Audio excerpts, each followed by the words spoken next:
Everyone is already waiting inside. Well, what are we waiting for? Let's join them!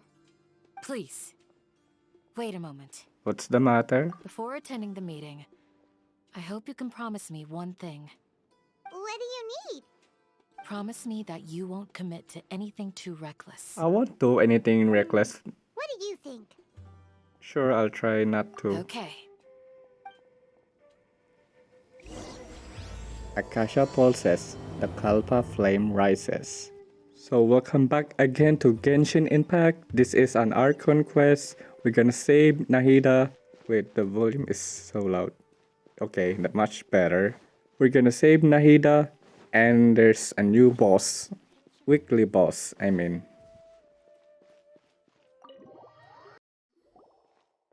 Everyone's here so early! But why isn't anybody talking? We already discussed things a bit. Hey, where have you been? I've missed you too. Are you ready? Yes, we can start now. Very well. Are you sure this is gonna work?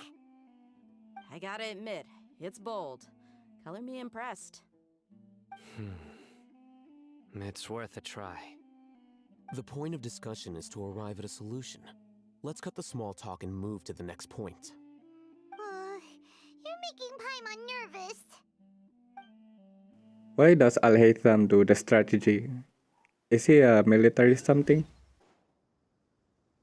You're finally done.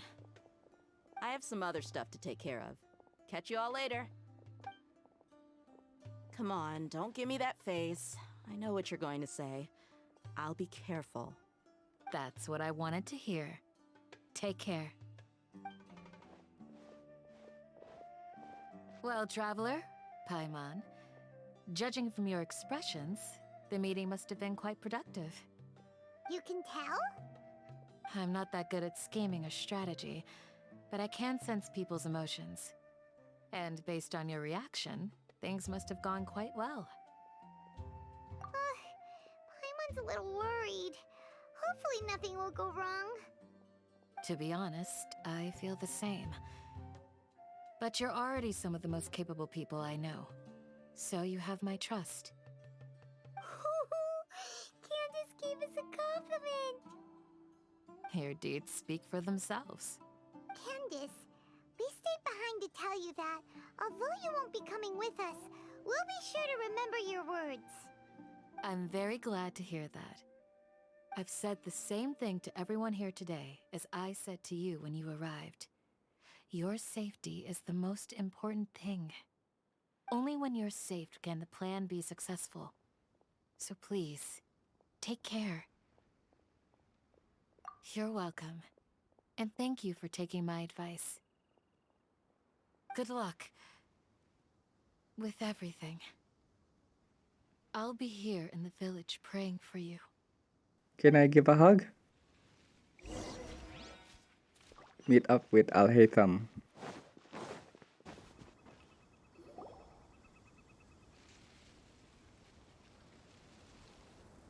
Sounds good. I'll go make some preparations. Okay. I'll hate them! Have you finished saying your goodbyes? Yeah! Also, Candace told everyone to be careful. Yes, she did. But I think my point also bears repeating. Our plan is not child's play. We won't be able to achieve anything if we're simply careful. We must go beyond that and fully commit ourselves to it. I hope this is clear to you.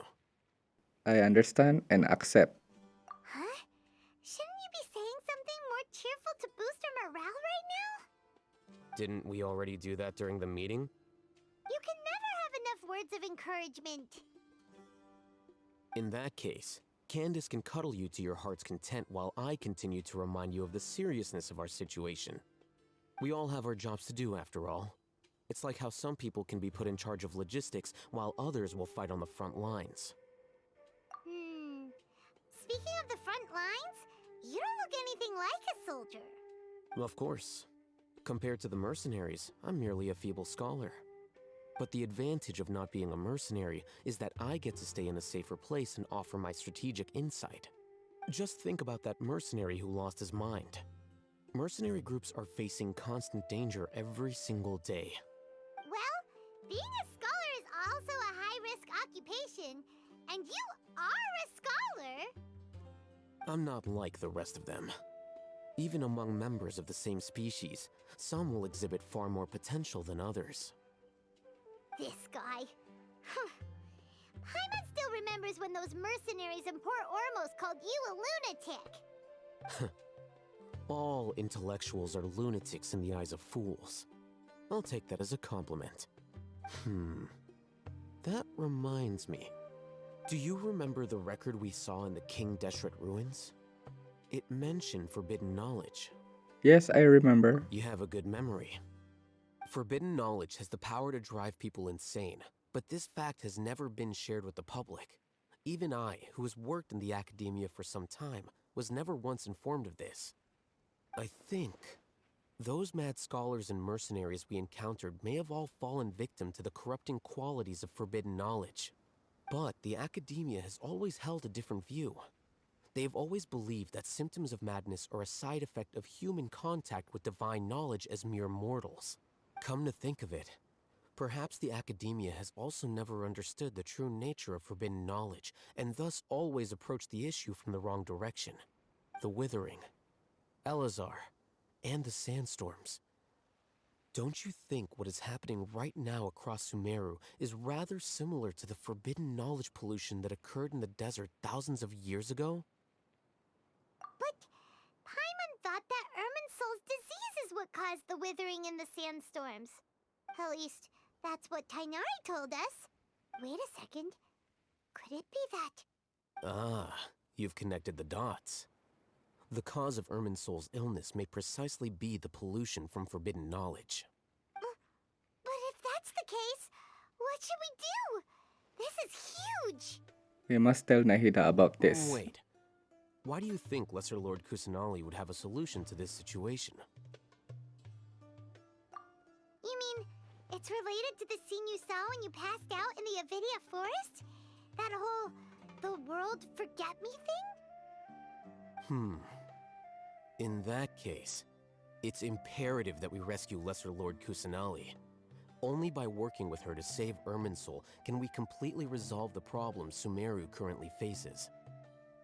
To make sure we're still on track, I would like to check on the state of some of our preparatory work. Where are we going? To an Eremite base. Go to Eremite base. Oh, you made it. Huh? What are they doing here? I gave them some technical work to do. Ah, it's the scribe. And is that the traveler I see? How's the work going? Ah, yes! We have fixed the devices according to your instructions. One of them is already ready for use, while the others are still under repair. Aren't those devices for can knowledge extraction? What are you doing with those? Look here. Huh? More can knowledge? Are you going to put more weird stuff into his head again? What's that look on your face? Are you scared? Paimon's a little scared, but very, very furious! That's an interesting response. Anyway, we're not going to use this just yet. As I mentioned during the meeting, this knowledge capsule contains a decree I drew up in the past. The academia should also have their own copy. And according to the plan we just came up with, Traveler, I want you to record something into this capsule. Do you believe we can save Lesser Lord Kusanali? Yes. Good. Conviction is the most important part of all of this. Now, please get ready and put on this device. You want us to record our conviction into the knowledge capsule? Yes. Paimon is still really worried. I understand, but trust me, Paimon, this is something we have to do.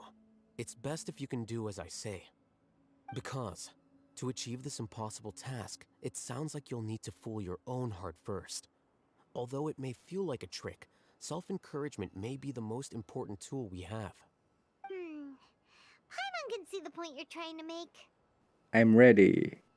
Imagine this. We have orchestrated our plan and successfully rescued Lesser Lord Kusanali. As a result, we have changed Sumeru's entire political landscape. Everything went without a hitch, and everyone recognizes and praises our achievements. Now, open your eyes. Here, What's this? read it out loud.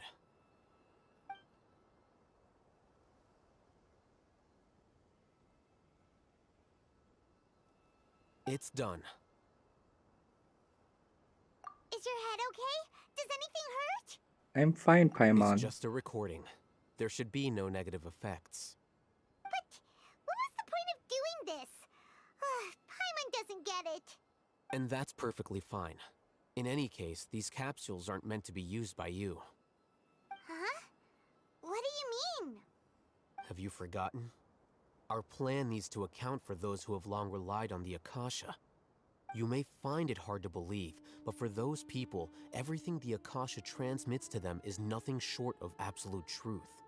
Imagine if you've been using a device like the Akasha since the day you were born, and this device has always supported you during times of need.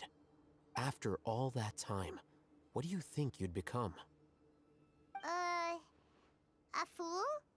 A machine? A slave to orders. And that's why rules are so important. In addition, those who understand the rules can delineate boundaries and identify gray areas. But why would you need to identify the gray areas? You could say that those kinds of ambiguous zones can be very interesting. One might even say they're advantageous in the right hands. Things you're interested in are really out there. Are all Sumeru scholars like this? Anyway, that's enough chit-chat. I'm going to take those two to work on some small projects. You can head to Caravan Rebot and start preparing for the next step. Small projects? We're going to tinker with the Akasha terminal and make a few modifications. Go to Caravan Rebot and meet up with Sino. I thought we agreed on a plan. How can you go back on your word? The plan is too radical and carries a high risk for casualties.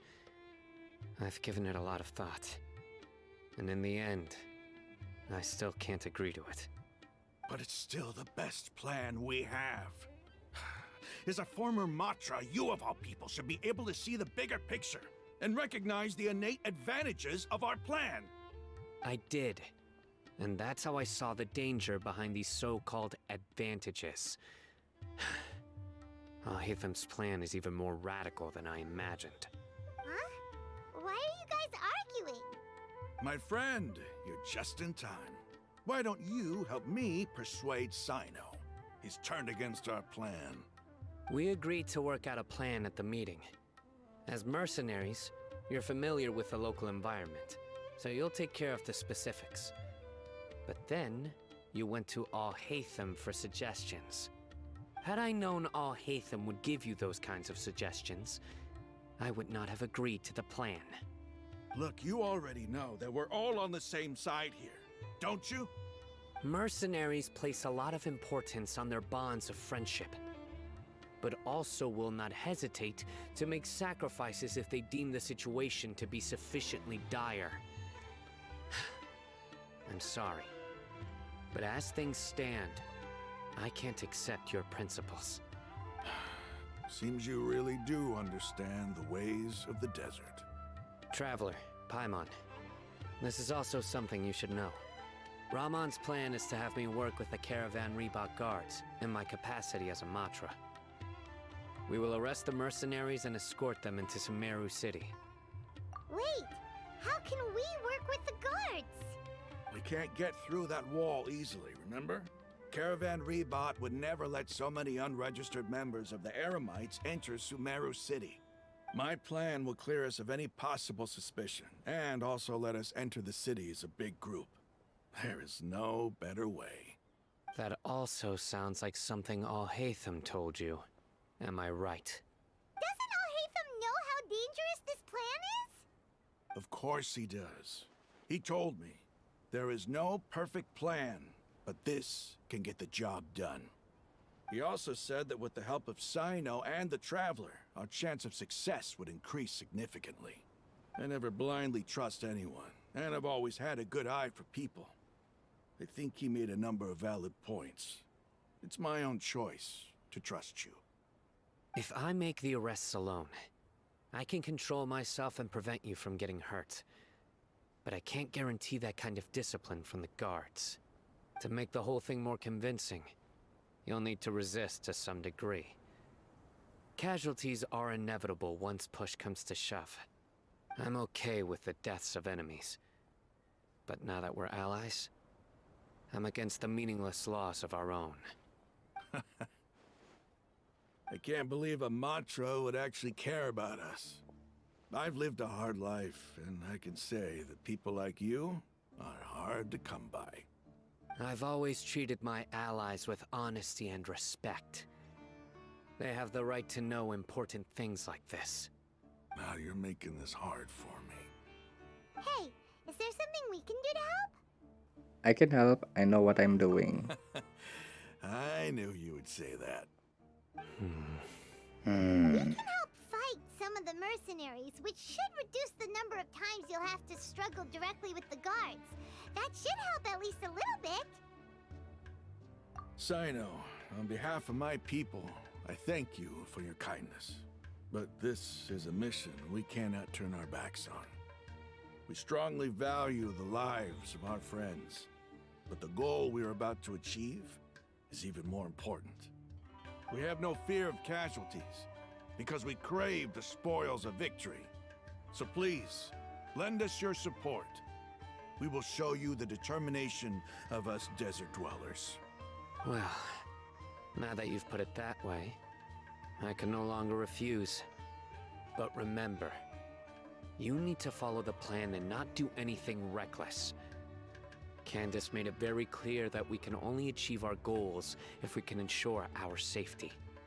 Since you and I both recognize the significance of this operation, there should be no more animosity between the followers of the Dendro Archon and those of King Deshret. Everyone's life is equally important. Okay, you have a deal. Let's do this for our shared dream. The guards should be stationed in the courtyard nearby. You can find them there. Talk to the soldiers stationed in Caravan Rebat.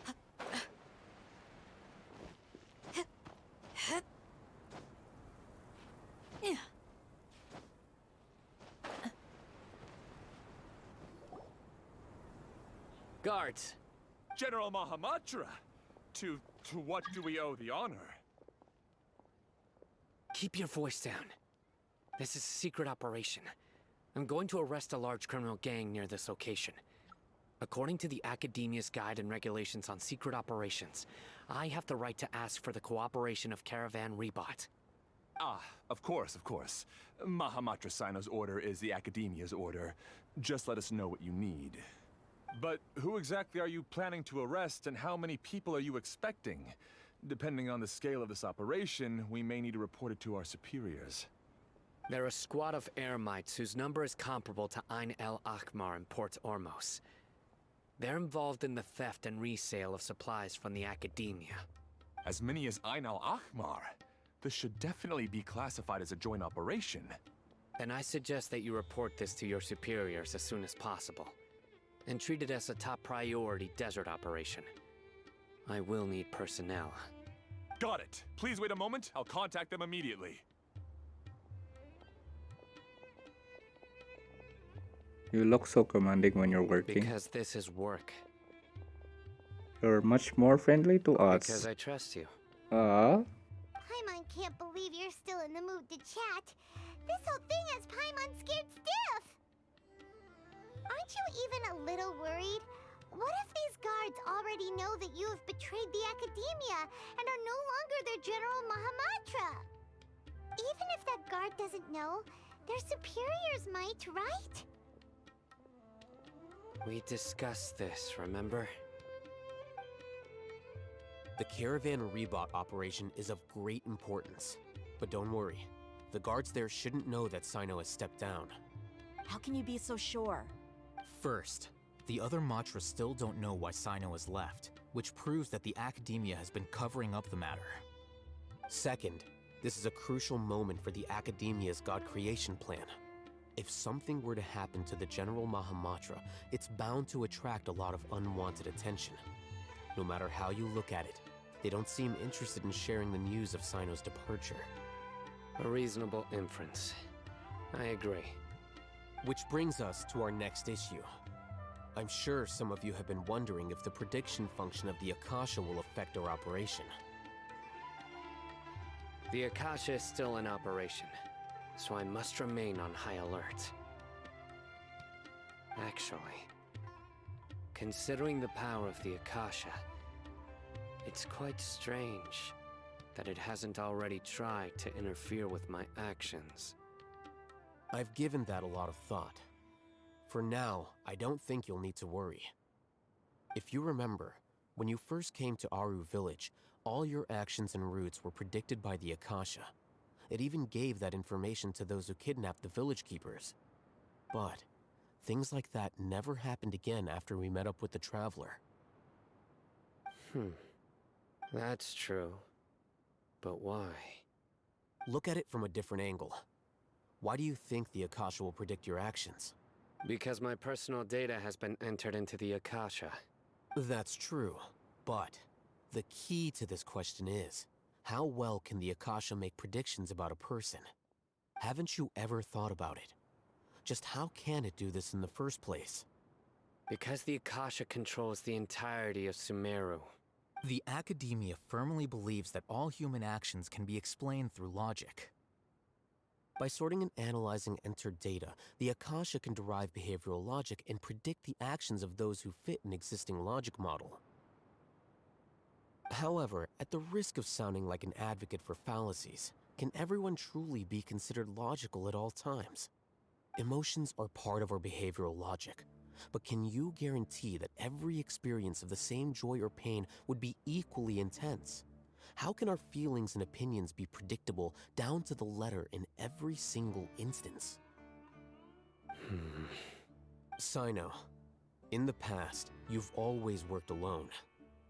In the absence of another person who could sway you or your thoughts, the Akasha could produce predictions that were similar to your real-life behavioral principles. Decisive and principled, you were used to solving problems alone. That's why the Akasha could figure you out. But now, you've joined a team. And I believe the Akasha hasn't yet figured out the full composition of it. Our thoughts and logic have intermingled and weaved themselves together to become a complicated, chaotic mess. Any one of us could potentially disagree with another. The Akasha lacks data on these interactions, and it's impossible for it to predict your actions in the future based on your decisions in the past. After all, there's probably a limit to just how much we can be modeled or controlled by data. So, in my opinion, you're probably safe for now. Makes sense to me. I agree. The Akasha is not alive, and I don't think we can be completely controlled by something without a mind of its own. Is that so? I guess there are things that even the Akasha cannot calculate, and people will not be forever trapped by the past. I'm so glad that this is settled. Next time, pay attention during our meetings. Will do. I'm confident that we can do this. Just remember to stay vigilant. Footsteps! General Mahamatra, we were not expecting your presence here. I'm the security officer of the Grand Deshret Desert District. My name is Luxembarbo. This is my assistant, the Traveler. He will be working with me. The construct next to him is for his work. Beep! Construct, beep! Is she pretend to be a What robot? a great honor to meet you. Your golden hair is as bright as the sun. And, is this the latest technology from the Academia? Have you made a decision regarding the matter I mentioned to your subordinate? It seems to be a dire situation, so of course you will have our full cooperation. To be perfectly honest, I've always longed to go on a mission with someone as well known as yourself. There's no need for flattery. Yes, sir. Take your most elite platoon and follow me to the eastern side of the district. We will carry out the operation there. Understood. Map. Hurry, bring the map! In 2 days, we will engage Ramon's Eremites and capture all of them. Any questions about the time or location? None at all, sir. Good. See you then. Yes, sir.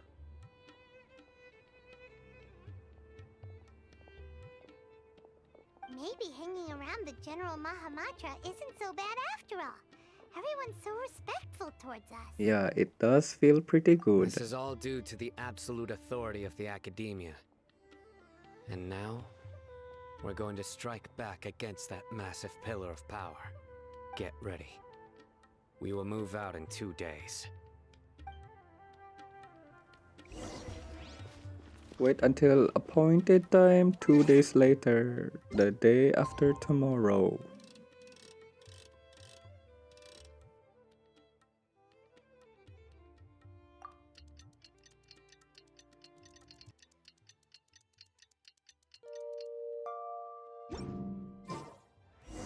It's time for the operation! Let's go meet Sino in the desert!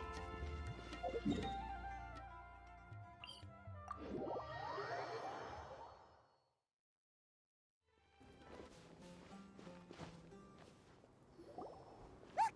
Over there! Our helpers have arrived already! Let's hurry over! Wait a moment. Ah! Oh, it's you!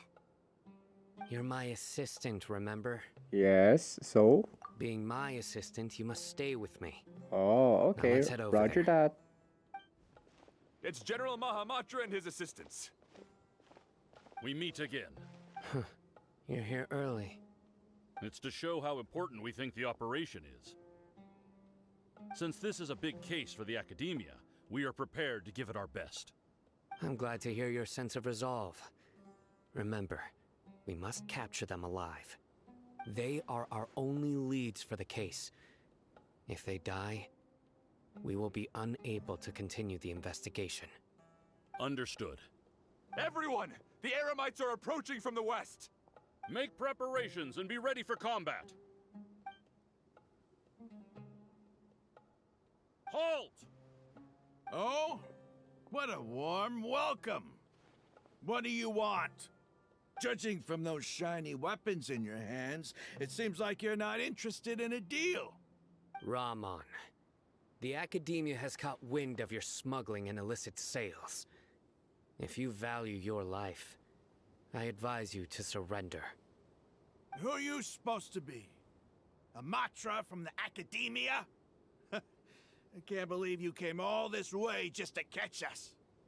I'm not here to talk. Oh. Nobody's given me this much time of day since I became a mercenary. Brothers! For that slight, let's wash our blades with their blood. Let's show them we Eremites are not to be messed with. Oh god, that sound. Busted.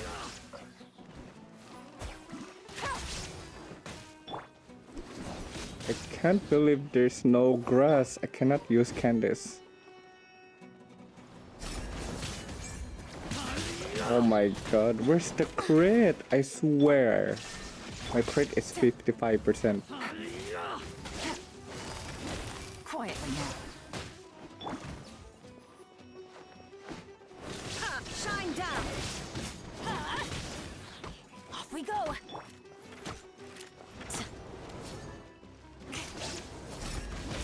Oh my god, my ally! He was about to attack.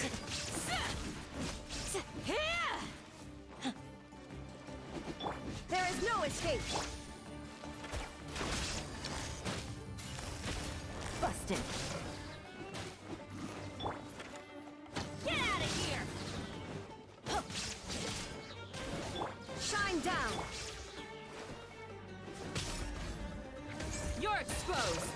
Where's the crit game? The crit rate is 55%. How is that possible? It's over. We have subdued them. The operation is now over. All Eremite mercenaries and related personnel in the area have been arrested. Ah, you pitiful Dendro Archon dogs! You'll regret this! I'm afraid you'll regret it first. King Jeshred will curse you, and you will all! Silence! Oh, Oh my god, that voice. Restrain them and take them back to Caravan Rebot. Count their numbers and send them to the Academia as instructed by the General Mahamatra. Yes, sir!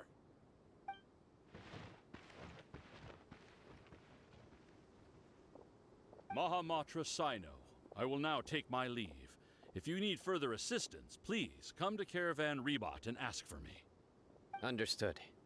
You are dismissed. There they go. Let's talk elsewhere.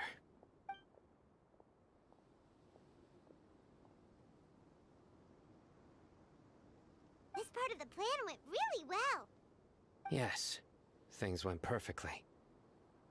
That's fantastic! And that punch you gave Ramon there sure looked convincing enough.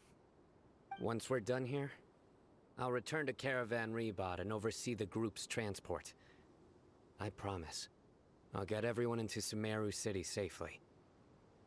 Yeah, you're the reason why everything went so well. It's not the time to celebrate yet. I believe Dia should already be waiting for you. Go join up with her. She will need you to introduce her to Tighnari. Speaking of which, is it really okay for us not to share the full plan with Tighnari? What if he'll feel miffed about it and refuse to work with us? I'm a little worried about that. I have a very close relationship with Tighnari. Given how well we know each other, I believe my message alone should be enough to bring him to our side. He knows I won't make jokes about things like this. If we need help, Tighnari is the best option. Get ready for the next phase of the plan. Don't keep them waiting. Eremita, no credit.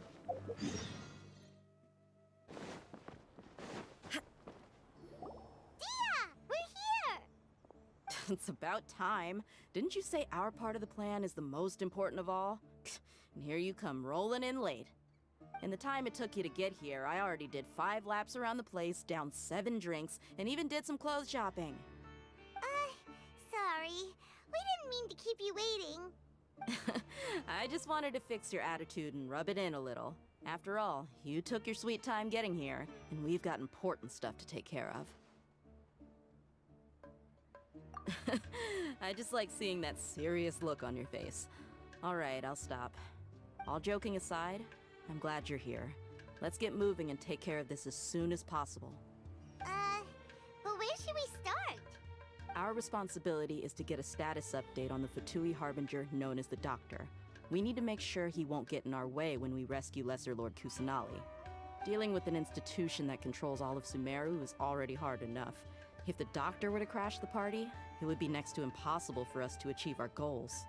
Yeah, we sure don't want him showing up. Ooh, he really gives Paimon the creeps. Right? Hearing his name just reminds me of those stuffy old geezers in the Academia. I'd rather not have to deal with someone like that. What should we do? According to the plan, we should first go to Pardis DI and ask for Forest Watcher Tighnari. If all Hatham and Sino's sources are solid, then we can be sure that Tighnari still has the Academia's trust. So, we'll find Tighnari and convince him to get us the latest intel on the Doctor. Then, depending on what we learn, we'll make any necessary adjustments to our plan. The sages have placed spies everywhere on the other side of the wall. I'll follow you as a bodyguard. You should be honored. I don't offer my services to just anyone you know. But Paimon thought mercenaries would do anything for Mora. That's certainly true. But when multiple employers are vying for your services, you should always go with the best offer. Let's see. If I were to charge you a bill, I guess I can apply a discount. want? Paimon's not sure we can afford it. How much do I want? Hey, how about paying me with a smile? What do you say? Look at this. This is the I smile. haven't seen you smiling much recently. If you ask me, someone like you must look lovely when they smile. Come on, give me a smile so that I can be less worried. There's the smile. Looking good. I hope this pretty smile will become our lucky charm. There are many kinds of smiles, but only a truly joyous one can bring blessings to others. Let's consider this smile a down payment for our future victory. Let's go. It's time to pay a visit to Party's DI.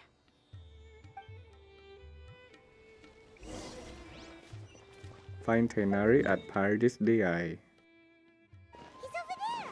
Let's go say hi. Tighnari! Ah, Traveler, Paimon. And you are? My bodyguard. Hey there. This is our friend Dia. She's an Eremite mercenary.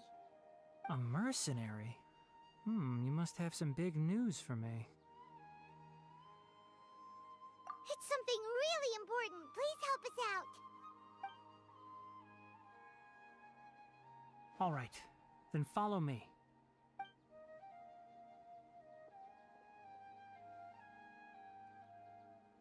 This place is better. We won't be disturbed by any passerby. Okay, what is this important thing you want to ask me? Have you ever met the doctor? I want to know where he is. The doctor, huh? He's that strange-looking Fatui Harbinger with the mask. Paimon thinks he has blue hair. Yes, I know him. Actually, he left Party's DI just a little while ago. He left already? Yeah, he came looking for me. Can I ask what it was about? Sorry to ask you like this after having just met, but your answer is very important to us. For now, all we can share with you is that your friend Sino is working with us. Sino, you say? I see. So that's why he hasn't been at the academia. Okay. I will answer your questions and will assist you any way I can. You don't have to tell me everything that's happened. Sino's name really does work wonders. You're not even a little worried that we might have made it all up? Despite having just met you, I can sense that you're the serious type. Between you, the Traveler, and Sino, none of you strike me as the type that would conspire to deceive me. You don't need to tell me anything you don't want to. I'll also get straight to the point.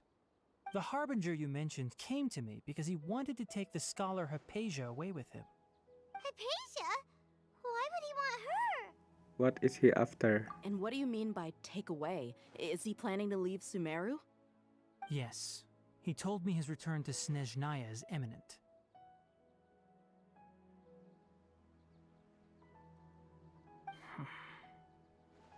So you mean... you're leaving this place soon? Indeed. Otherwise, we could have perhaps talked a little more. I was just about to set out when I remembered something important. To that end, I made a final trip to Paradise DI.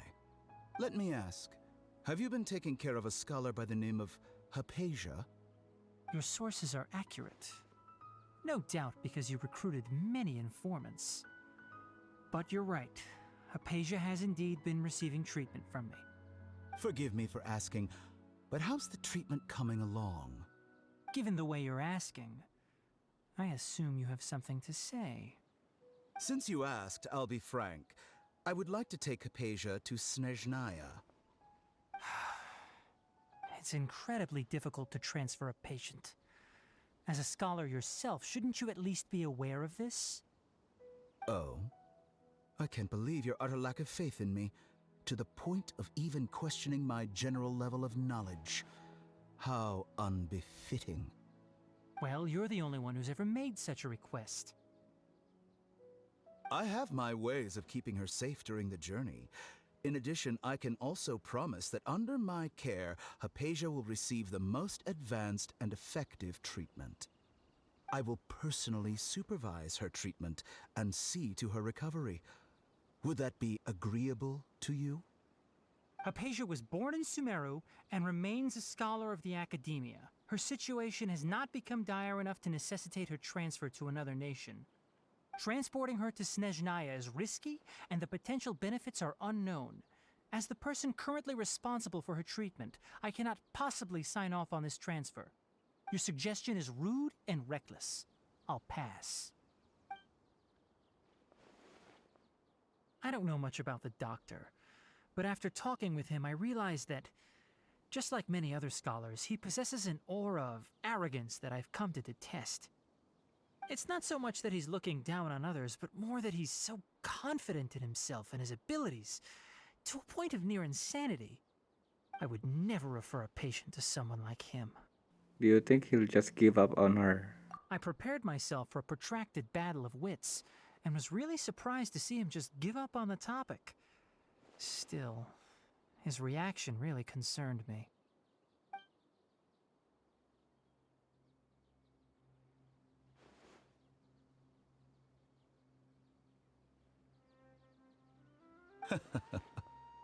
I see, I see. Of course, your opinion makes perfect sense. You're still young, but already quite stubborn. I must say, you are not like what I had expected. Under normal circumstances, I wouldn't just let you off the hook like this. But unfortunately, I'm in a hurry today, what with Her Most Noble Majesty the Tsaritsa calling for our return. Luckily, there is still some time left for me to take care of everything before I leave. It's just as the Academia said, you're a responsible and gifted scholar. Sadly, even with all of that, you're still lacking a bit of shrewdness. And that's also why people like you can never realize that sooner or later, everyone must pay the price for what they've learned.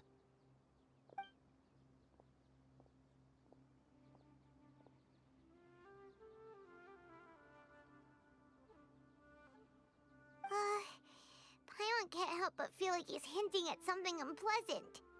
He asked a question, yet didn't care for my answer. Perhaps I'm nothing but a talking rock in his eyes. He never came off as malicious, but an utter lack of compassion permeated throughout our conversation. From his tone, I can sense that he's always looked down on others. I can barely believe it myself, but if that's true, the situation will be in our favor. I don't think I missed any details. Frankly speaking, I don't want you to do anything too risky. Now that you know a little more, it should be easier for you to stay safe. Thank you for sharing that information with us. Sorry we can't tell you everything. We appreciate that you helped us anyway. I won't forget your kindness. It's okay. I have an obligation to do so. To be perfectly honest, all of this may have started because of me.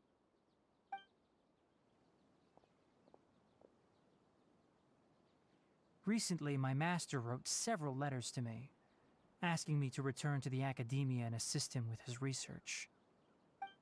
Hasn't he already asked you several times before? Yes, but there's something off about this most recent batch of letters. The handwriting and tone are both familiar, but some details have been omitted.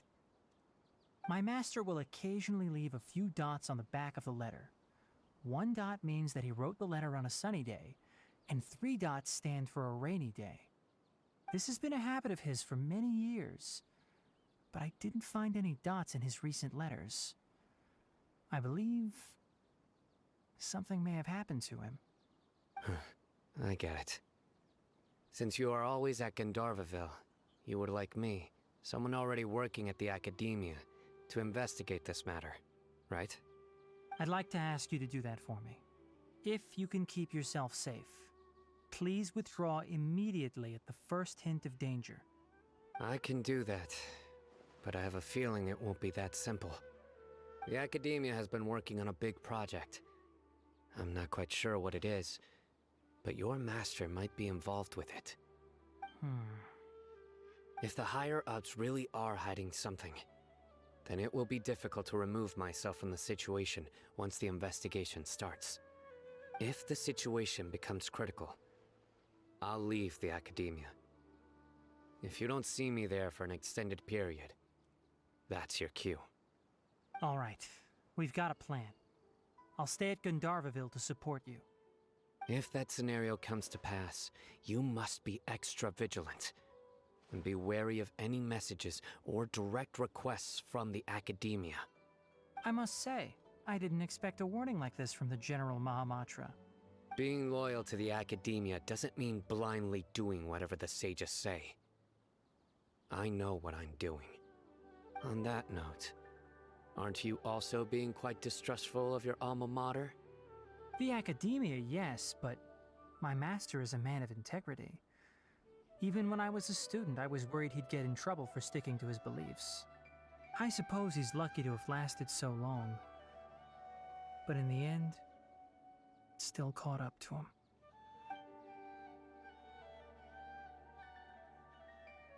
I see.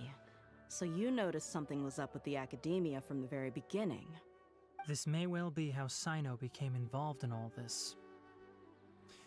In that case, I must keep my promise and help you however I can. Also, if you run into Sino again, please help me pass on a message to him. Trust your own senses and experiences. I think this may be something he needs to hear right now. Okay, we'll find a chance to tell him. Thanks. Right. Now let's go hunt down this Harbinger. Oh, by the way, which way did the doctor go when he left Pardis Di? That way. Gotcha. Thanks so much. We'll be on our way. See you later.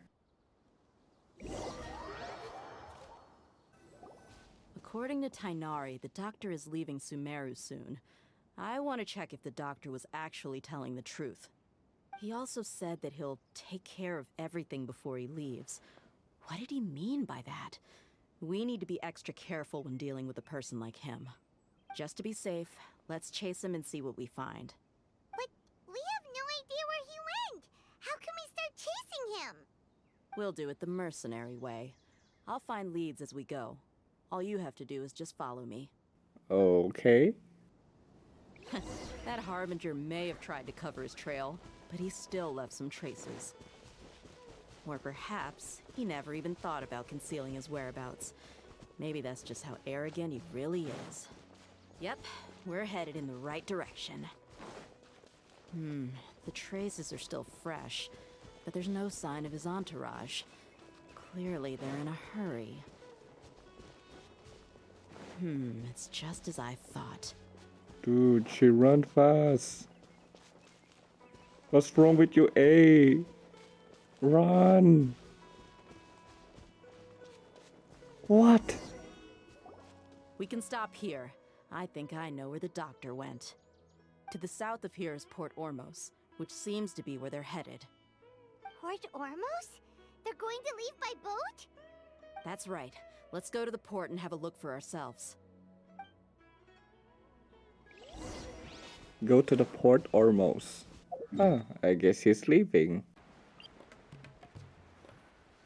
Look! Fatui soldiers! Thanks to Dia's tracking skills, seems we found the right place. Shh! Don't draw their attention. The port is crawling with Fatui soldiers. Let's keep going and see what we can find. Now this is a proper farewell ceremony for a Snezhnayan Harbinger. The Lord Harbinger is leaving. I've still only seen him once or twice. I used to hold a position in our homeland, and back then, the doctor spoke in a very different way from the way he speaks now. Maybe the way people talk in Sumeru has rubbed off on him? It's always like that when you spend too long away from home. When he gets back to Snezhnaya, perhaps it will also take him some time to get used to the life there again. Whoa, whoa, whoa, what? Oh no! Oh, come on, skip. Now this is a... Huh? But, sir, that can't be right.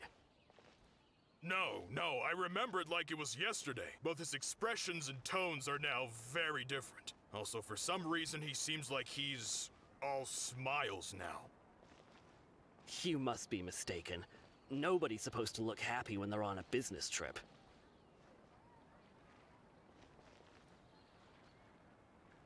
The doctor is on that boat. So he told the truth after all. He is actually leaving Sumeru. Let's get closer and find a place to hide so we can observe him.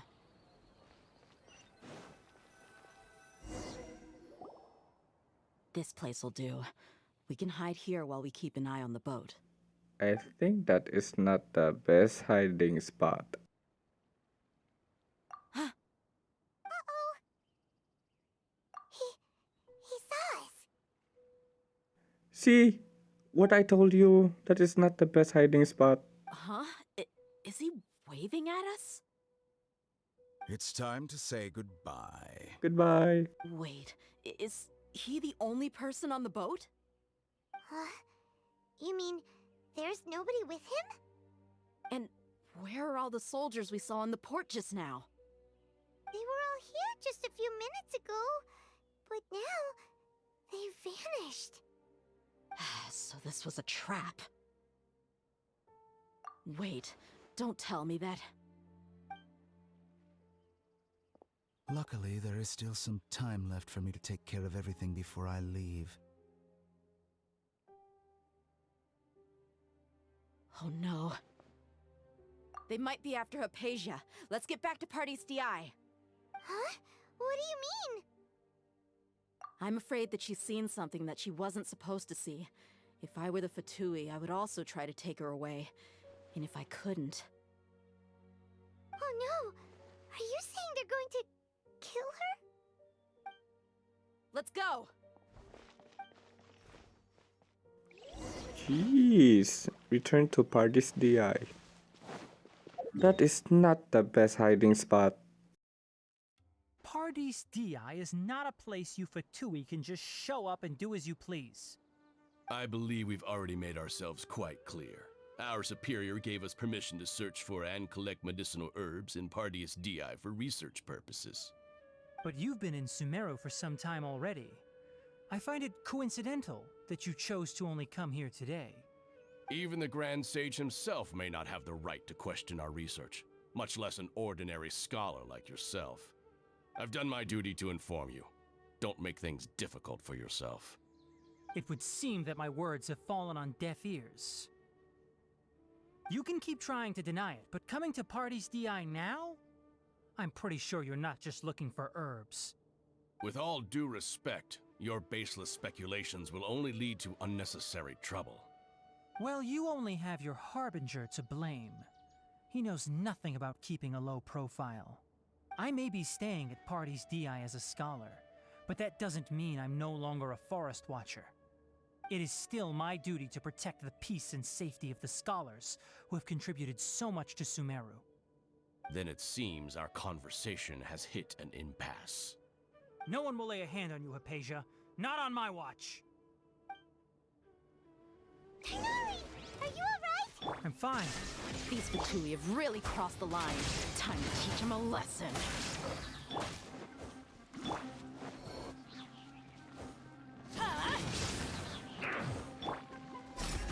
Pin them down. There's no use That's what I'm resisting. talking Give us about. Hypatia. Keep dreaming. Yeah, Tighnari, beat him up! Teamwork is dreamwork. Game's up. Time's over. The doctor's orders are absolute. Yeah? You've been someone's lapdog for so long that you don't know anything else now.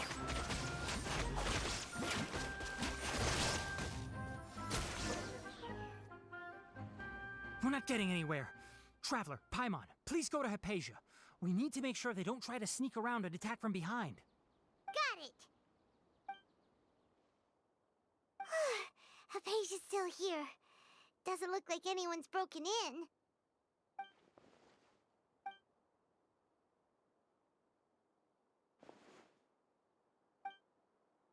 Well, how is she?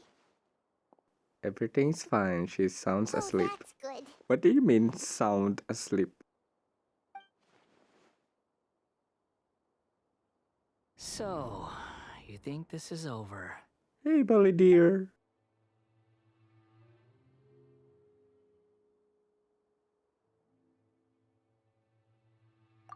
What? The Balladeer is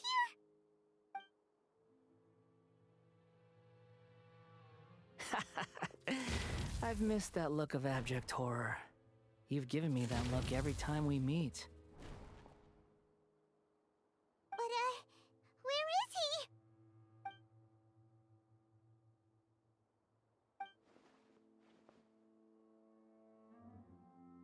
I can hear all of your thoughts, you know. Don't you remember? I already saw you the first time you came to Party's DI and made contact with Hypatia. I didn't need to do anything. It is her honor to be able to connect her consciousness with me. Who are you talking to? It can't be the Balladeer, right? That's impossible. I know you must be curious. I might as well tell you that I decided to enter Hypatia's consciousness the moment I sensed your touch. I wanted to observe you on a fool's errand. Hey, Traveler! What are you doing?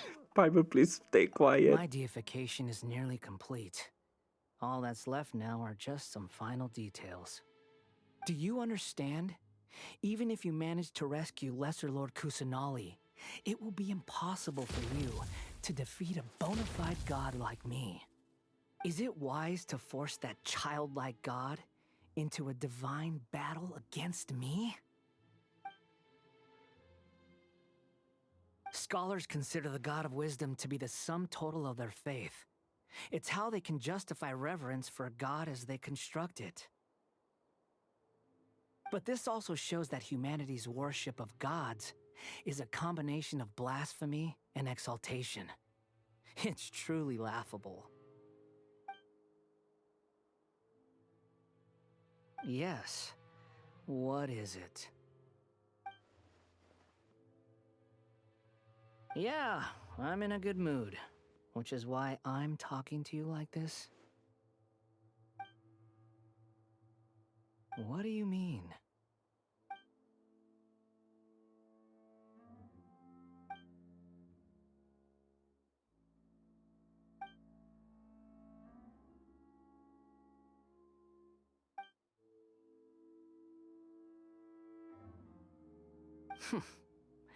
Those words almost make you sound like a friend who actually cares. But you're wrong. I'm different from all of you. I was born to become a god. My entire life up until this point has just been a meaningless routine. Just think about a sheet of paper. By itself, it holds no meaning. The content recorded on it is what gives it value. All I had recorded down before were some painful memories and boring human feelings. Such senseless drivel should have been erased a long time ago. Indeed, to me, the sight of you fools in your futile struggles is far more amusing. Tell me, just what has this world done for you to protect it with such zest and conviction? I'm connected to your consciousness, so I can hear what you're thinking and sense the depth of your determination. This is a good conversation we're having. So here's a word of advice. Let go of your misguided guardian complex. You know nothing about the truth. It'll be for your own good, as well as everyone else's. Humans are a species that can only find bliss in ignorance.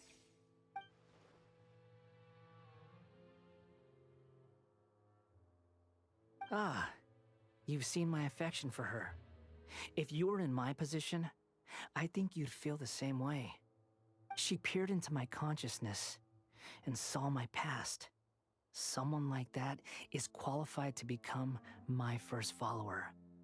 All gods need followers. So Hypatia has been chosen. Her appearance heralds my imminent arrival at the throne of divinity, while her worship shall become my glory. You're doubting me again? No matter. Soon, you'll know what kind of authority you're challenging.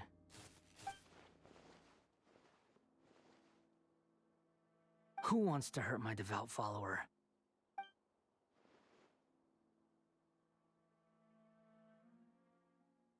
The doctor wants to hurt my first follower?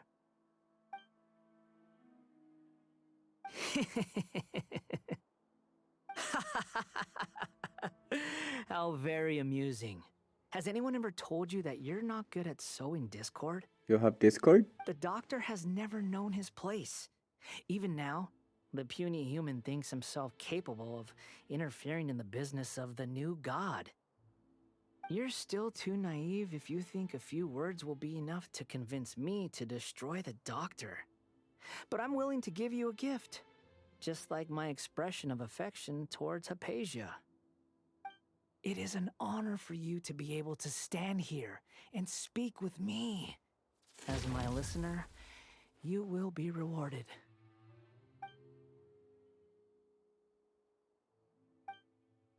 Both good things and bad things can be called gifts.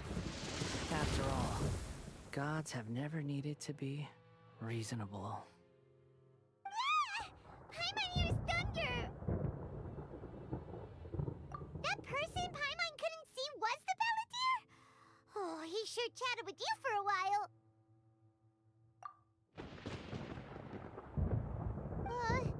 Where is the storm headed? That means anyone outside is in danger! Let's go! Tighnari and Dia still must be fighting!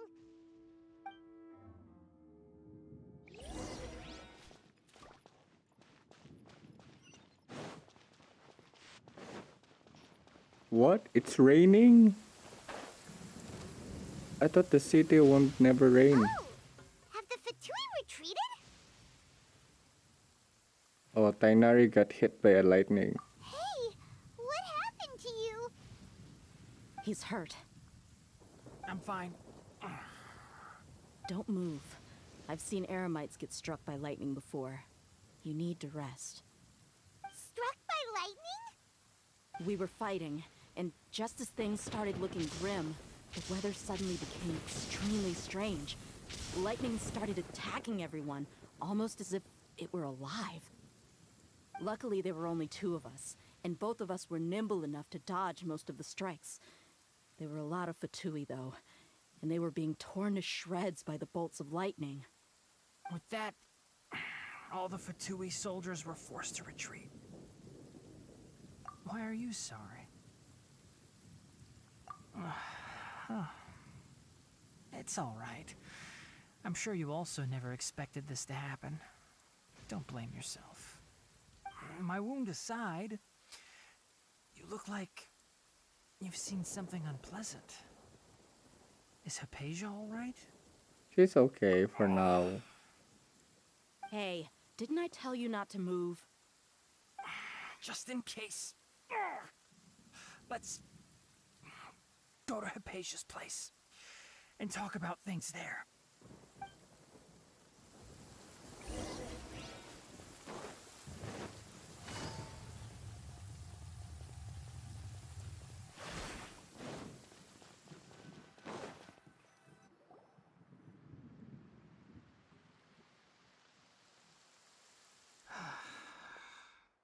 Thank goodness she's fine. Hey, how about taking care of yourself first? I understand my condition. The wound is not fatal. I'll be all right. Ugh. The more you understand medicine, the worse of a patient you become. I know. They always think they can push through the pain. Oh, he sat down. Let me rest for a bit. Sorry, traveler. Now you may start.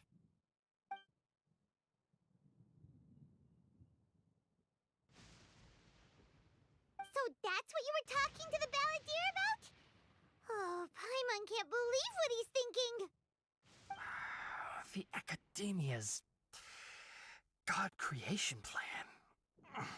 How ridiculous. That sounds, ambitious, I guess? Anyway, this is all way beyond me. As long as I can enjoy every day with a drink in my hand, tasty food in my stomach, and a good night's rest, That's enough. I'll only work when I have to. I must be the least ambitious person who's ever set foot in Party's DI. Don't say that. I haven't even thanked you for your help back there. Don't mention it. Well, if nothing else, all this proves that the doctor really did have some urgent matter to attend to and left Sumeru in a hurry.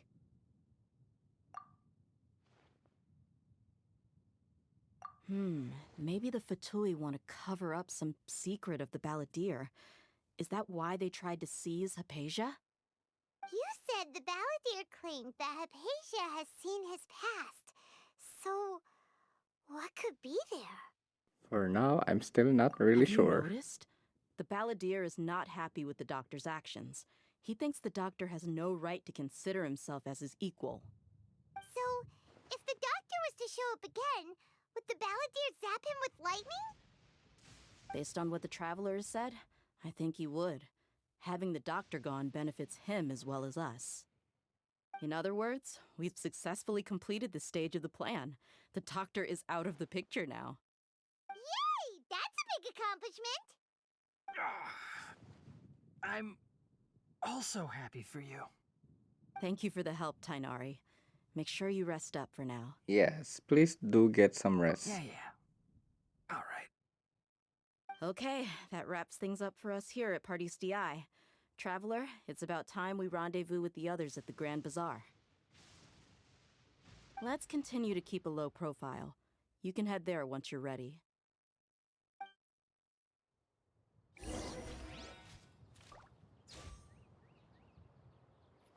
Wait, what's that? Oh, it's the I don't know what his name. Just focus on your plan. Leave Hypatia to me. My wound isn't going to get in the way. Okay. Guess I'll sit still for a little while longer. Yeah, first time? So this is the machine. I forgot what his name. The Tainari's quest, during the Tainari quest, that I didn't record it.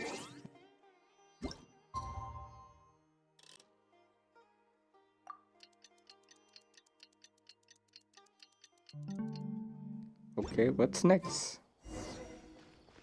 Go to the Grand Bazaar. All right, everyone is here. How did everything go? Any luck with your missions? Let's report back one by one. I'll start first. We've made the necessary modifications to the Akasha terminal. In addition, the props required are also ready. I'll go next. The Traveler and I went to Party's DI. The situation was a bit complicated, but we found Tainari. Unfortunately, he was wounded during a fight. Who was behind it? Well, that's the tough part. What should I say, Traveler? The Fatui or the Balladeer? Let's go with the Balladeer. After some back and forth, we confirmed that the doctor has left Sumeru by boat. He has something urgent to attend to back in Snezhnaya. So, we've successfully removed the doctor from the picture. Also, Tainari's already resting, so he'll be okay. Good. Oh, Tainari also asked us to tell you this message. Trust your own senses and experiences. All right. I'll remember that. Everything also went smoothly on my side. The Eremites should have arrived at their destination by now. To avoid alerting the quarry, they will stay there for now. I can't believe you actually got so many Eremites into Sumeru City. It's all thanks to Rahman and his brave team, as well as their bold strategy. It appears to have been very effective. I'm glad to hear it. Well, is that everything? Okay, this meeting is adjourned. Huh? Wait, you mean that's it? Well, what else is there to discuss? Shouldn't you end with some words of encouragement? You know, to fire us up now? Personally, I'd rather we all go home and get some rest. I'll hate them. Ugh. Oh, and if you wanted someone to say something to that effect, then I must reiterate that I'm here to strategize and not to lead. So you should find someone more suitable to do that. But I thought all of you academia big shots were great speakers. Then I should remind you that I'm the scribe. I know that. So what? A scribe is responsible for recording meetings, not speaking. Fine, whatever. Well, Sino doesn't seem to be much of a talker either. I guess that leaves it to my employer.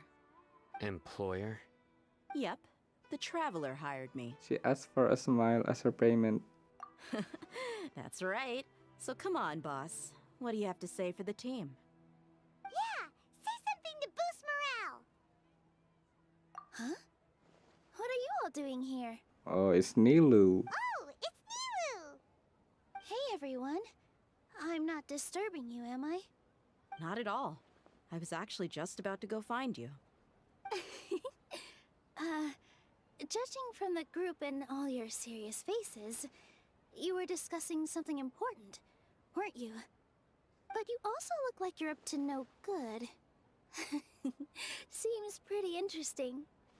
Welcome, Nilu. Would you like to join us? Huh? Join you? You mean, you also want to discuss something important with me? Yes. Something very important. Nilu, are there any breaks in your performance schedule in the upcoming days? Huh? Wait, you're seriously inviting me?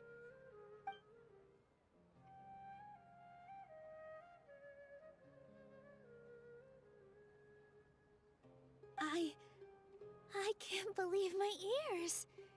You are truly the bravest and most passionate people of Sumeru, well, that I've ever met. Oh, right.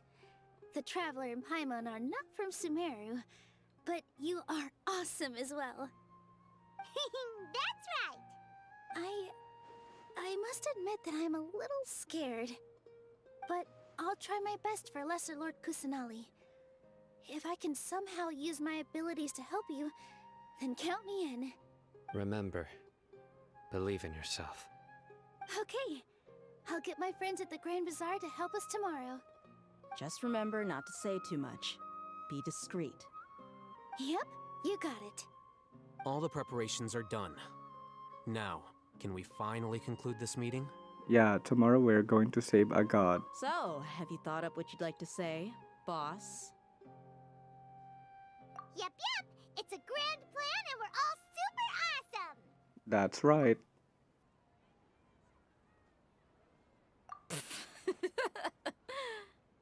Well said. A good night's rest before an operation can be the difference between success and failure. Thankfully, I've had my place to myself recently. It's been nice and quiet. Huh? Oh, nothing. Alright, let's all go home and get a good night's sleep so we can be up early tomorrow. Okay, so I guess that means it's time to say goodnight now. Yep, good night, everyone! What if their plans failed? Wait till 8 o'clock the next day.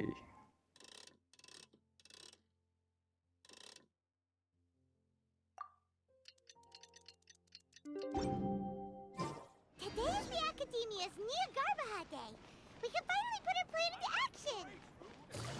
Alhaitham should be waiting for us. Let's go to the Academia and find him.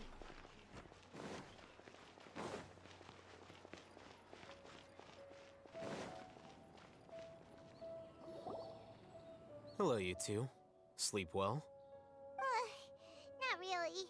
Paimon got too nervous thinking about today and didn't fall asleep until the sun was almost up. What about you, Alhaitham? Naturally, I slept just fine. After all, a good rest should be considered part of the plan, since energy is an important resource. You just want to show off how calm you are. It's crucial to dissipate any tension before we execute our plan. The only thing you're doing is being annoying. Anyway, do you need me to go over the game plan again? No need. Oh, come on. Okay, Our fine. target is Grand Sage Azar's office. Everyone in the Academia knows that's where the Grand Sage's console is. Only they can operate it. Many restricted commands and operations are executed via that console. I'm sure that console has a way to free Lesser Lord Kusanali. You know, Paimon's been thinking, what kind of technology could let the sages imprison even a god? That isn't something they could have accomplished with their scholarly talents alone. In the Sanctuary of Suristhana, there's a device of Greater Lord Rukkhadevata's that she once used to isolate herself while meditating. 500 years ago, the Grand Sage at the time modified the device so that it could no longer be controlled from the inside. They were effectively trapping one god with the power of another. So, how are we gonna get to the Grand Sage's office? Don't forget, today is Nyargarbaha Day, arguably the most important day to the Academia. The sages and core Academia personnel are busy loading the latest batch of research developments and legal decrees into knowledge capsules so that they can be entered into the Akasha. All the Darshan's researchers have their noses to the grindstone, and the Academia's grounds are flowing with all sorts of people. It's the perfect time for an infiltration. When the Grand Sage leaves his office to supervise the entering process, that's our cue to access the console and free the Dendro Archon. The plan feels a bit unrefined. Well, yes. That's just the visible side of our plan, after all. If precedence holds, the Academia should have already started preparing for Nyargarbaha Day. Everyone should be in position. All that's left is for us to lead the charge. Let's go. So are we just gonna walk in through the front door, or...? Yes. Were you expecting a stealthier approach? Paimon can't think of a good comeback. Alright, it's all on Alhaitham if things go south.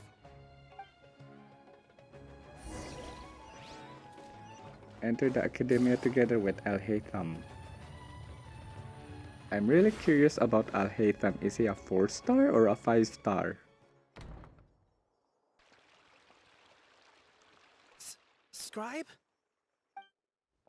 Please, wait. Are you Scribe Alhaitham? Calm down, Paimon. That's me. Is something the matter? I'm in a hurry. No. I was just surprised to see you here. I had heard that the sages were looking for you not long ago, but I didn't know what for. And, also, please don't bring outside guests into the Academia. Outside guests? How did you arrive at such a conclusion?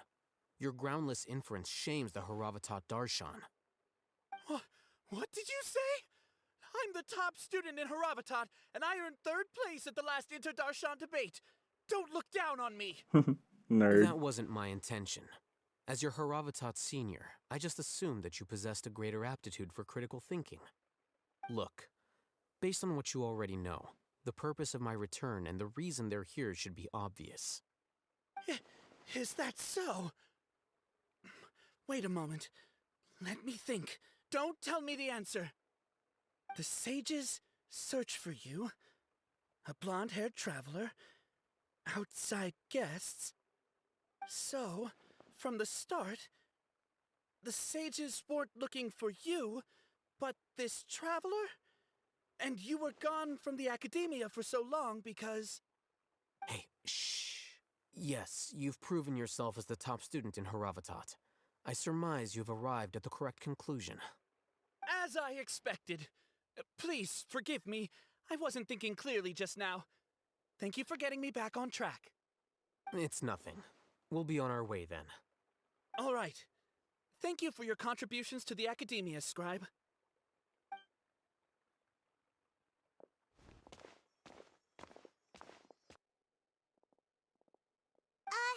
What the heck just happened now? What did he just guess? I'm afraid I don't know either. You have no idea? Mm-hmm. He convinced himself of whatever truth he came up with. That is the so-called pride of a scholar. If someone questions their academic facility, they will instantly feign understanding to keep up appearances. Nowadays, the Academia is rampant with this type of scholar. Their obvious farces of intellect only serve to highlight themselves as fools. Wow, so there are special ways to deal with smart people. We don't even need to make up our own excuses. We shouldn't waste any more time. It would be problematic if we missed our window of opportunity. Let's go.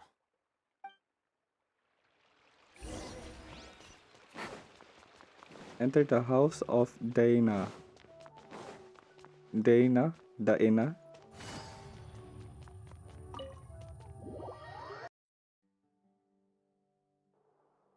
Is this the Academia's library? Indeed. Known as the House of Dana, it is quite possibly the most extensive special collections library in Teyvat. There are a lot of students going through here. Is it really okay just to waltz right in? The Academia marches to a fast beat, especially since it's Nagarbaha Day. They're all occupied with their own matters. Just act natural. Now, hurry along. Hide for now and wait for an opportunity. Please don't tell me I'm going to do the stealth mode. Oh, thank God. What's this platform for? It's a lift that Academia personnel use to access higher floors. Are we gonna take it then? The Grand Sage's office is up there somewhere. No, not right now. We can't guarantee that we won't run into the Great Sage. Let's step back and observe for now.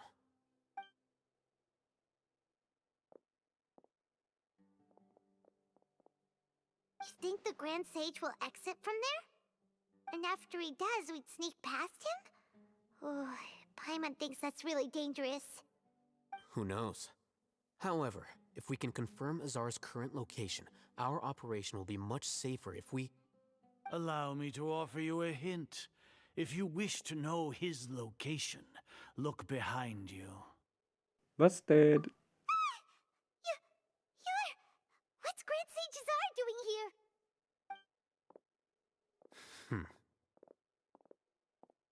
Do not tell me you believed the Academia would not grow suspicious of you after such a prolonged absence, scribe.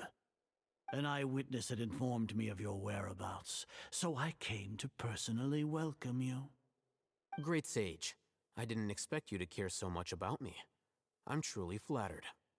I'm sure, but compared to you, I am far more interested in these two unexpected guests. You are the Traveler and Paimon, correct? It's a pity that only now have I been afforded the opportunity to formally meet two of Sumeru's most esteemed guests. I do apologize for my lack of decorum. Let's talk. Excellent. You immediately initiated discussion instead of attempting to prepare some perfunctory excuse. You clearly understand the situation at hand, and have no intention of making a reckless stand. The foot traffic here renders this place unsuitable for discussion. Please, follow me to my office.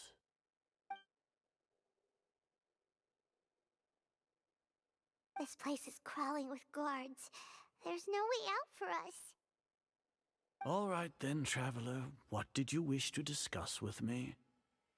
Today is Nagarbaha Day, so I still have many responsibilities to attend to. There is little time for idle chit-chat before I detain you all. Futui are not to be trusted. You seem to know quite a bit about our endeavors. If that is so, then you should be praising our great work, rather than using your trivial misgivings in a futile attempt to sway me. Trivial? Then tell me, what do the Fatui want from me? A genosis. Worthless.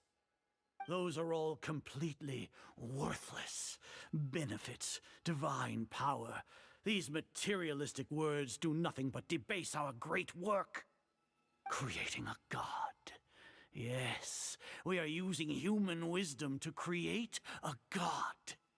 If humanity cannot attain omniscience and omnipotence, then we shall create a god to reveal them. This is the pinnacle of human wisdom. We shall regain a god's guidance at long last. No longer will we flounder in the interminable void of consciousness and knowledge. Even Irminsul will be freed from its plight. For our nation of scholars, this is the ultimate aspiration. No cost is too great to realize it. You will never understand the rapture of having a god be born within your very hands. With your degree of knowledge, you cannot even comprehend such an emotion. What about Lesser Lord Kusanali? Gods exist on a plane that far eclipses humanity's. Lesser Lord Kusanali, what can she even do? Care for the people? Fend off sandstorms? Fabricate silly fairy tales? These are but child's play for the academia. Does that make us equal to the gods? We are a people favored by Greater Lord Rukkhadevata. Though I may have personally not seen it, our forefathers bore witness to true wisdom. The ascension of the Lesser Lord has brought nothing but bewilderment to the scholars. They all ask, is that truly what true wisdom is supposed to look like? With that in mind, it is better to keep her isolated in the sanctuary of Surasthana, so our academy will not become embroiled in turmoil. What a pathetic justification! Do you really think that only the super smart or powerful should be able to call themselves gods? As per your judgment, Grand Sage, they are indeed dangerous individuals. Not only are they acting against the academia, but their ideologies have the potential to lead scholars astray. Looks like there really was merit in my assignment. Oh, Hatham? Are you talking about us? Anyway, I've brought them to the academia as ordered, but it took some time and trouble. Oh, that reminds me. Here's the investigation report you had requested. It's a summary of my time spent with the Traveler, an array of information about him ready for your perusal. Oh, Hatham! So you're still on the academia side! We finally started to trust you! Al-Haytham, you bitch.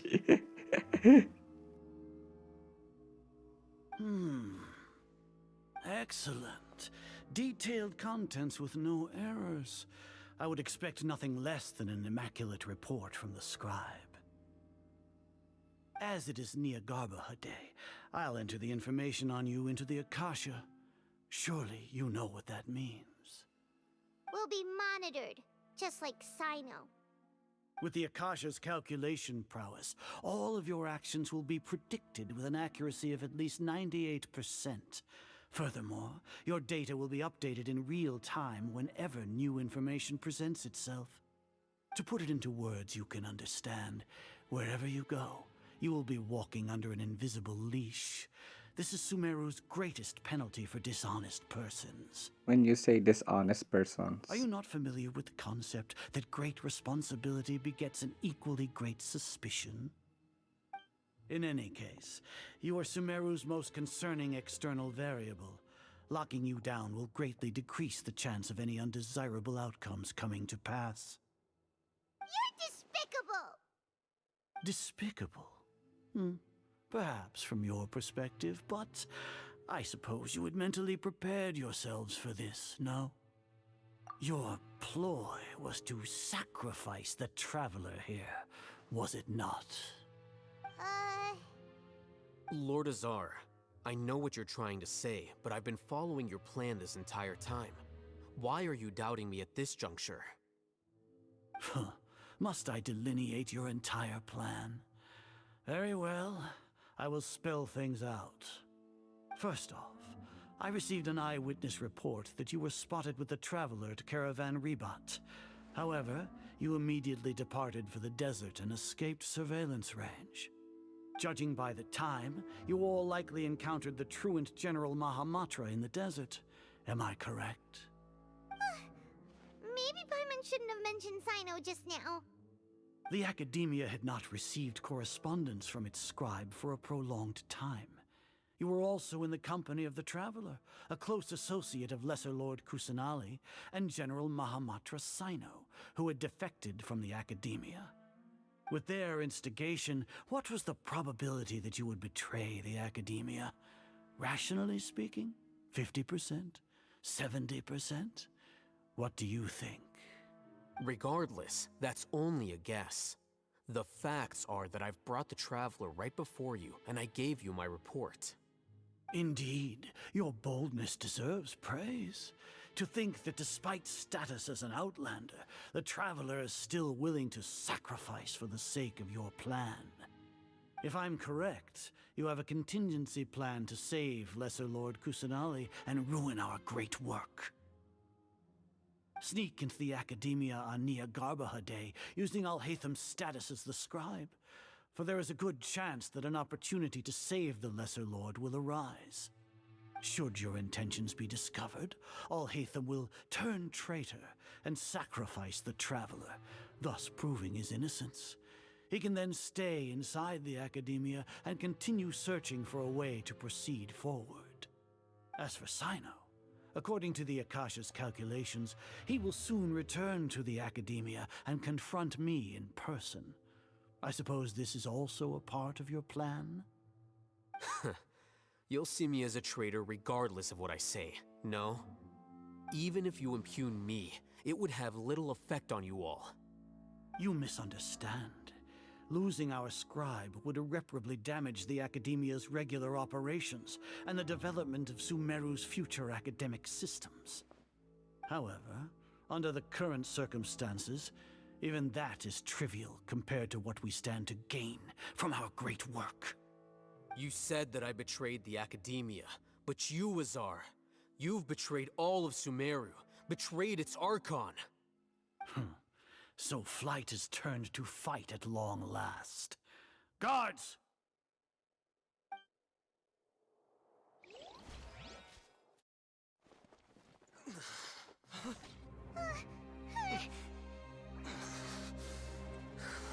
Oh, Alhaitham is using rage mode.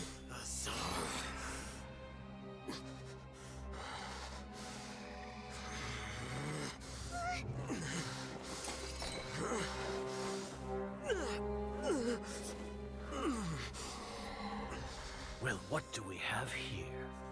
So you stole that divine knowledge capsule. Traitor! You traitor! Even the most rational scholar will yearn for the power of a god in a moment of desperation. Aren't you doing the exact same thing as me, Alhaitham? Unfortunately for you, no god will lend you their power. Azar!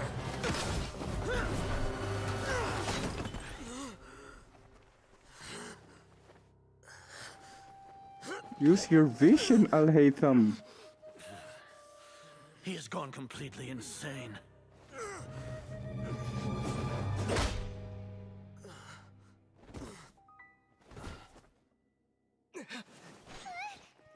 Take him to the Matra and exile him to Aru village.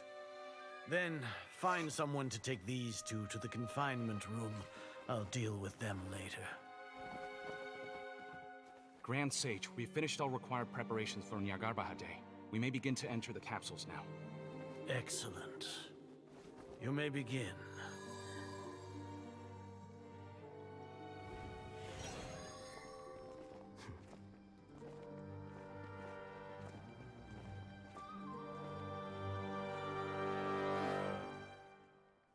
Oh, that's the plan all along?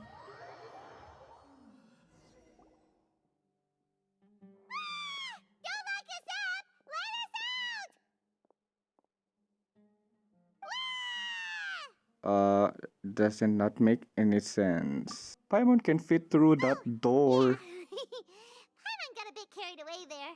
How was Paimon acting just now? Great, huh? Everything's going according to plan so far. We made it into confinement, and Alhaitham's probably done with his part too.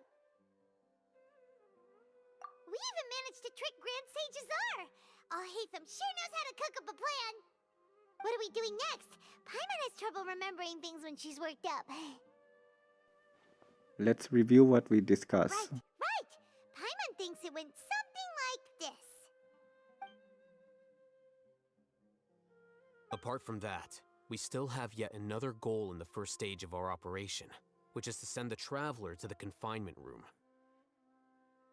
What? Why do we want to get him locked up on purpose? He's always been the person the sages are most afraid of, as well as the greatest obstacle to their successful implementation of their plan. They are very aware of the risk he poses to them. Once the traveler is imprisoned, the sages will likely think that everything is under control. And with their guard down, the next phase of our plan will have a much higher chance of success. I can already see the pompous looks on their faces. Oh, that's a super tricky plan.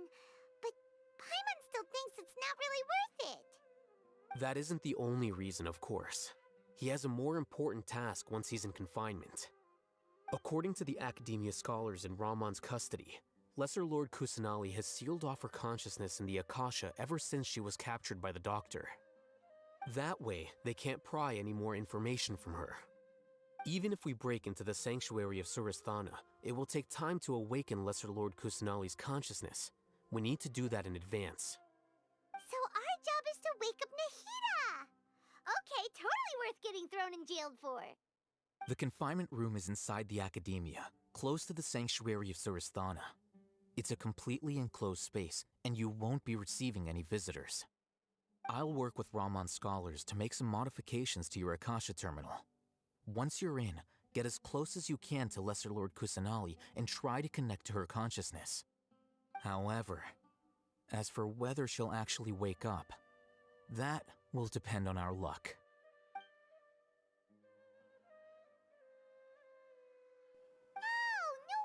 Wait, I'm wearing Akasha terminal? I didn't notice. Modified. Paimon thought they'd take our Akasha terminals when they locked us up in here. Were they being careless? Alright, so what now? Then we tried to connect with Nahida. Sounds easy enough. We can finally talk with Nahida after all this time. Let's do it. There's a light flashing on your Akasha terminal. It's almost like... the faster it blinks, the better the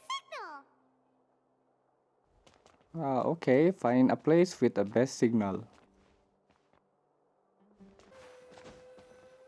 Whoa, it's Mora! Ooh, Mora. No, Paimon, we're not here to hunt for treasure. Here? No signal again. Is it getting jammed? Oh my god, where is it? Maybe I should go higher? Is it? Oh my god, yes! Is this the right spot? Are you getting anything? Please work.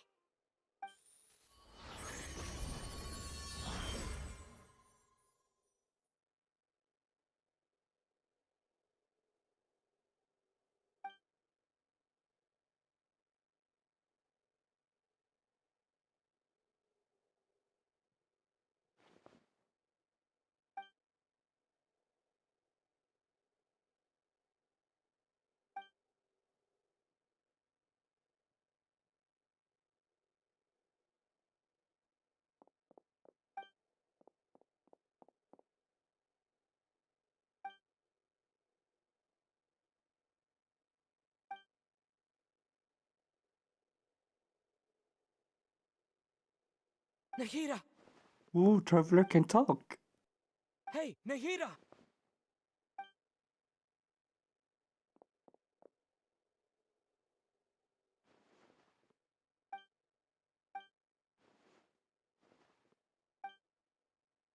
When did it first start?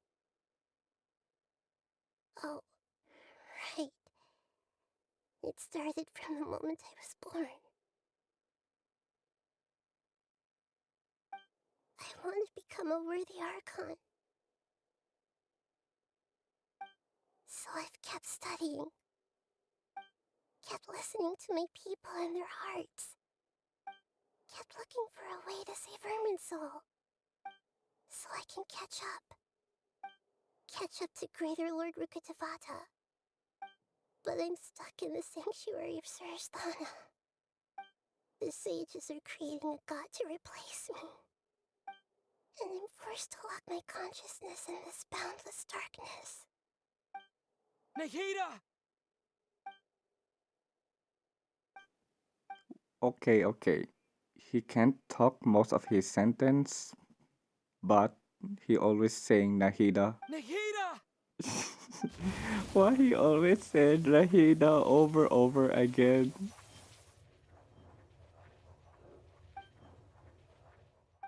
It's so quiet here. Now that I think of it, I don't think I've ever actually listened to my own inner voice. Do Archons have them? Should Archons have them? Have I been doing the right thing? Am I really not needed? How do I really feel about all of this? It's so quiet here. Since you're the god of wisdom, you've known the answers to all these questions since the very beginning, haven't you? Who are you? Whose voice is that? It sounds familiar. Her mother? You're right, though. I won't ignore my own voice anymore.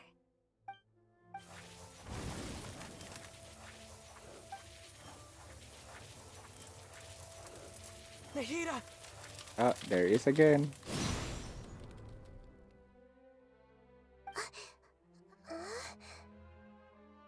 Nahida?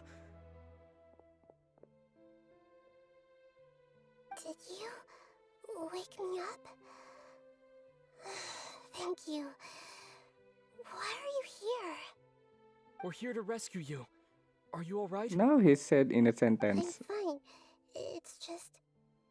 when I think of everything that's happened to me, I feel really angry now.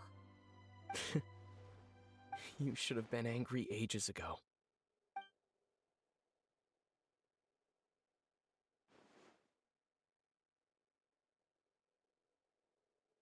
Huh? Oh, you're back! How's everything? Nahida is awake. That's wonderful news! Great! We weren't locked up for nothing! When you went to wake up Nahida, Paimon was listening for any sounds outside. You were out for a long time. There are fewer and fewer scholars going about now. You think everyone's done with their Garba Day stuff? Yep, so that means our next act is Nilu's performance! Nilu, are you sure about this? You're taking such a great risk for them. I'm sure, and I'm going. You know that I don't like to pass up any opportunity to dance, and this one is especially important. All right. You seem to have a lot of trust in them, so I won't say more on the subject. But if anything happens, the few of us here may not be able to help you. Don't worry. They've been through worse. Everything's going to be fine. All right. You know, if you really do get arrested, we'll do everything we can to get you back. Be careful, even if it's only for our sakes. Thanks, Mr. Zubair. You're so very kind. What? I'm gonna play with Nilu. Cha. Nilu, how's it going? Nervous? Definitely more than usual. But it's because I'm worried I won't dance well enough. It's okay. Just focus on your performance. We'll take care of everything else. You sure know how to talk. Taking all the credit, even though we came here together to help out. Well, thank you both. I'll have to treat you to a meal after all this ends. I really, really appreciate all of your help.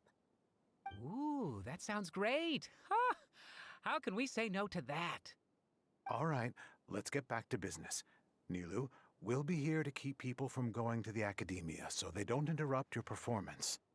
I was planning on telling them something like, the Academia's been conducting a weird experiment, and some of their test subjects escaped. It's really dangerous there, so stay away. Oh, you couldn't think of anything better? Oh, Oh well, I guess it does sound like something the Academia would do. I think it sounds great. I'm counting on you guys. Don't worry, it'll be a piece of cake.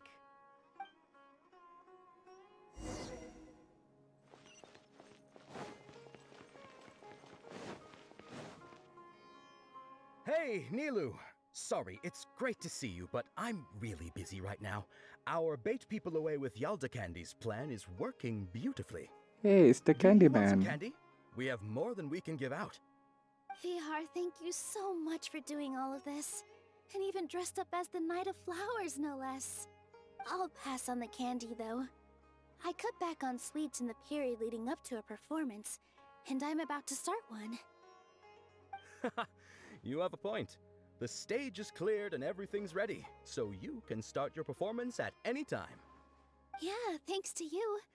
I'm really grateful. All right, time to hit the stage. You're welcome. The honor's all mine, since I'll have such a great view of the show.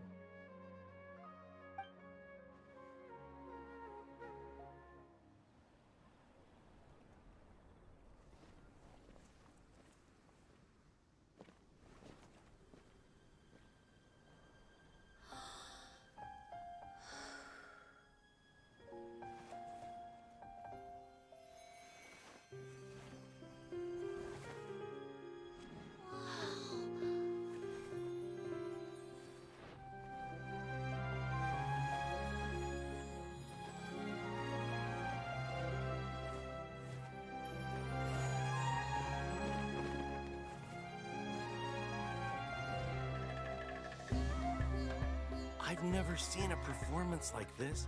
This is incredible. Yeah, but I heard that public performances like these have been banned. I can't believe she's doing this here.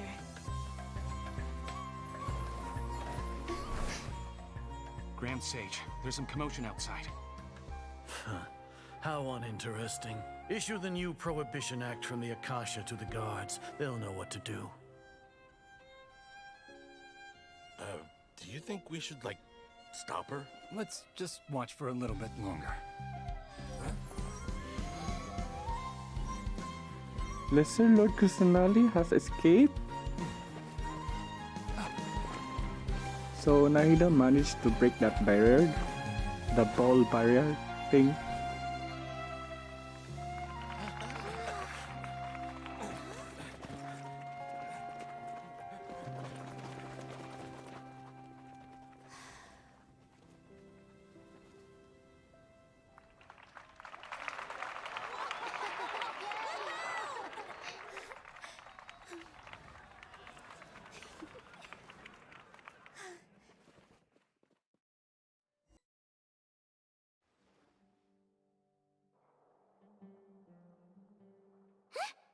Did you hear that?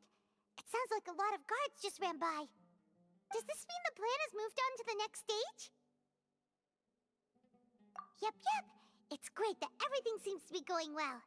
Come to think of it, when did Alhaitham replace the knowledge capsule that was about to be entered into the Akasha? When he pretended? Oh, so that's when he did it! Oh, I was genius. too nervous to notice. Speaking of, didn't Alhaitham also yoink the divine knowledge capsule from that mercenary leader in Port Ormos when everyone else was distracted? It's a time-tested trick of his. Why are we complimenting him? Yeah, he's smart and all, but he still makes Paimon's blood boil. Let's review our plan for this stage again. It's not like we have anything else to do right now anyway, and it'll help us feel more confident. Paimon remembers that Nilu's task was supposed to go a bit like this. Now that Lesser Lord Kusanali's consciousness has been forcefully sealed, the core figures of the Academia and their guards have started to wear their Akasha terminals again. With the Doctor's technological support, they think they have nothing to fear. How despicable of them to rely on such a person. But this is also our chance. I was originally asked to draft the knowledge capsule for the Artistic Performances Prohibition Act when I was still at the Academia. It should be on the Grand Sage's desk right now, and will be entered into the Akasha during the next Nyagarbha Day.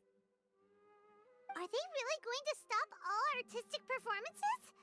That's horrible! I'll make an identical knowledge capsule, but this time, I'll smuggle some misleading information into it.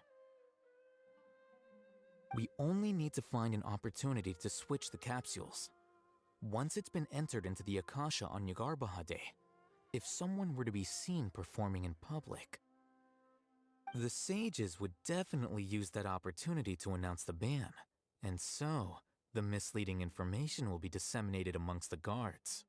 Sure sounds complicated, but it seems like if everything goes well, we'll be able to get rid of all the guards in the academia without any effort.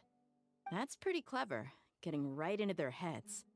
I just have one question. Even if we manage to get the misleading info out to the guards, how can we be sure that they'll believe it? People who are used to relying on the Akasha become less inquisitive, and their ability to distinguish truth from misinformation is significantly reduced. They will view everything the Akasha releases to them as the unequivocal truth. The Akasha will turn humans into machines. I've seen it happen many times. Yikes. Good thing I didn't wear it for long when I was working in Sumeru City. At first, I thought it was a good thing too. By the way, this plan still requires a performer, right? Do you have someone in mind? Nilu of Zubair Theater. I know her really well. We can trust her. I'm kinda hesitant to ask her to participate in a dangerous plan like this, but we can ask her in person. All right. After the guards in the academia are gone, then it'll be time for me and my stowaway brothers to shine. Here they come. Did you see that, Raman? They came out from the academia in droves. After laying low in the how city does he for so do that? long, this is the moment we've been waiting for. My brothers have already sprung into action. We couldn't do anything to them inside their coop, but outside the academia, this is our hunting ground.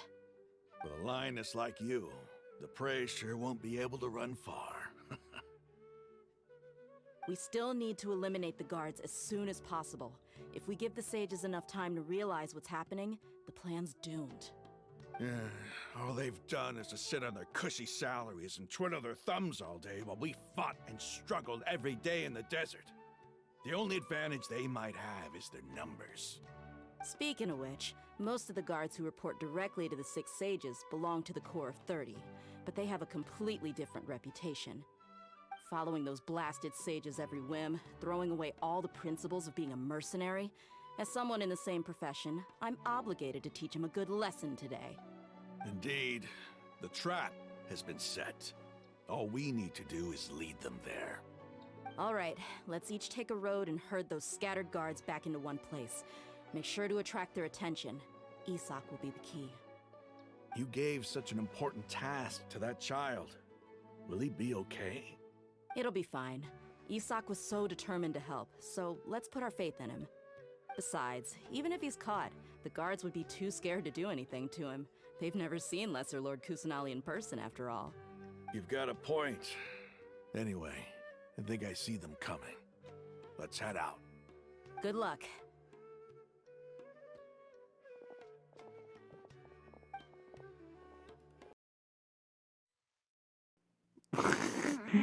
What is this? Outfit. Nice outfit, Isak.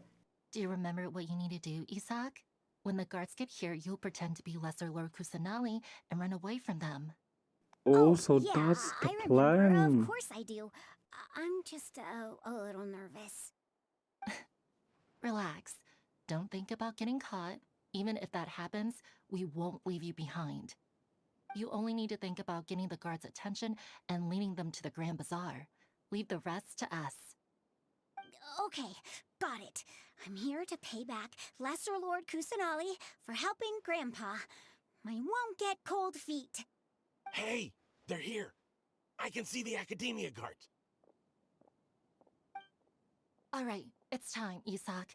Take a deep breath and go. You can do this. Wait, I'm playing Isak. There's no way. I can control him.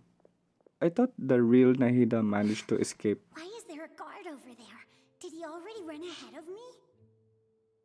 This is different from our plan. But there's no time. I need to make a choice. Huh? Did I just see something dart by? No, you didn't. I'd better go have a look.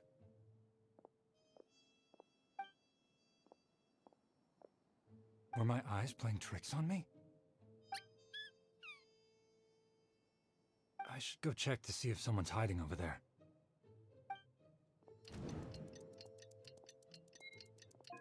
There seems to be nothing here. Just to be safe. Good thing they didn't find me. I was close. I'd better hurry and keep going.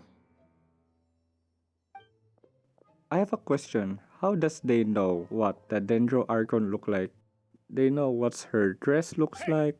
Lesser Lord Kusanali's over there! Stop! What? Lesser Lord Kusanali? How did I not see anything just now? Oh no, they found me. Where should I go? Towards the city center. What? Mission failed? Hey! Lesser Lord Kusanali's over there! Stop! What? Oh no, they found me. The target suspected to be Lesser Lord Kusanali has escaped into the Grand Bazaar. Assemble and arrest her! Where did she go? How did she disappear? Did we lose her? Hurry up and find her! Hey, why is your team here? Didn't we say to split up our search? Hurry! Hurry! This place is... Why are you all here? Yeah, isn't it one heck of a coincidence? Everybody's here. What on earth is going on? I suppose that's all of you? Who are you? Did you set us up? What are you planning? Phew, that was rough. I almost got caught. Little brat! So you're not actually Lesser Lord Kusanali. Who exactly are you all? Eremites from the desert? Just some colleagues. Think of this as a business competition, or a personal grudge. After stepping into our traps, stop thinking of yourselves as hunters. Behave like the prey you are. Okay, that whistle on his mouth. I don't know how did he do that.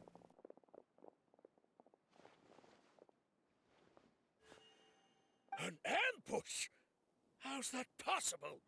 This is Sumeru City, but mercenaries from the desert somehow ambushed us! You've spent all your time hiding away in the academia. This place has long since become our hunting ground. Brace yourselves!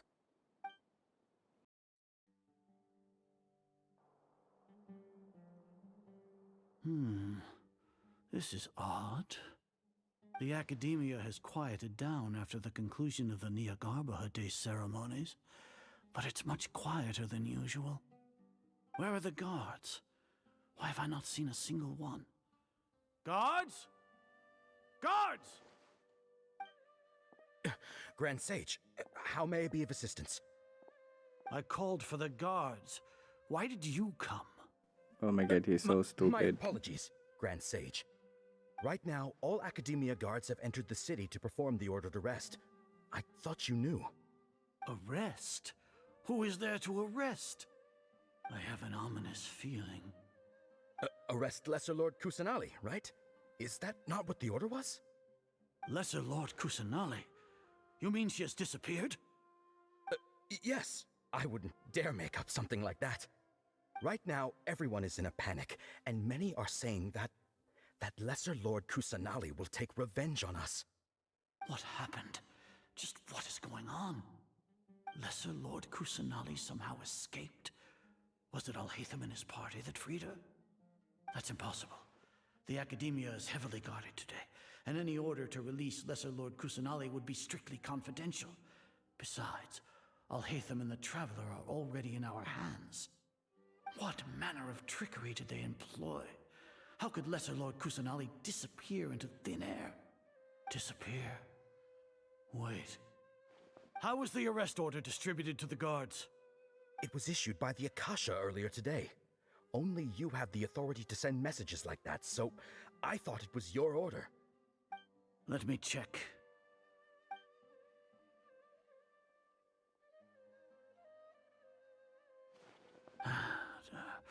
Here. Lesser Lord Kusanali has escaped from the sanctuary of Surasthana. Go to the city and arrest the escapee immediately. The Akasha indeed contains this information, and it clearly appeared in my mind. How did they bypass my permissions to issue this kind of message? Was it the report about the traveler that Alhaitham submitted? No. I specifically checked that knowledge capsule before entering it into the Akasha. Could that have been a red herring? Well, even if I figure it out now, it won't make any difference. The important thing now is to confirm Lesser Lord Kusanali's status. Have you been to the sanctuary of Surasthana to confirm that Lesser Lord Kusanali has indeed escaped? Confirm? No, I haven't. It may be a bit offensive to say this, but Grand Sage, what you're saying doesn't make any sense. How can the information in the Akasha be inaccurate? What the Akasha decrees is fact. That is common knowledge to all of us. If we have to confirm the information and knowledge from the Akasha ourselves, then how is that any different from us learning that information ourselves? Wouldn't Greater Lord Rukkhadevata's legacy lose its meaning that way? In the beginning, it was I who asked you to believe in the Akasha, to believe in the legacy left by Greater Lord Rukkhadevata. Are you trying to use my words against me? No, Grand Sage. I'm merely confused because I believe in you. I never meant to refute you. Stay here and see if there are any suspicious people around. I'll go to the sanctuary of Surasthana on my own.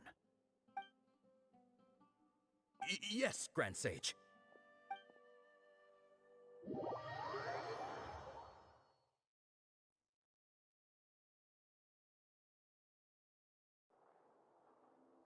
Lesser Lord Kusanali has escaped from the sanctuary of Surasthana. Go to the city and arrest the escapee immediately. How can that be? Stop thinking about it. Stop. It must be a trick of theirs. As long as I personally confirm it. Ah! Impossible. Oh, she managed to That's escape. Impossible. There must be something wrong with my eyes.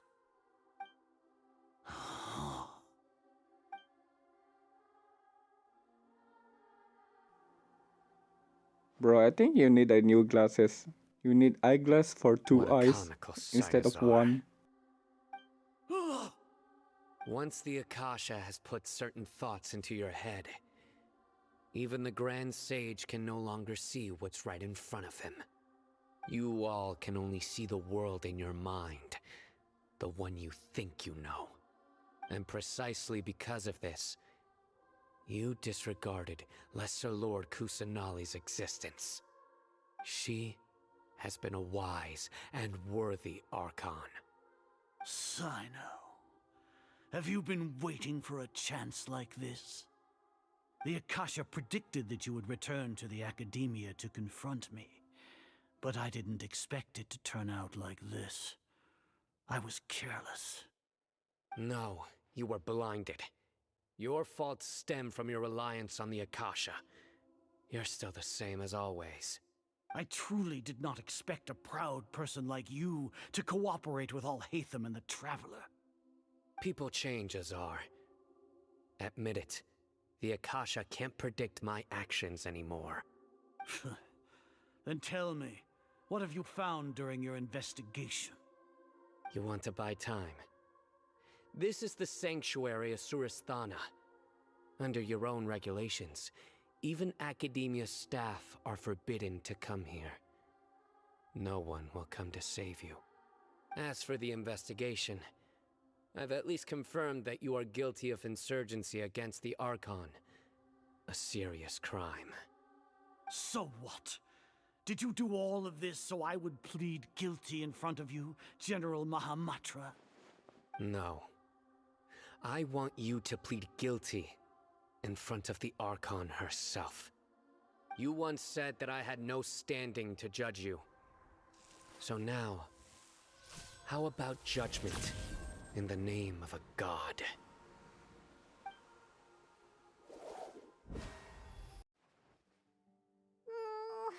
How long do we have to wait? Paimon wants to know how things are going out there. Paimon hasn't heard any sounds outside for a while. Hopefully something bad didn't happen. Yeah, but aren't you scared that we might be locked up in here for the rest of our lives? Thinking about it, at least Paimon has you. We could still chat like this. When Paimon thinks of Nahida being imprisoned alone in the sanctuary of Surasthana, Paimon can't help but feel sorry for her.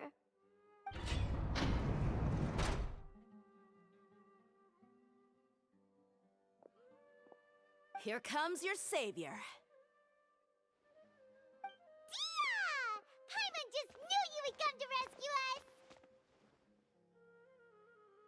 You two really owe me some big thanks. I had to search through who knows how many guards to find the key here. It felt even more tiring than whacking them. I'm exhausted.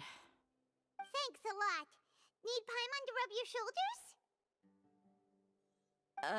No, that's, I'll pass. What are you afraid of? Oh, are you ticklish? Now isn't the time to talk about being ticklish. How's Nahida? Things in the city and on Cyno's side are both going well. The guards that stormed out of the Academia are all taken care of. The Corps of 30 is in charge of the city's defenses, but we already talked to Asfand. They've been fed up with the sages bossing them around. As long as it doesn't break their employment contracts, they'll turn a blind eye. That's probably because you've been super great friends with them for a long time. So, how's Cyno doing?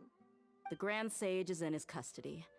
Even I know how terrible it is to fall into Cyno's hands, so he probably does too. Cyno forced him to release Lesser Lord Kusanali. He has no choice but to obey. So, hurry to the sanctuary of Surasthana. Assuming nothing weird happened, we should have already rescued our Archon. That all sounds amazing. Honestly, I didn't expect our ragtag bunch to do this well. We just came together last minute to save the Archon, you know? Alright, you two better go. I still have to clean up some messes in the city. See you around.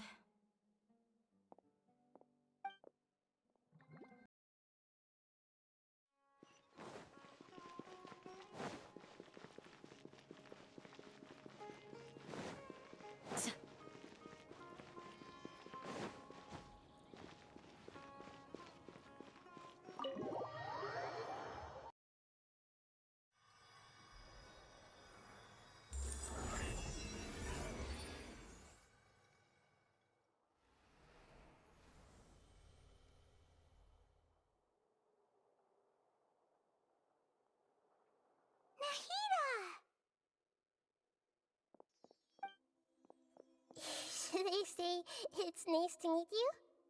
This is the first time we've met in real life. Before, we've only met in dreams, consciousness, or when I was in someone else's body. Thank you so much for coming to rescue me, but I also need to apologize. During this time, I did some self-reflection. My sense of inferiority and yielding to the Academia led to all of this, and created so much trouble for you all. You deserve to be freed. Exactly! We're here because you're a good Archon and one of our friends! Thanks, you two. Amazing. So this is how it feels to walk out of that cage with my own body. It's like I just had an endlessly long dream. I can't even tell if I just woke up or was only now born into this world. My concept of self has become so clear. But now doesn't seem to be the time to indulge in this feeling. Saving Ermin's soul. This is really embarrassing. You all just rescued an Archon, and now she needs your help to save her country, and even the entire world. It's okay. With you here, Paimon's sure that everything will work out. There's one more thing. What is it? For all the things the Academia did to me, and for all the folly it committed in the name of wisdom, as their Archon, I will make them pay. Ah! Wow! That's the spirit! You're finally standing up for yourself and not letting people walk all over you! I understand now. To be a better Archon, I first need to better myself. If you haven't even figured out how to be a caterpillar, how can you be a butterfly? Yes, true. That reminds me. I wonder how far along the Academia is with their god creation plan. We need to hurry and prevent the birth of that false god. I need to make some preparations. Since I'm now free, I can establish a direct link to the Akasha and control it. First things first, I need to remove the restrictions that the doctor put on me in the Akasha. After that, I'll make some adjustments and revoke the sage's permissions. The Akasha will then be like how it originally was, only operable by the Archon. After all, the Academia betrayed Greater Lord Rukkhadevata's trust. This might take some time. In the meantime, you should also work on your own preparations. If we don't stop the god creation plan in time, we'll be in for a tough fight. We might as well prepare for a fight! When we're done, we can take a walk around. After all, we missed out on a lot of stuff when we were locked up. What do you mean miss a lot of stuff? It's all the same.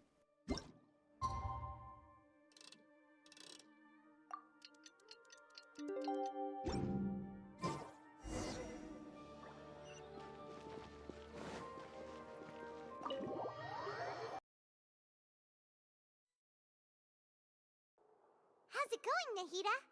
I'm done with the parts that needed my involvement to complete.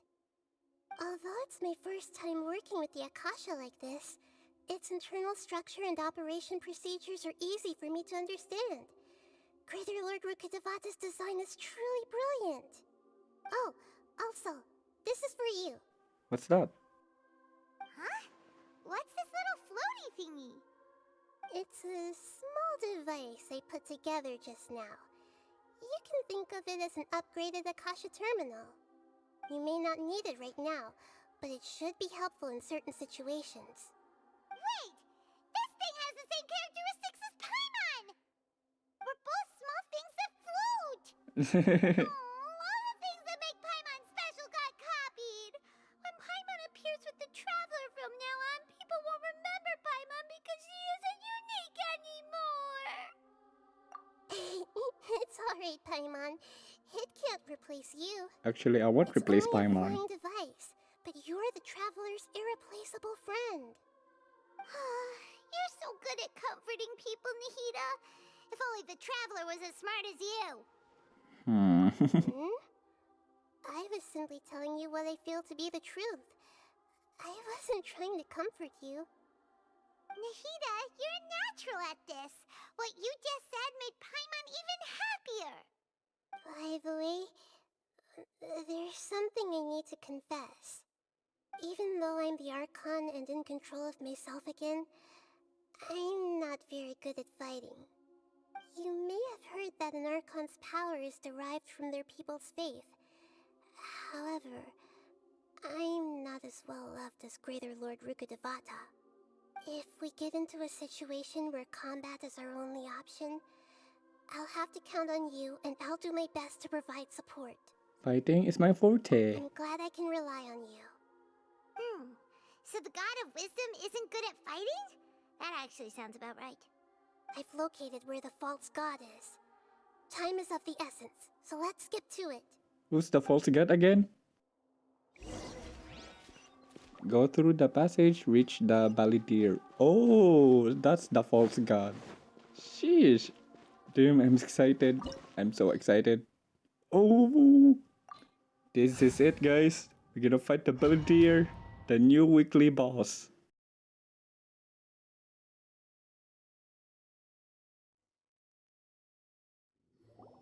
What is this place? Is this really the way we need to go? Wow. Who would have thought there'd be a place like this hidden right slap bang in the middle of the city? The sages wanted to realize their god creation plan without being discovered. The safest and most convenient way would be to build within the academia itself. That's true. They were already hiding one god, so why not two?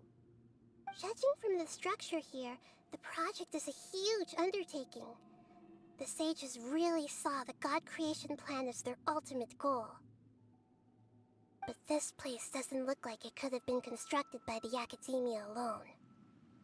The Fatui under the Doctor sure didn't hold back. They provided a lot of technological support. Yeah, or else they wouldn't have been that generous. Is that it, though? I've always felt that this Doctor is different from the academia sages. He doesn't seem to share their sense of urgency.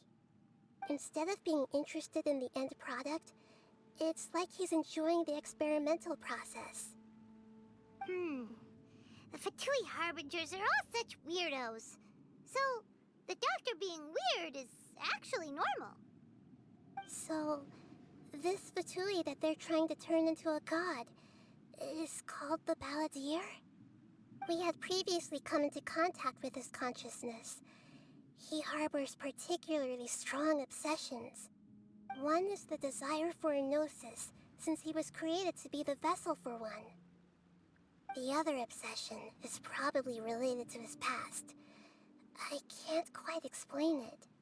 Paimon knows that he was a prototype puppet for the Raiden Shogun before he became a Fatui Harbinger.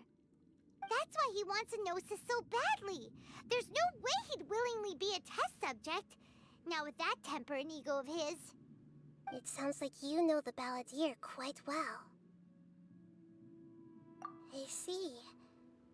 Tell me more about him and what he's like. The more we know now, the better we can plan for and react to any future situation.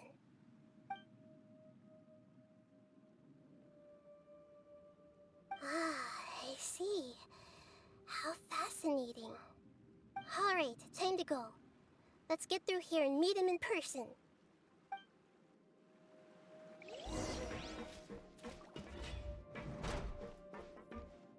Oh, great. Always the Fatui. Illusion shattered. I'm going in.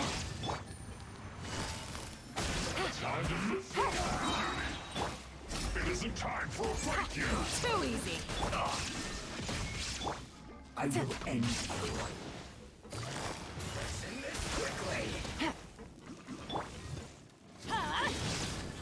Adventure time. I guess this is it.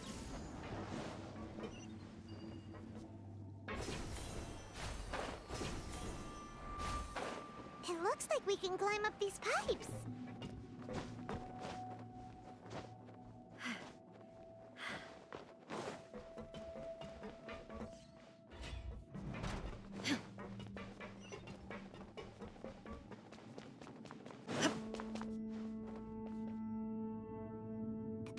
The ground seems all messed up. Let's go around and see if there's a way to fix it. Okay, so how do I fix it?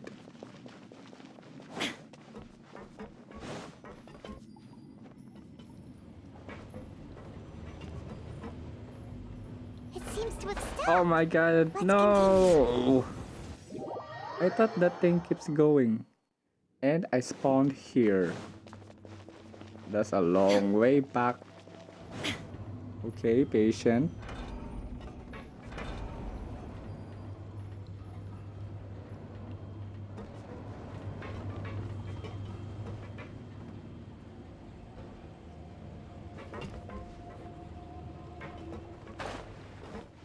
Wait a minute. Is there chest in here?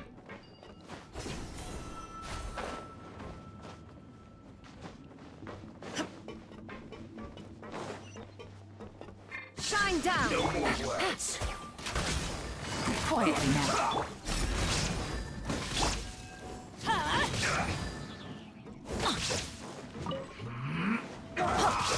Illusion shattered. Gotcha. You. Stay right there. Get out of here. Let's end this quickly. Teamwork is dreamwork! Yeah! Busted. I guess this is it.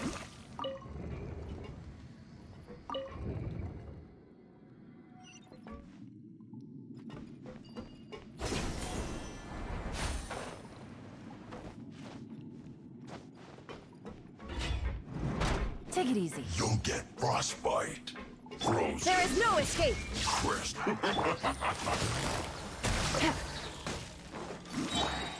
Get out of here!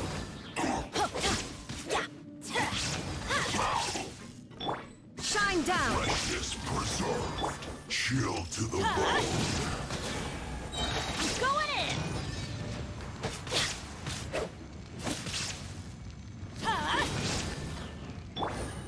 Quietly now. Busted. Ah, so there's a chest.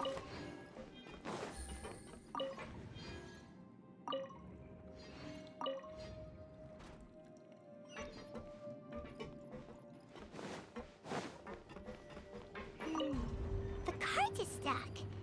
Maybe there's something wrong with the tracks. Let's try adjusting the direction of the device to clear the tracks. Just located. Oh, I better jump. Ah! Okay, it's fine. It's fine.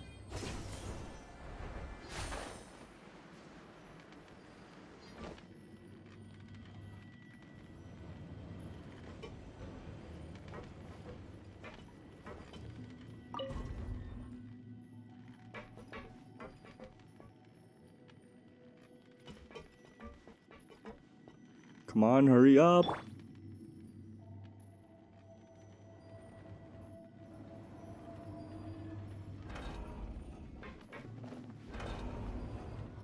There's a chest.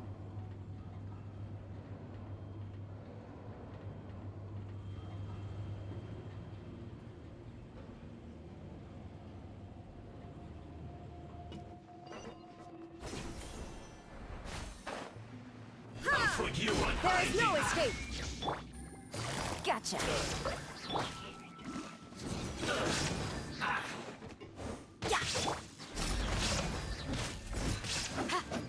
Come on, fall. Quietly now.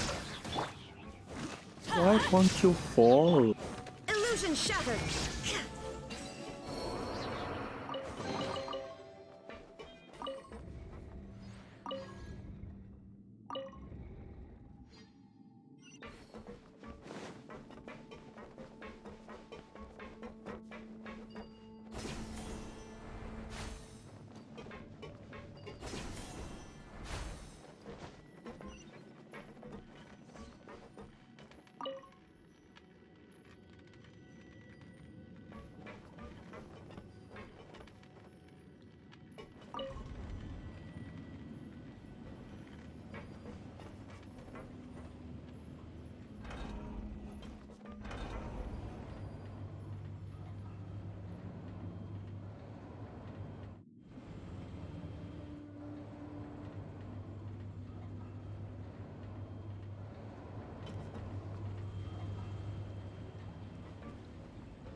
Two enemies? Okay. No escape. It's time to use her burst.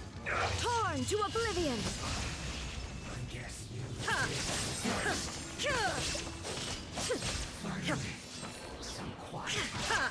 Well met. Don't be a chicken boy. We've only just begun. An unfortunate fault.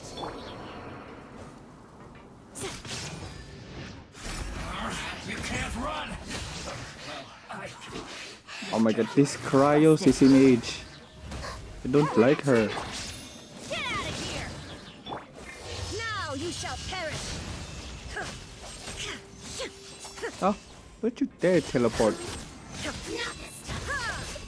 Shine down! Get out of here!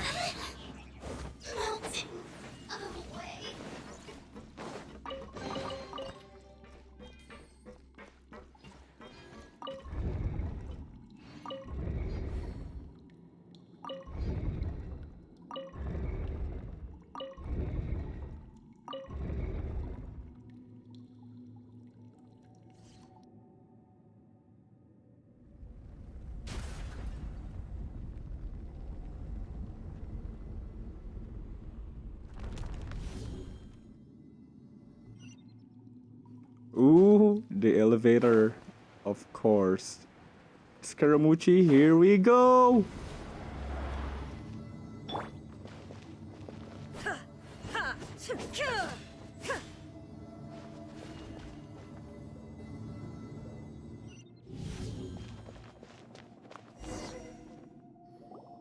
Looking at its operational status, we must prepare for the worst. The god they wanted to create is likely close to completion or already completed. That's not a surprise. Oh no! What should we do? Paimon can't imagine how hard it would be to fight against a Fatui Harbinger with a Gnosis. Are you nervous, Paimon? If you really want to know, of course Paimon's nervous. Aren't you too, Nahida? Yes, I am. This is probably the first time I faced with a calamity of this degree since my birth.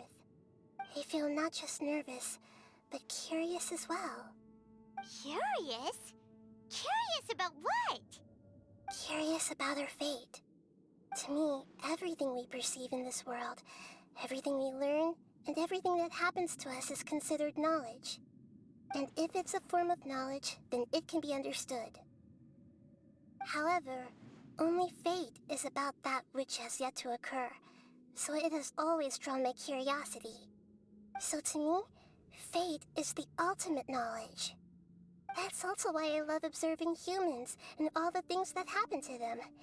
It all brings me great satisfaction. And now, at long last, I'm not just an observer anymore. I will personally experience my own fate with you by my side. Isn't this such a wonderfully exciting thing?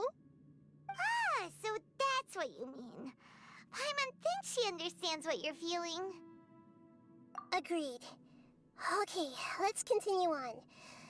I can sense his aura from here. Go to where the Balladeer is.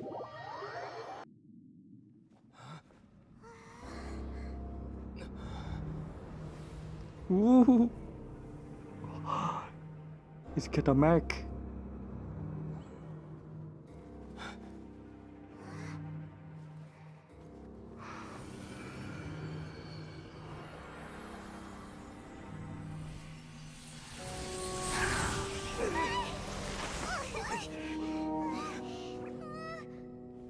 Who would have thought the world would be so eager for my birth?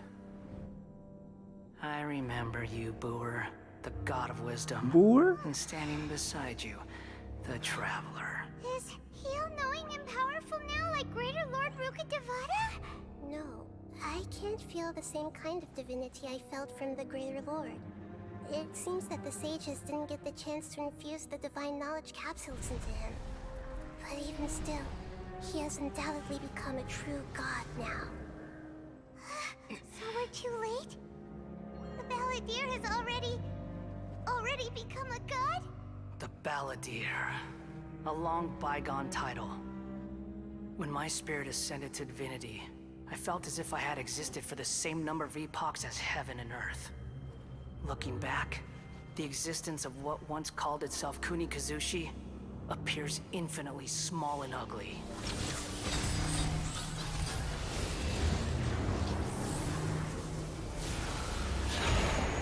Shoke no Kame the Prodigal. Digal or Digal? Opposing aura. It really feels like a god's. A body that capitalizes on the Balladeer's original construction as a mechanical puppet, with the Gnosis serving as a constant power supply. How much effort and resources did the sages put into this? From a purely technological perspective, it's a commendable achievement indeed. It's no exaggeration to say, this is the culmination of human wisdom. You sure are something. Dishing out compliments at a time like this? But I don't think he's reached the spiritual height of a god. Strife is engraved upon every god and every gnosis brought forth into this world. Can you feel it? The exhilaration of such power, and the thrill of anticipation for our contention. Nahida wouldn't feel the same things as you! Do you not realize that you are interrupting a conversation between gods? Lowly creature, know your place. The strife engraved upon a gnosis. You're talking about the Archon War. Tevat's current peace was not easily won. I didn't personally participate in the Archon War, but the way I see it, all those losses were meaningless, driven by the demands of the laws. There's no point in bringing it up again. Is that so? Yet I am deeply disappointed that I was never allowed the fortuity to personally participate in the Archon War. This is a first. Encountering a god in this world who does not crave power. No wonder your own people have abandoned you, God of wisdom. But from now on... Your judgment is as your existence. Unsubstantial. This is where everything ends, Booer. The God of wisdom. You should know that wisdom cannot solve every problem. Like now, where your only option is to face me in combat. Okay, come out and face me. Come! Let us reenact a scene of the Archon War. Come and inaugurate my birth as a god.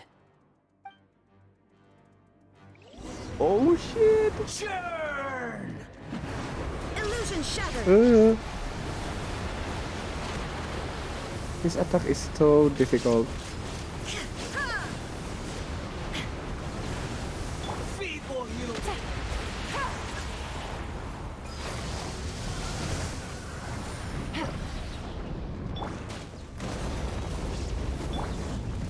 Do your worst! There is no escape. Past. What's the crystal do?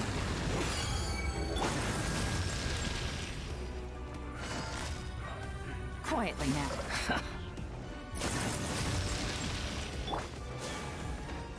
Get out of here! At my command, you What shall does the crystal fall. do? I cannot understand.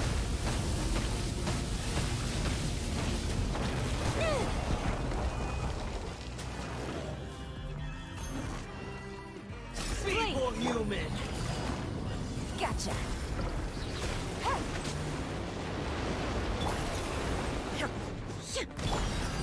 Teamwork is strength. Torn to oblivion. Insignificant. Okay, my pet is fully charged, but I don't know how to use it. Busted. Wait, I saw the button. My endless cycle. Ah, okay, I get it. If my pet is fully charged and stand inside the circle and use what vision I should use. Okay. Feeble human.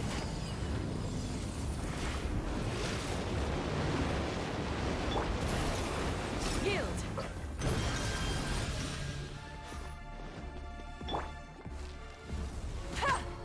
Quietly now. Insignificant. Illusion past. shattered.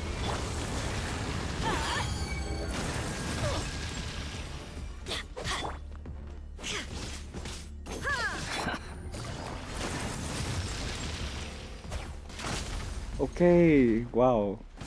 That fight is so long.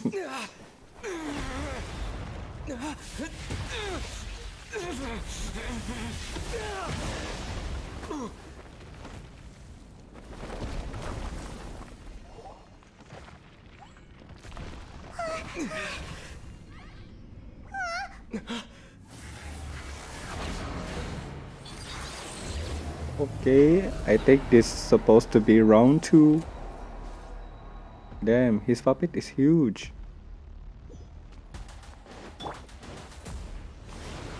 Tremble. There is no escape. Burn to oblivion. Oh my god, Yelan, how could you miss?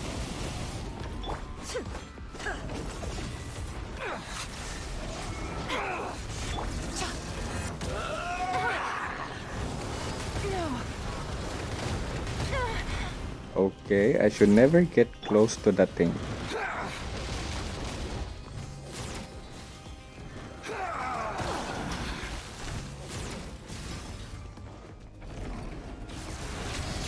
Kneel!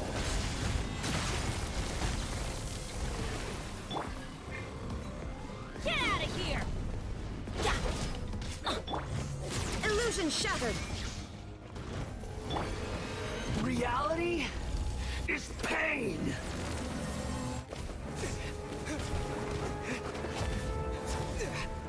Wow, he's still using that dual blade. How powerful is that dual blade?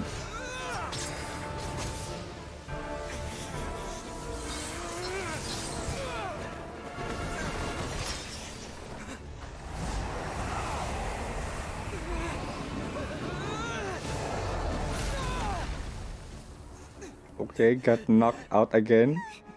It's because he's still using that dual blade.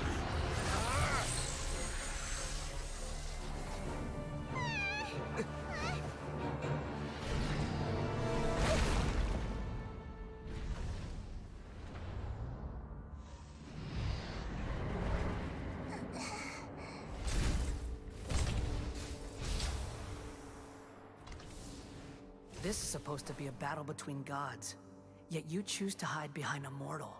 And now, you're acting like you'd sacrifice yourself for a human. Are you having fun proving a false sense of heroism to yourself, Boor?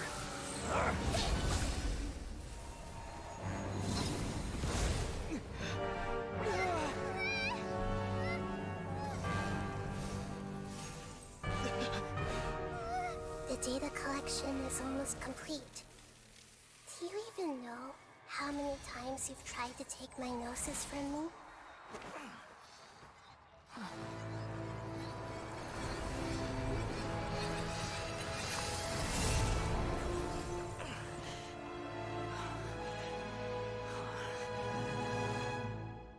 We just concluded the 168th loop. Oh, it's just a loop? Did you know that in the effort to create you, the people of Sumeru were forced to live through the exact same number of Sub-Zerus festivals and Samsara cycles? The power of dreams. When did you use it on me?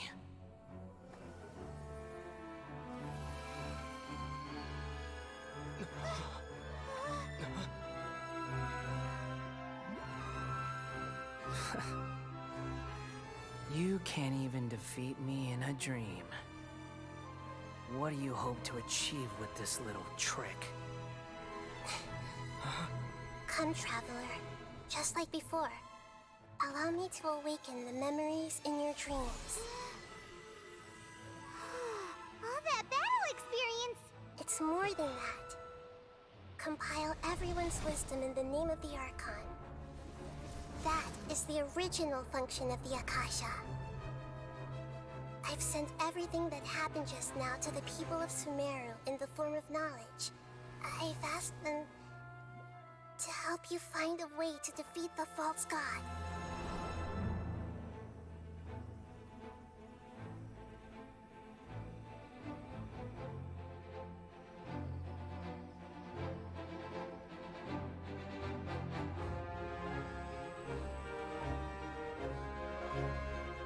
Now, all of Sumeru's wisdom is at your disposal. Meaningless tricks won't save you.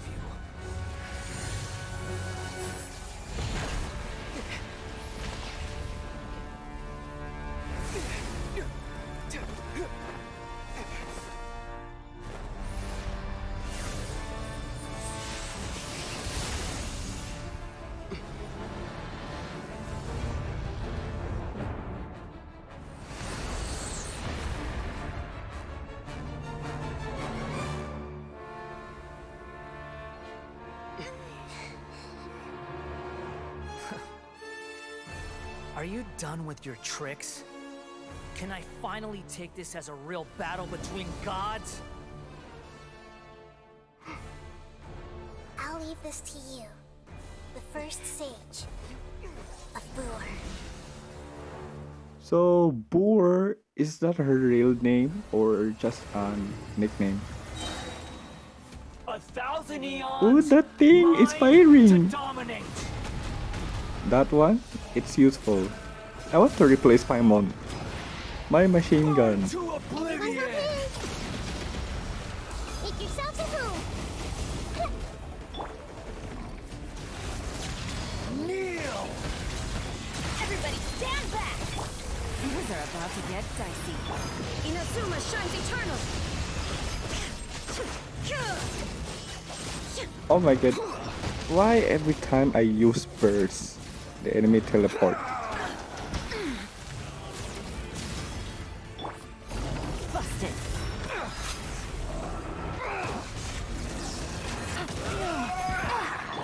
There is no escape!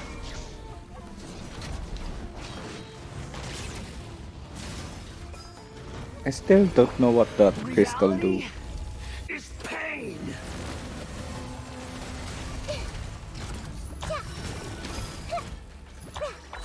Good riddance, cruel world. Holy shit! It looks like Goku's energy ball. Shine down!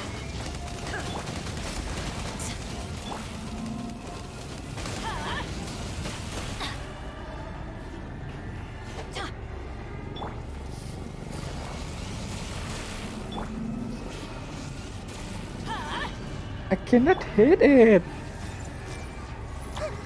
Nahida! Oh, okay, I can hit it. I have to use charge attack.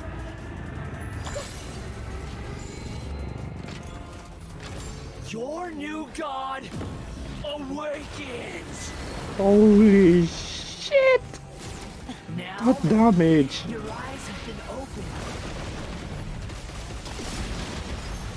There is no escape! Quietly now. Take it easy. Kneel. Adventure time!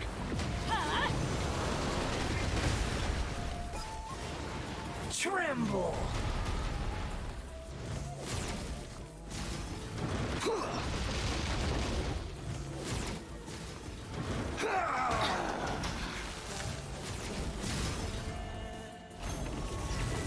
Adventure time!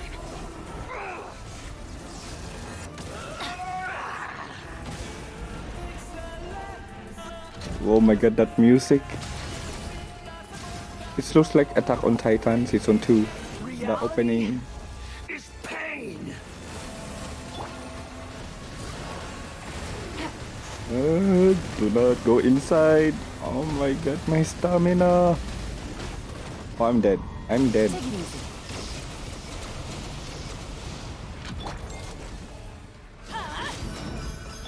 Shine down! Burn to oblivion.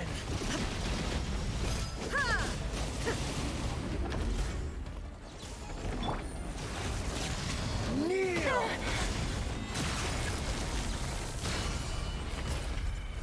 Oh my god, what a fight.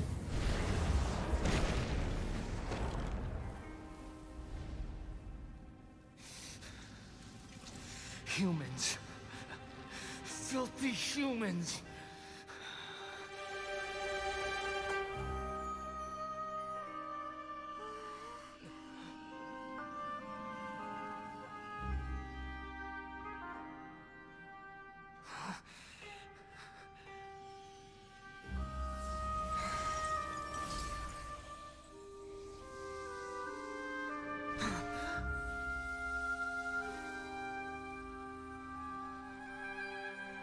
No!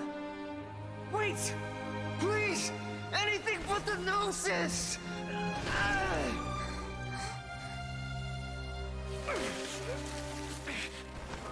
That's mine! Don't even try! I'll never go back!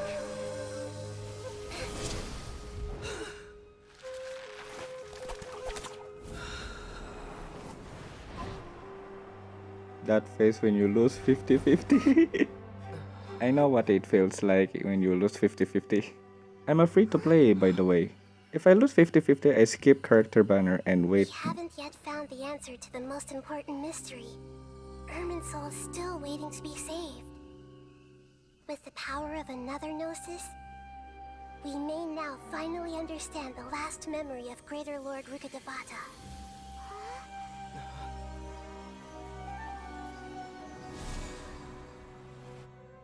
This is... That's right. This is the last memory of my predecessor.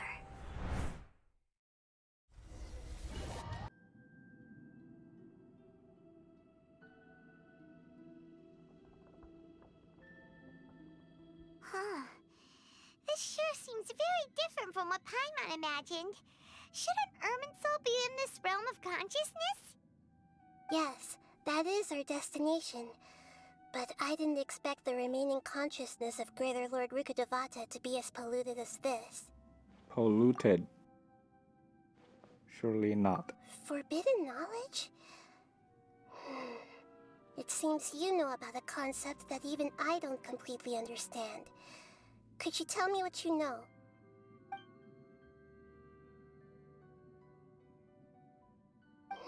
Your inference seems logical enough.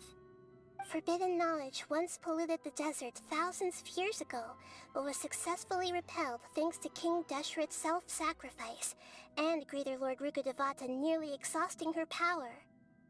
Then, a second instance of forbidden knowledge pollution occurred during the Conria Cataclysm 500 years ago. But I'm afraid it is much more serious this time, with Irminsul itself already in danger.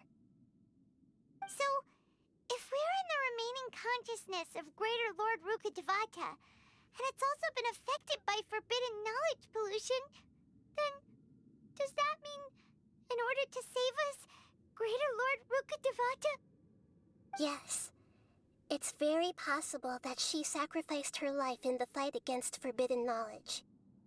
She didn't completely eradicate forbidden knowledge, but if it weren't for her actions, the pollution would have been far more rampant over these past 500 years. The way that everyone, including me, has forgotten everything about forbidden knowledge may very well be due to her restoration of Irminsul. Aww.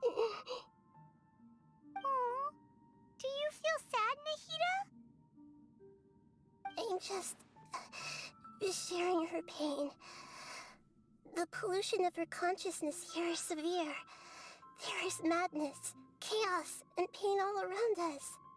Did she fight to resist the forbidden knowledge pollution in such terrible conditions, all the way up to her last breath? She even used her last remnant of lucid consciousness to leave a clue for us to follow. The words, "World forget me." Yes. Her words were distorted by forbidden knowledge, so that's all we could hear. But now, we have a chance to find the answer to this mystery. We can cross the polluted consciousness until we found the right path to meet with her lucid consciousness.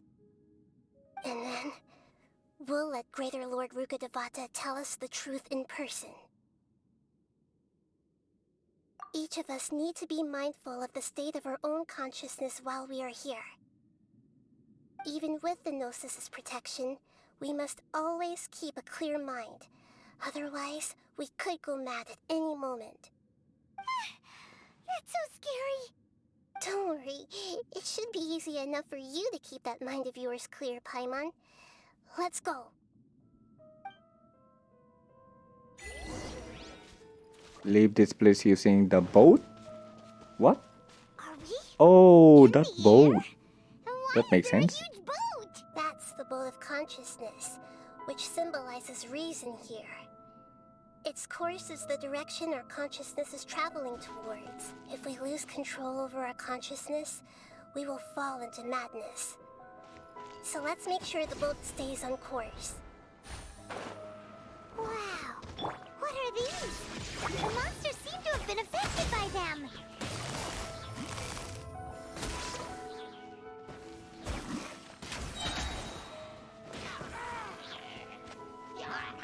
There is no escape!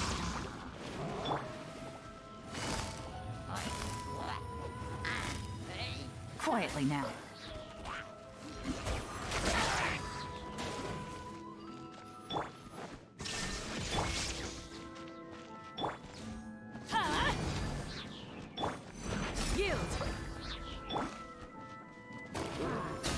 There we go. I hate that stone shield.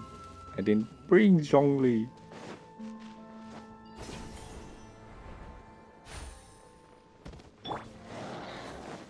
Shine down.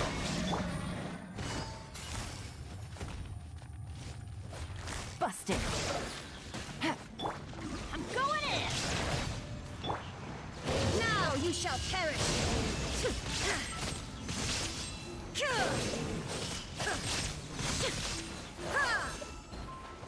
There is no escape. Quietly now. Get out of here. Pin them down. Shine down. Busted. A four-leaf sigil has appeared in the sky!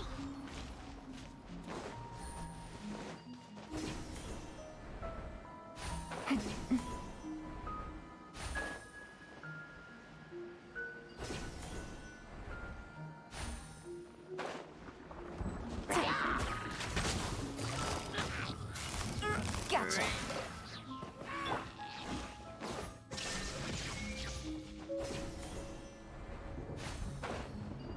How many monsters in here? And there's no chest. Get out of here.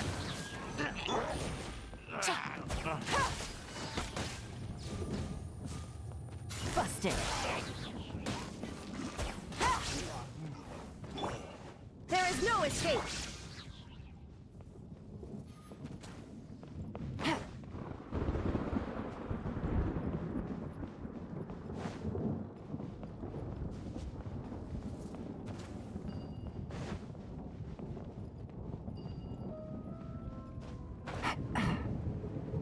Where's the other one? Did he fall? Oh my god, there you are. Shine down. Stop hiding.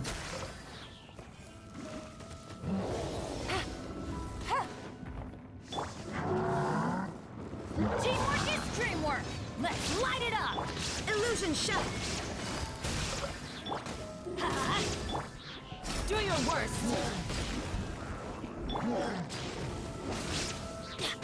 Adventure time. There is no escape. Everybody stand back.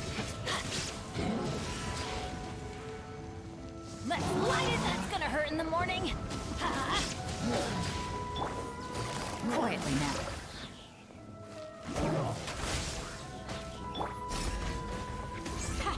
Too easy. Let's light it up.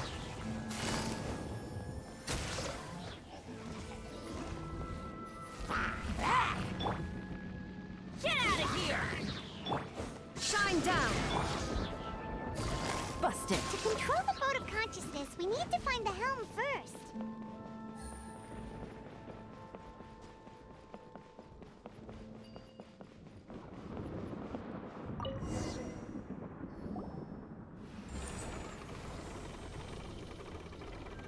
We changed direction. Are we still going the right way, Nahida? Mm-hmm. Judging from the current route, the boat of consciousness will soon take us out of here.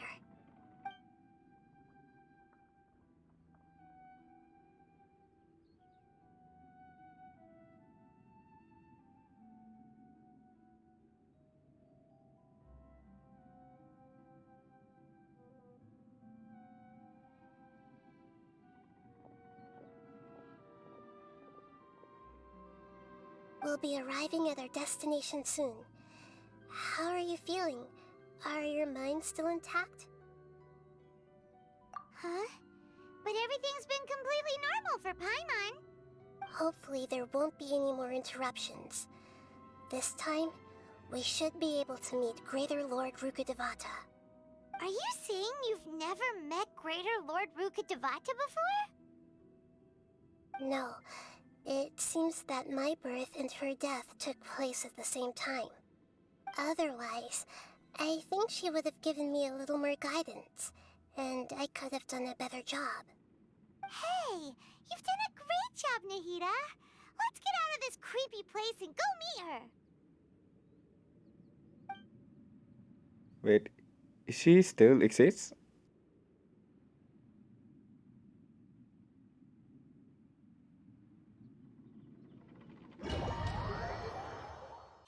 Is this the place you were talking about? The base of Irminsul?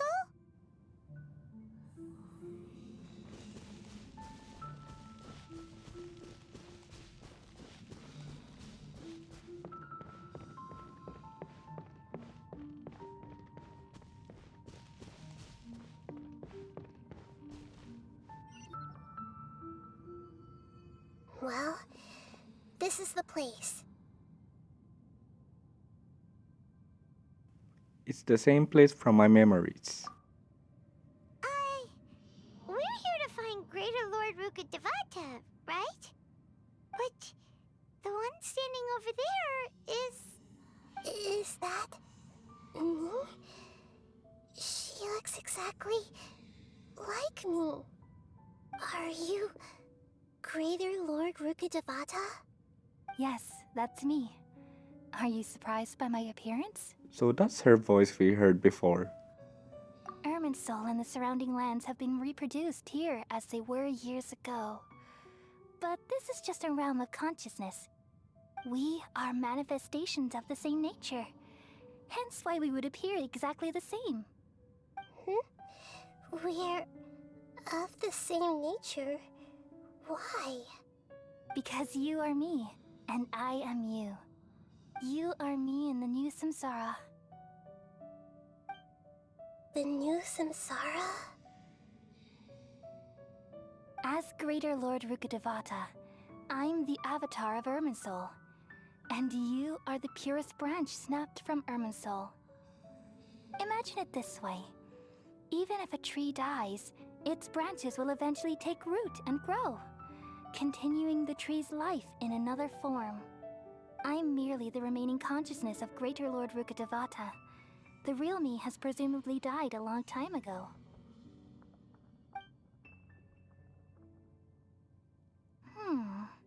Judging from your appearance, I've probably been dead for 500 years.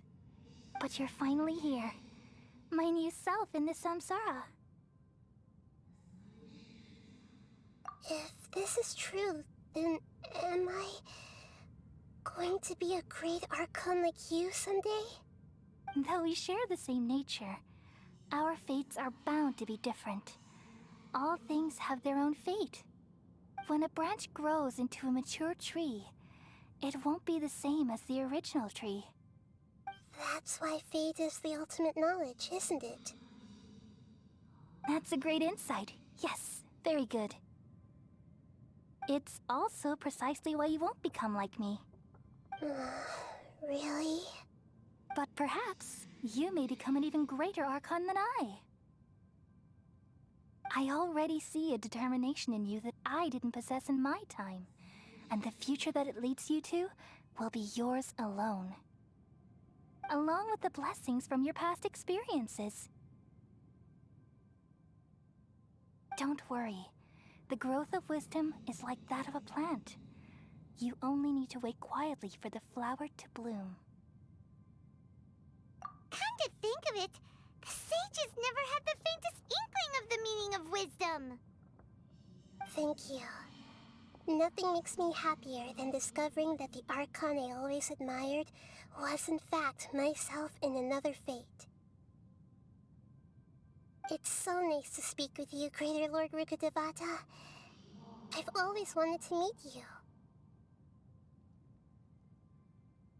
The feeling is mutual. From the moment I snapped the branch off Irminsul and created you, I've also looked forward to talking with you. Could you tell me why you wanted to create me? And what exactly happened when you died? Ah, I see. You're here seeking answers, right? Everything that day, even the sky itself, changed into a color like this. The Khaenri'ah. At that time, the seven were all summoned to the nation of Khaenri'ah. Except for me. I had a more important task to attend to. I had to protect Irminsul. The disaster occurred together with the pollution of forbidden knowledge. At that very moment, with my consciousness connected to Irminsul, I sensed something was wrong. The pain started to torment my mind. By the time I reached Irminsul, it was already displaying signs of corruption. Had I not repelled the pollution of forbidden knowledge with King Deshret thousands of years ago, I might have felt even more hopeless and lost. So what exactly is forbidden knowledge? It's a kind of knowledge that doesn't belong to this world, and a form of truth that can't be understood. It came from the very bottom of the abyss. Even I could never understand it.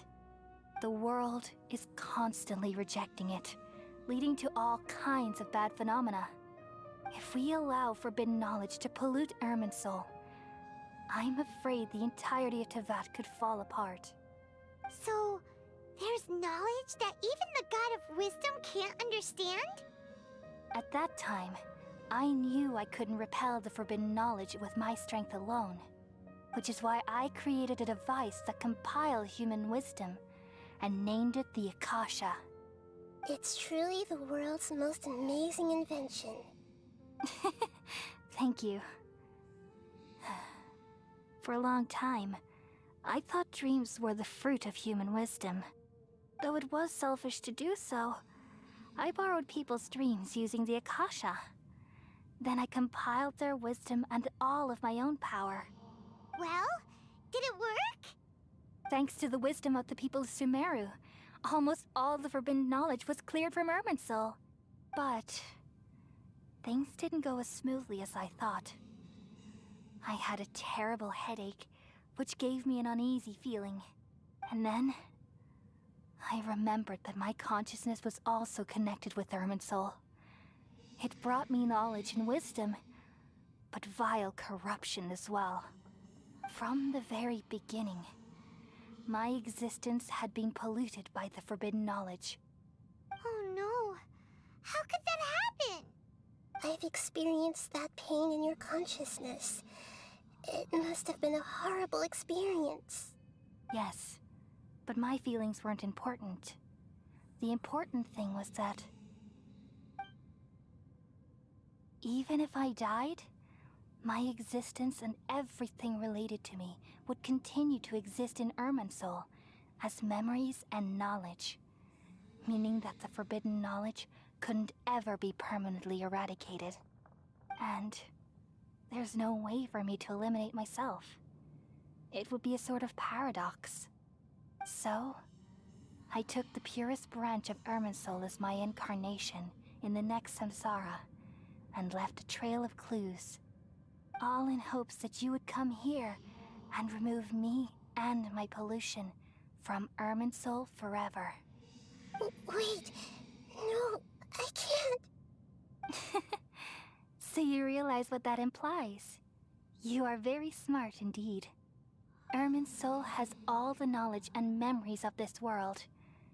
And as you've realized just now, removing me from Irminsul means I essentially will never have existed in this world. But this is the only way to save Irminsul.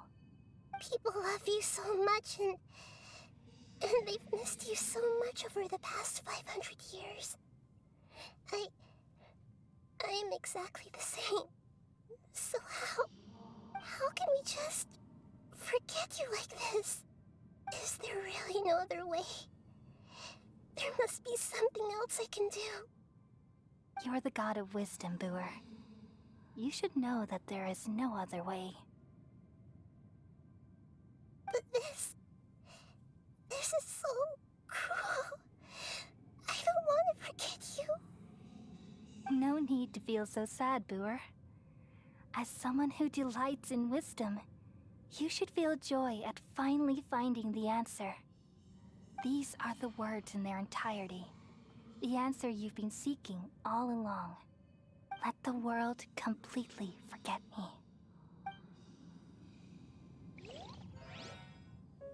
We all nestle under the great tree of wisdom, peering out to perceive the world. From the earth and from the rain, we perceive its wonders, until we become a white bird to perch atop a branch, and finally snap off the most important leaf. Once upon a time, I alone dreamed in this world. In my dreams, everybody would also dream after they fell asleep. Wild and wonderful thoughts would emerge from their minds. Some tumbled to the ground, and others floated to the sky, connecting all things in the world into one dazzling net. Among a plethora of worlds were numerous smaller worlds, all of fate, finding within the tapestry their brilliant glow. I gradually understood that these indescribable and constantly changing things are the most profound things in the world. Only they can completely repel the madness. Only dreams can awaken consciousness from the deepest darkness.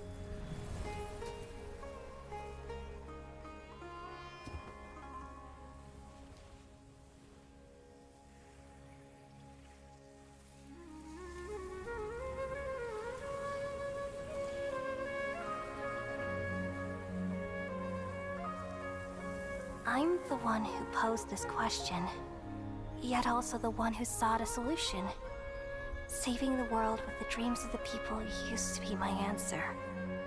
And now, you've also found your own answer, and I shall return all the dreams to the people.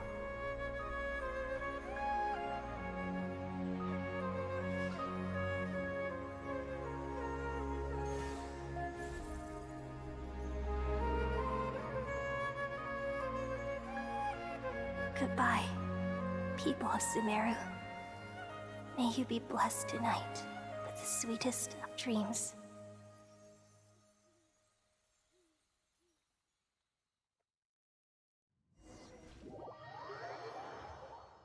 So the old Archon is dead, and Nahida is become an Archon now.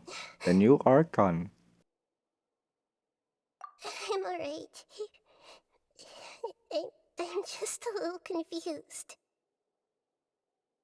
We've just saved the world, right? So why am I crying? I don't know where this feeling inside of me is coming from, but I feel very sad. Just now, we used the power of two gnosis to successfully connect with the Ermin soul consciousness from 500 years ago. Then, we removed the remaining pollution from Merman soul. Yeah, what's wrong? Weren't you there just now? What? He still remember her?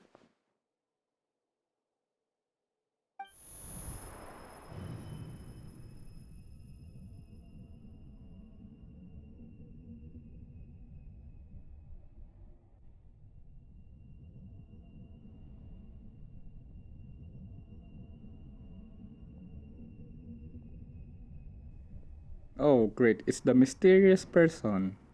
Huh? That sound. Traveler! Paimon! I've been waiting Oh, here it's the far too doctor. long. But finally I have the chance to be alone with you. All the precious time I wasted has finally paid off. The doctor! What have you done? Just a type of sound wave that can quickly put defenseless people into a dream.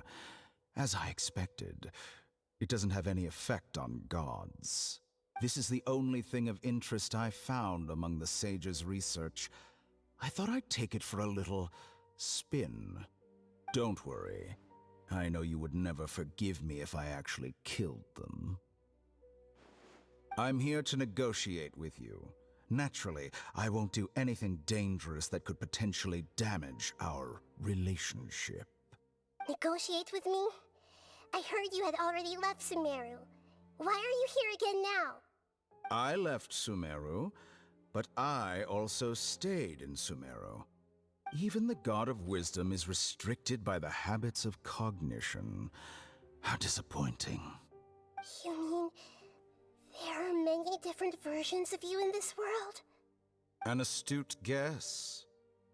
Even the same individual will have different cognitions at different ages. A long time ago, I made a major decision in hopes of preserving all my perspectives of how I observed the world. Observation is the first step of any experiment, but observing the current world doesn't satisfy me. It lacks an important dimension, that of time. So I saved segments of all my ages and made them into independent individuals. That's all there is to it. Indulge me. How does the God of Wisdom find my method of seeking knowledge? It's an insult to the very concept of life. Life inherently has many rules and restrictions, each with its own significance and reason to exist. They can't be broken on a whim. Good. Amazing, even.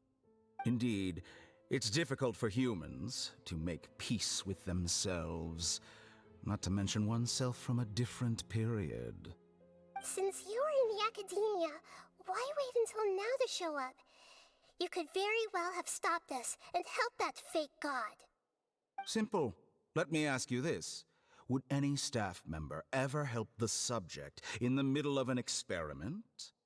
It was my experiment. So why should I interfere with the results?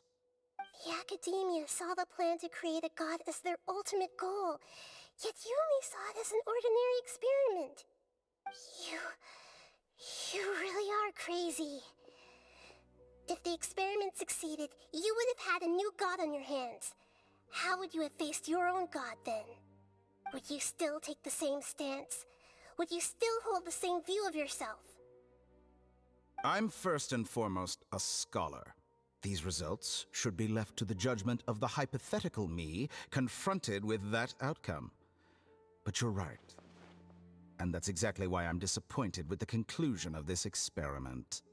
As an individual, you don't have any sense of belonging. You seem to have even fewer convictions than a typical scholar. Oh no, I certainly have my own convictions. They just don't fit your standards, that's all. All right, that's enough conversation for today. The experiment is over, and it's time to tidy up the equipment and reclaim any useful materials. For example, the Gnosis. Lesser Lord Kusanali, you're an intelligent Archon. I'm sure you understand the disparity in our combat abilities at this time. Besides, you have no way to use that Electro-Gnosis in battle. Didn't you say you were here to negotiate with me? Somehow, it's starting to seem like you intend to take it by force now. I'm merely stating a fact. After all, I'm also a scholar. Naturally, I hope to show proper respect and dignity to the God of Wisdom. Your hypocrisy is built on absolute confidence. I understand your scheme, but... what if I were to destroy the Gnosis now and awaken the heavenly principles? Awaken the heavenly principles? Is she talking about the unknown god? Do you think that's really possible? The heavenly principles have been silent for many years, but the Gnosis are symbols of their control over Teyvat and all the laws. Will the destruction of a Gnosis attract the attention of the heavenly principles? And if so, how do the Fatui plan to deal with the consequences? Do you dare to gamble such a possibility with me? Gamble? How surprising. I thought you would show evidence or use rigorous reasoning to prove your point. The word gamble is the last thing I expected to hear from the God of Wisdom. But this is a clever move. You must have seen through me when I first captured your consciousness. As a scholar, I respect all possibilities. This has always been my principle and is an essential trait as an experimenter. Indeed, I can't ignore this possibility. So tell me... This foreign Oh my god, I gnosis will pressed the only lead to spacebar by disaster accident. if it stays in Sumeru. But this electro-gnosis is the prize I attained after defeating one of your fellow Harbingers. Now, as the one who initiated this cascade of events, shouldn't you pay the corresponding price? Price? Interesting.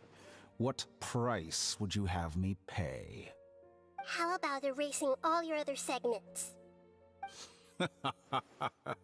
So this is how you wish to restrict me, the most threatening opponent of the Nation of Wisdom. What you request of me is like plucking out the eyes I have placed in the dimension of time. Segments are extraordinarily difficult to make. They require extremely rare resources and enormous amounts of time and effort, requiring me to destroy them all here and now. Bravo. A suitably wise decision on your part. Yes, how very interesting. Can I assume that you have long been wary of me? Among all the versions of me, this segment you see now is the most selfish. If it weren't me, your idea wouldn't have worked. What did you see when you were imprisoned? You were observing me, and that's how you know I've long grown tired of their doubts and endless arguments. Like you said, it's difficult to make peace with yourself. Being as smart as you are, have you managed to do that? I see.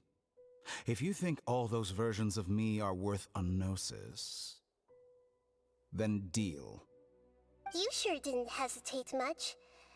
Is the relationship between all the versions of you really that bad? I don't think there's any need to dwell on that. The surplus versions of me can be exchanged for a gnosis. Do you think anyone can offer themselves at a higher price? Besides, with my abilities, it's only a matter of time until I find better perspectives. Perhaps it's best to say, you're just temporarily ahead. But what I'd like to know is, how can you be sure that I've really erased them? I can see your remaining honesty.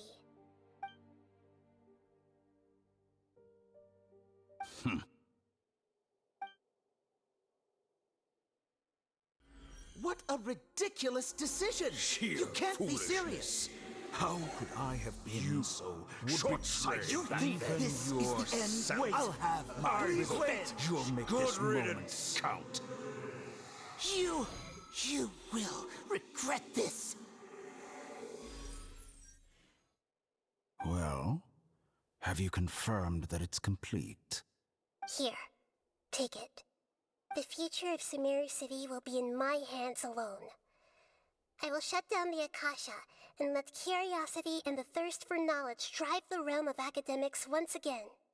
There won't be any further gaps for you to exploit. It truly pains me that my academic achievements have never been appreciated in my homeland. Of course, I have no interest in being rejected by this city for a third time. Another chess piece. And where is your dendronosis? Don't be greedy, Harbinger of Snezhnaya. No, this is a different transaction. If you intend to turn off the Akasha anyway, then there's no further use for the Gnosis of Sumeru, is there? Besides, isn't it the Archon's duty to deliver what's desired of the Seeker? Oh, judging from your expression, you don't seem to find the idea very agreeable. Then let's think of it this way. Since you're the God of Wisdom, how about I exchange some knowledge with you?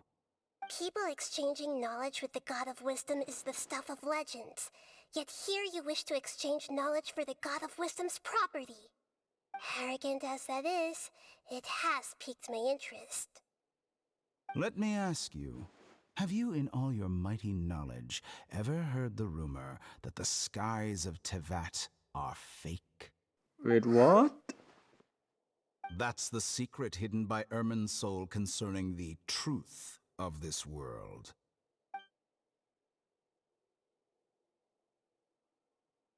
Once I finish telling you about this, it will be time for me to say goodbye. With negotiations, we've all gotten what we wanted. I'm very glad I got to meet you like this. Your arrogance may know no bounds, and convictions may mean nothing to you. But I'll still listen to what you have to say.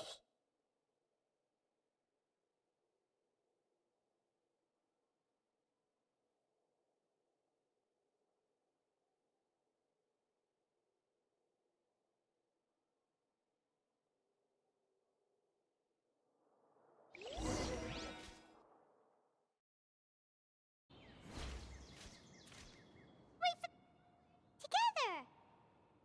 Okay. Wake him up.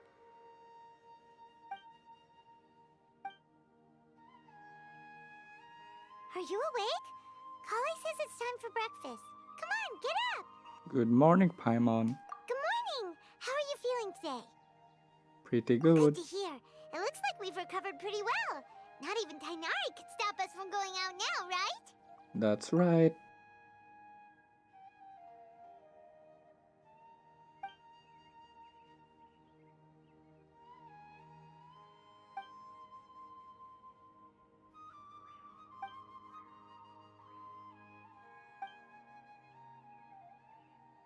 Come on, Traveler, let's go!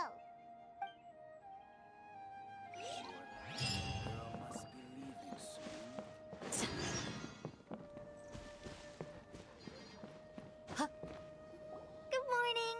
Looks like you're awake. Yep. I prepared some breakfast today. Please have a taste. I hope you'll like it. It's nice to have you here so we can eat something yummy. Ugh, Well, that looks like now disgusting. that I've recovered from Elazar, I'm feeling better than ever. I can even prepare 4 or 5 meals a day now. And Paimon bets they're all delicious. Oh, by the way, someone brought a letter for you after you went to sleep last night. Nope. Paimon wanted to read the letter with you after you woke up. So Paimon didn't open it. Alright, let's read it now. Oh, it's from Nilu. Ahem. We're going to hold a feast at the Grand Bazaar and celebrate Cyno's reinstatement as the General Mahamatra. As heroes of Sumeru, please be sure to attend. I'll wait for you. The date of the banquet is written on the back. It's in 2 days. Oh, I've also heard that you've become heroes here as well. That's amazing. It's really not that amazing. Everyone's aware of your abilities. There's no need to be modest. Anyway, let's go to the Grand Bazaar to have a look. Oh, before you leave, be sure to inform Master Tainari.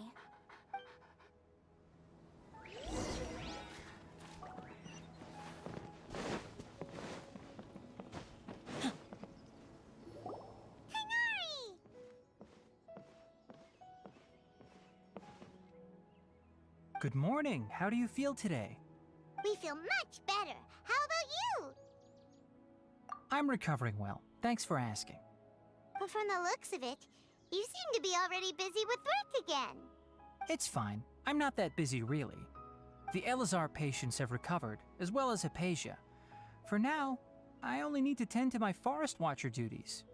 It seems once Irminsul started getting better, everything else started to recover too. Yes, but there are still some residual effects. The withering is one example. Though it won't spread anymore, the existing zones won't just disappear. We forest rangers will still need to do the work. By the way, we have some good news. Cyno got his position back. This news is hardly new. He had already mentioned it to me before. Huh? You mean he was already here? Why didn't he come to say hi to us? He visited once, but he was afraid of disturbing you while you were resting. He just asked me a few questions and left. Then you probably already know all about the celebration feast. Celebration feast? No, I haven't heard anything about that. Huh? But didn't Nilu say in her letter that they would celebrate Sino? He didn't tell you? Perhaps, or alternatively, he doesn't know about it either. Come to think of it, Sino doesn't seem like the type who'd enjoy a celebration feast. You and Kale are both Sino's close friends. Why don't you come to the feast with us? Kala has taken over some of my tasks these days. I don't think she'll have time for it. Not to mention me. You see, some VIPs have come to the forest recently. Huh? VIPs? Very important Paimons? What? Well, technically speaking, they are former VIPs. The sages involved in recent incidents have begun their training in the Avidya forest, and the people they had previously imprisoned have all been released. Huh? Yes, he's a little weak, but he isn't injured and his condition is stable. Lesser Lord Kusanali, in her boundless mercy, has decided to spare Azar and the other wrongdoers. Supposedly, they were ashamed of their shallow ideologies and have decided to dedicate the rest of their lives to cultivating wisdom in the Avidya forest. When they learned that Lesser Lord Kusanali had defeated the Balladeer and saved Irminsul, they were shocked at first, but also became happy, feeling that the sacred light guiding them on the path of discovering wisdom had begun to shine once again. As a result, work has increased for the forest rangers. That sounds really exhausting. There's nothing we can do, really. But that's another topic. Back to the matter at hand. Are you two planning to head out? Ah, right! We're here to request permission to head out. Would that be okay? You've recovered well. You may go, but be careful. Yay! Will do! Go to the Grand Bazaar.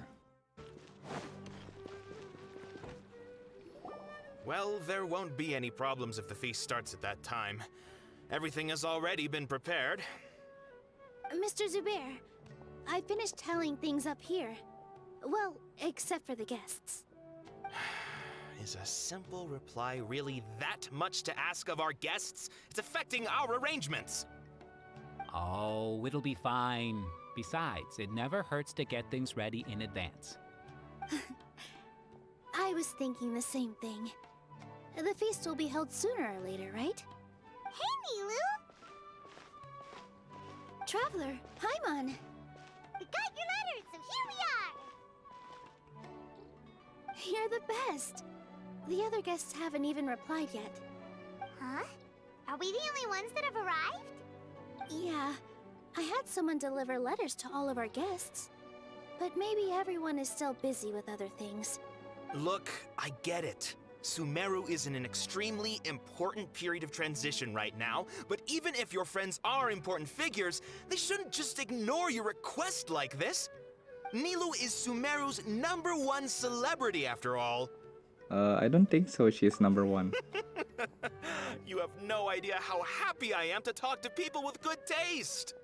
If you consider enjoying Nilu's dances having good taste, then almost everybody has good taste. Because Paimon thinks everybody will love her performance. That's right. We all think she's amazing too. Nilu is an absolute favorite among those of us who frequent the Grand Bazaar. For Outlanders, you have a great eye.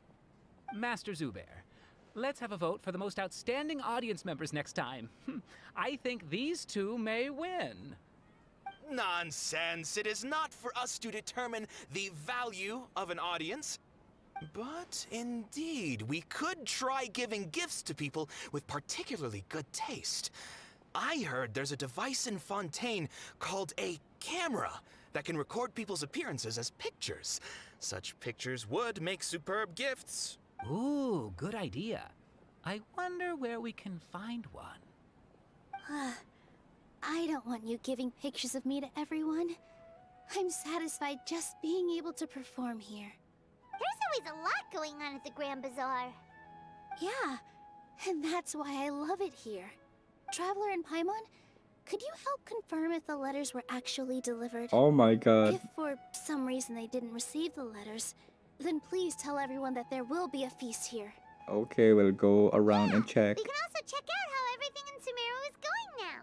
Do you know where everybody is? When I wrote the letters, I heard that Dia was in Port Ormos, and Alhaitham was at the Academia. As for Sino, we've only heard that he appears at the Academia from time to time. I'm not too sure about Rahman's whereabouts. My guess is that he's with Dia. As for Dunyarzad, I just hope she's feeling better. I sent her a letter, but I was afraid of disturbing her. If you have time, please ask about her for me. Okay, got it. Let's go,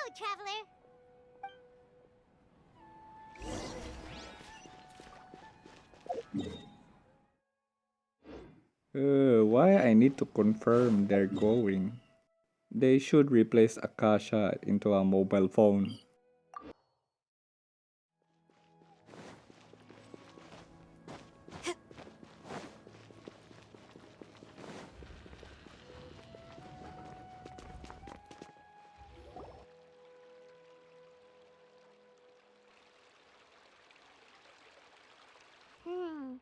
We haven't seen Alhaitham anywhere. Let's ask that person over there.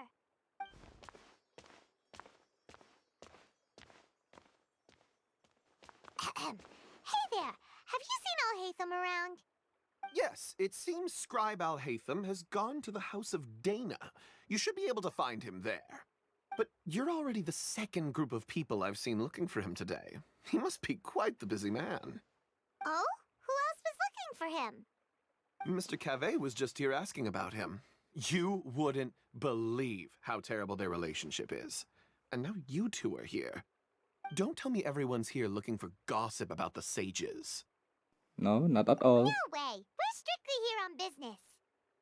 Ah, I see.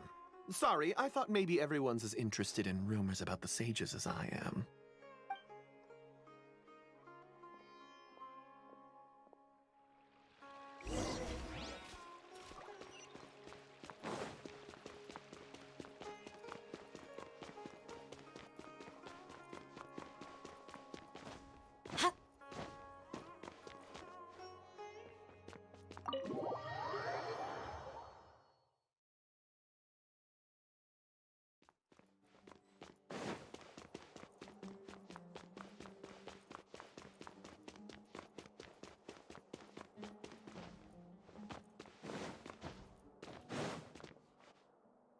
Alhaitham should be around here somewhere, right?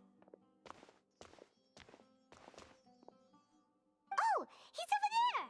But it looks like he might not have time for us. Just put down that worthless book and tell me what happened in the Academia. This is not just some worthless book.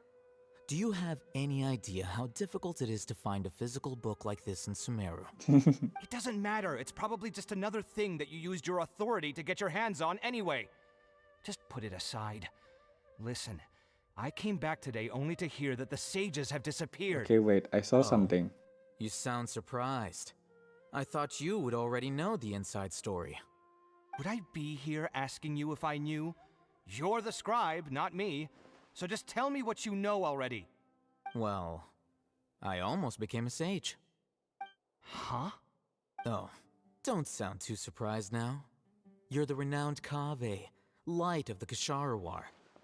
Besides, as a master builder and craftsman, chances are you'll be appointed as a sage too. He has a vision? Why do I feel like you don't really mean it? Huh.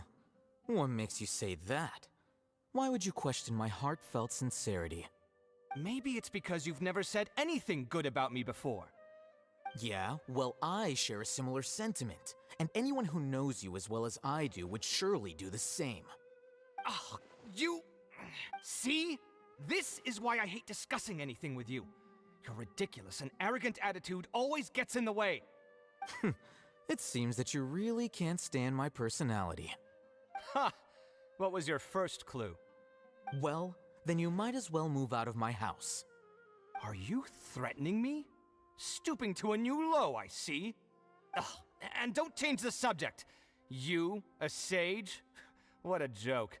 The Academia might as well just close tomorrow. Are they having a fight? Forget what's going on with the Academia. Haven't you been busy with your construction project? Tell me, when are you going to build yourself a mansion? Don't get me started. I get angry just thinking about it. So, what great building did our master architect work on this time? Like I need to tell you. Keep your nose out of my business. No, I think we deserve to know. Where were you when Sumeru needed you most? I was in the desert for a large project, but considering Haravatat's utter ignorance of architectural and aesthetic matters, you probably wouldn't understand. Which is truly unfortunate.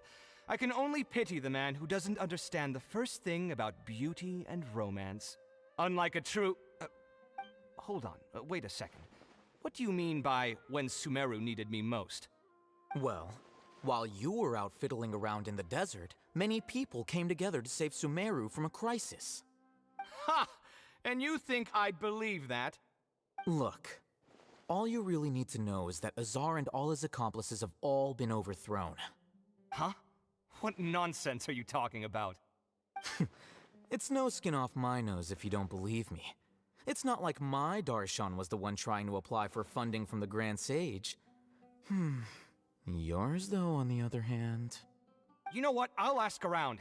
I'm sure someone knows what's going on here. You're dead if I find out you're lying to me.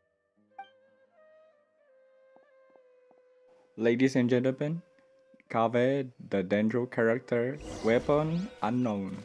Its release date unknown. Hey, Alhaitham! Oh, it's you two. What's the matter? We're running some errands for Nilu. Have you received her letter? Letter? Nilu said she sent out a letter inviting everyone to a celebration feast in 2 days at the Grand Bazaar. We'll also be celebrating Sino's reinstatement as General Mahamatra.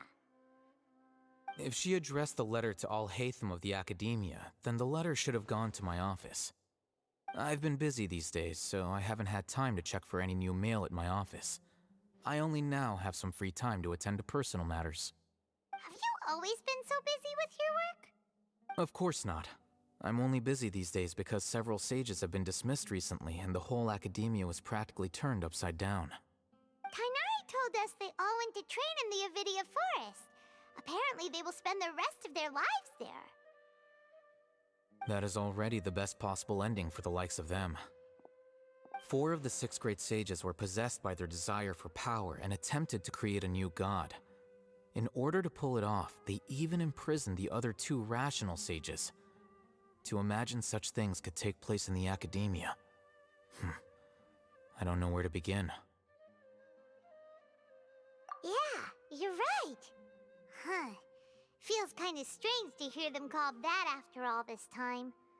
But then again, the 6 great schools sounded pretty impressive too. Yes, at least that's how they're supposed to sound. It's said that when the Academia was first founded, the Dendro Archon herself established the 6 great schools, each representing one of the 6 different types of wisdom. Numerous Darshans have sprung up and faded. Only the 6 Darshans attaching themselves to the 6 great schools have stood the test of time and obtained permanent seats in the Academia. Now, the 6 Darshans are nearly synonymous with the 6 great schools, and the leaders selected for the schools are the 6 great sages. Among the 6 great sages, there is one central leader, the Grand Sage. Unfortunately, only the sages from Vahumana and Amorta remain now. They were imprisoned for opposing Azar, and were only rescued after Azar's downfall. So who's managing things in the other 4 schools now? Do they need to find someone new? Yes. Normally, new sages are selected based on a strict set of criteria. Oh, didn't you just say something about becoming a sage? If they pick you, then we'd have a huge connection in Sumeru. Yes, about that. You didn't let me finish my sentence. The person in charge of personnel affairs nominated me to be the Grand Sage in place of Azar and help Lesser Lord Kusanali manage the Academia. But I refused. Huh? But why? Can't you be a little more ambitious? I'm not even interested in being one of the 6 great sages. Like I said before, I don't like being a leader. Oh, all right.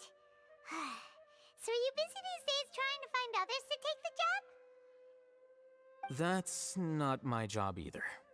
I'm only responsible for handling important affairs within the academia before the new sages take office. And the first thing I'll do is reject Kasharawar's application for funding. By the way, who was that other person just now? Is he your friend? Do we look like friends? Paimon doesn't know. That's why Paimon's asking. His name is Kaveh, my roommate. You could say he's the representative for Ksharawar scholars.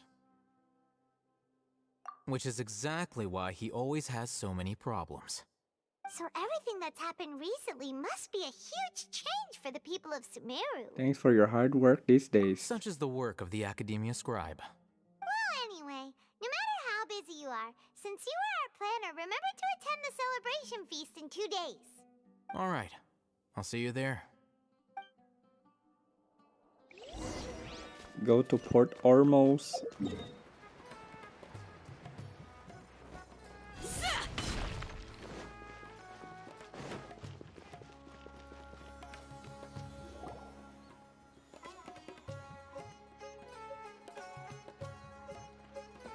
This is Port Ormos. Now where could What? What's happening? Is that Paimon I hear? Huh? Oh, it's been a while. How are you doing?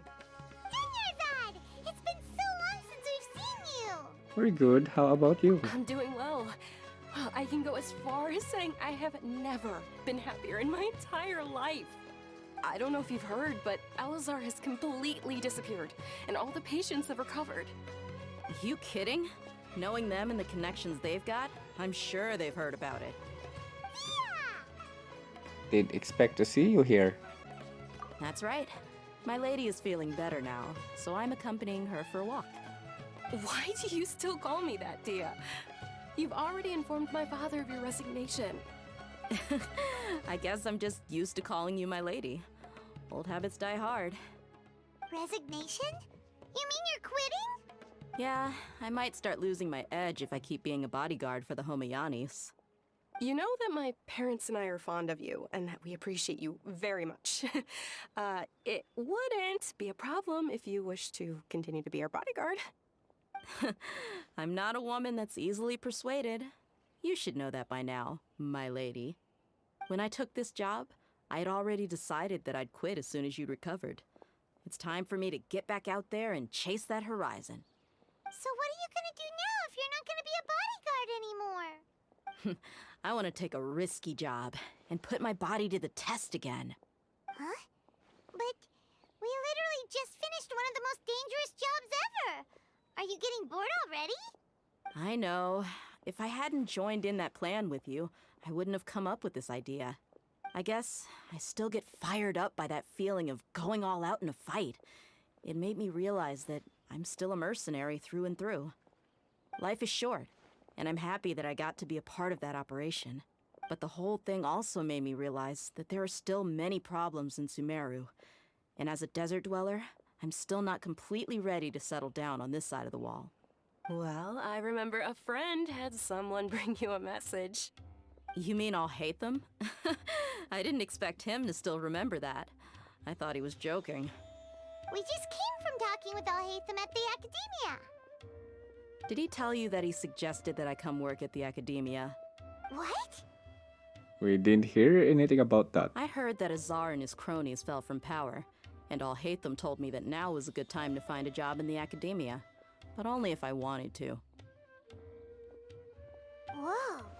Paimon can't see you being anything other than a mercenary. Me neither.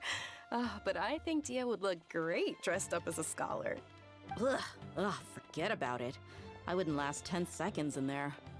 Alhaitham probably just liked the way I worked and knew I'm good in a fight. So he suggested I find some work in the Academia. But you know, if you take him up on the offer, Sino might actually agree and let you become a Matra. Because you're super amazing! The Matra have all the talent they need as long as they have Sino. I prefer to be free to live however I choose. In fact, I chose this job from the very start because I knew it'd be right up my alley. Even if being a mercenary means facing all kinds of danger? A lion has to return to the wild sooner or later. If anything, being your bodyguard has been unfamiliar territory for me. I don't want to see you go, but I'll respect your decision. I'm glad to hear you say that. Come on, no need for the sad face. It's not like we'll never meet again. I guess being free is just a part of how Dia operates. Once the whole Dendro Archon thing is settled, everything in Sumeru will take a turn for the better. That makes me happy too. But a peaceful society will probably mean less demand for mercenaries like me. Before long, we'll be a dying breed. So I'd better get to work while I still can. Huh? But wait a second. You make it sound like you're leaving now. Well, no, not yet at least. I promised my lady I'd stick around until next week. So, have you been in Port Ormos this entire time? We were wondering if you had received a letter from Nilu. Oh, did Nilu write to us? She heard that you were seen in Port Ormos, so she sent the letter here. Huh. It was probably sent to the inn that we're staying at. My lady has been very energetic lately, and keeps taking me on hikes, staying out even into the night. By the time we get back, the receptionist is usually off napping on the job. Right, and we tend to leave quite early in the morning, so the old man on duty is also usually dozing off. So what it really sounds like is that the person on duty is always asleep. I bet the letter's at the reception desk. I'll go check later. No wonder there wasn't a reply. You never received the letter. Good thing Nilu asked us to come and check on that. Sorry to make you two come all the way out here. It must be something important for Nilu to specifically write to us like that. Yes, she said they were preparing a victory feast in the Grand Bazaar, and will also be celebrating Sino's reinstatement as General Mahamatra. She was hoping you could come. Great! I'll be sure to attend. Count me in too. But is there some sort of dress code or anything for the feast? Can I just... Since it's being Oh my god, organized I by skipped Nilu, again. I don't think she'll be too picky about that. If anything, I think she wants to see us as our most natural selves. All right, then this is how I'll show up. The feast will be held in 2 days, so don't forget. Sure. Thank you so much for letting us know. We'll see you there. Oh, by the way, do you happen to know where Sino and Raman are? The General Mahamatra always comes and goes without a trace. Normally no one knows his whereabouts. Oh. But last time we met, he mentioned that he had something to do in Aru Village. You can try your luck there. As for Raman, your guess is as good as mine. I only remember he said that he had something to discuss with Sino. You can ask Sino when you meet him. Thanks, Dia. Don't mention it. You better get going. Alright, on to our next stop. Sino. Go to Aru Village. Sino, I'm here. It's been a while since we last visited Aru Village. Ah, there's Sino!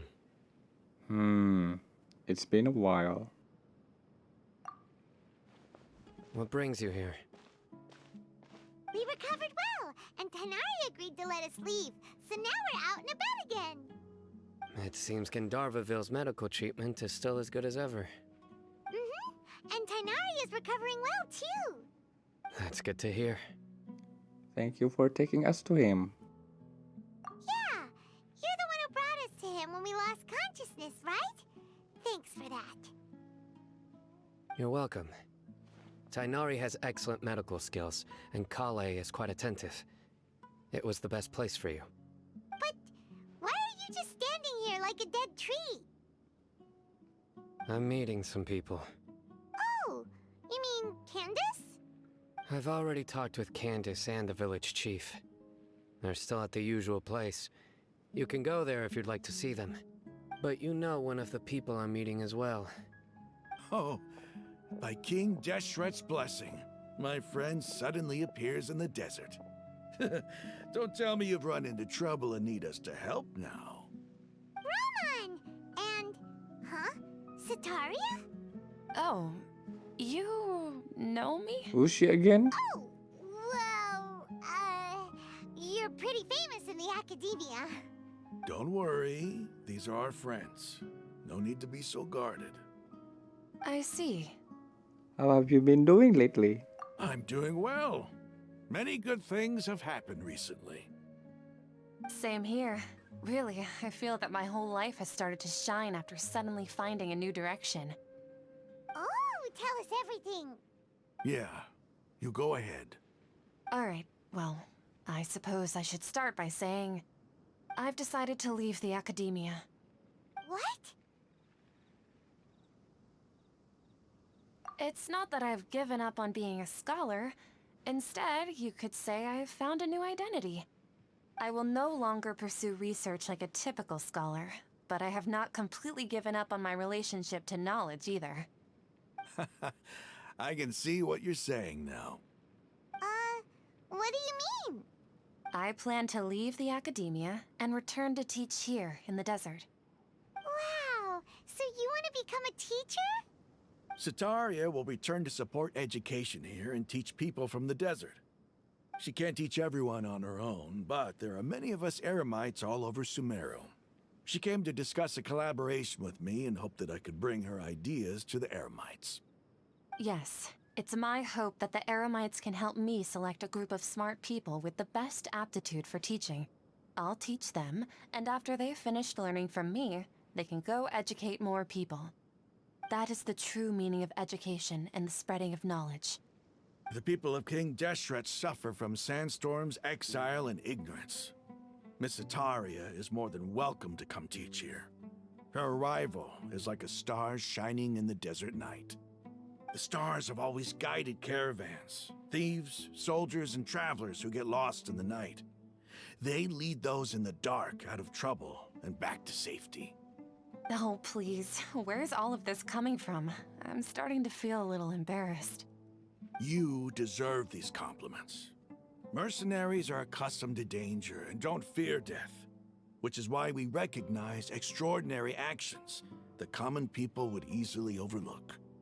Sataria's idea will bring much good to many people. At first, I feared it was destined to fail.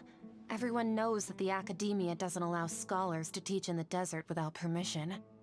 As you know, all knowledge is under their surveillance and control, and very few desert dwellers are as lucky as me. But what I heard at that time has been haunting my heart, as if there were lightning bolts constantly bombarding my soul.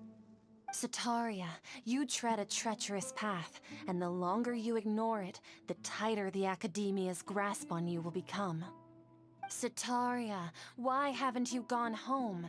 Never forget that the desert that belongs to you lies elsewhere. Miss. These words sparked something in me, and I knew that I had to bring something back to my people after going home. I gathered up the courage to approach the Grand Sage, only to find that he was no longer at the academia. Lord Sino told me that Azar didn't belong there anymore. Azar has received much-needed punishment. Though, if you ask me, it may have been too light. You probably have already heard. Yes, we heard. Lord Sino helped me obtain permission to leave the academia for the desert, and accompanied me here to discuss collaboration with members of the Eremites. My plan was able to go smoothly thanks to him and Rahman. You're all doing so much for the desert. Aside from that, I also have some other business to discuss with Sino. Lesser Lord Kusanali has allocated many resources to support and develop the desert. I've done some business for her, and part of it required the assistance of the Eremites. I applied for a few batches of educational materials from the academia, and sent them to several groups in the desert, as instructed by Lesser Lord Kusanali. I believe the people will make good use of them. That's exactly what the people here need. Physical books and other related items. If it weren't for Sino and Lesser Lord Kusanali, I'm afraid we'd never be able to get our hands on them. Apart from this, the academia is also recruiting scholars that are willing to teach in the desert. I'll let you and Sataria know as soon as I have any more news. We must be persistent about this, and maintain these resources to ensure long-term effectiveness. This is the first time in hundreds of years we've had a glimmer of hope. I think this may be the turning point for the desert. Remember these words. Here lies our faithful priest, Kasala. His wisdom is a miracle among the people, deserving of high praise and admiration. I hope people with wisdom like that priest will rise again among the desert dwellers. Then we'll once again see the wisdom and glory that once shook the world. Enough about us. Are you here to discuss some business too? No, not at all. We're actually here on behalf of Nilu. Nilu wanted to write to everyone, but she wasn't sure where the letters should be sent, so she asked us to come find everyone personally. A celebration feast will be held in 2 days at the Grand Bazaar. She hopes that all of you will be able to attend. At the feast, we'll also be celebrating Sino's reinstatement as General Mahamatra. Although, judging from your appearance, it seems you've already been reinstated. Paimon thought you would only start working for the Academia after the feast. Celebration? Feast? It's the first I've heard of it. Tighnari was right. He really didn't know. This feast is for you, Sino. Sounds to me like you'll have to be there. It's rare to see that kind of expression from Lord Sino. You must not like feasts very much. No, not really. But I'll go. You two are invited as well. I still have a lot to handle here. Besides, I need to look after Miss Sataria in the desert, so I'll have to pass. I'm afraid I won't be able to join you. Although, if you'd be so kind, please give a message to Miss Nilu for me. The message is, I'm sorry for how I treated you before, but now I understand the beauty of your dance. It's like a light shining in the sky. You and the art you symbolize are not only beautiful, but also lively and powerful, so much so that it was prohibited.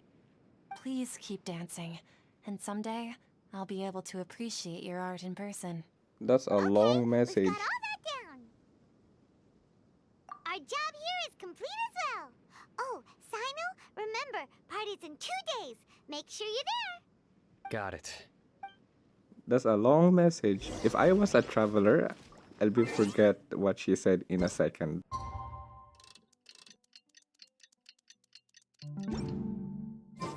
Today's the big day.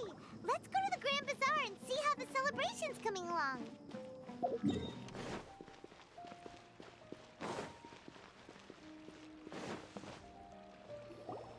Everybody's already here. Looks like we're the last ones to arrive. I'm here. I'm here. Ah, there you are. Well, look who finally decided to show up.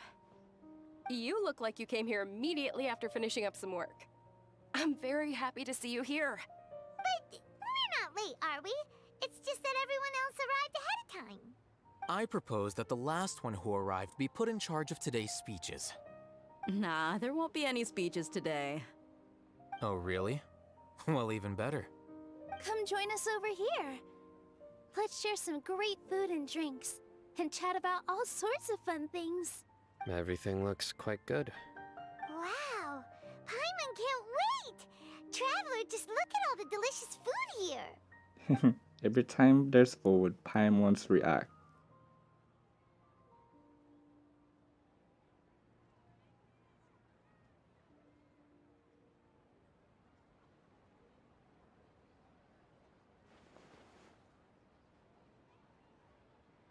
Whoa!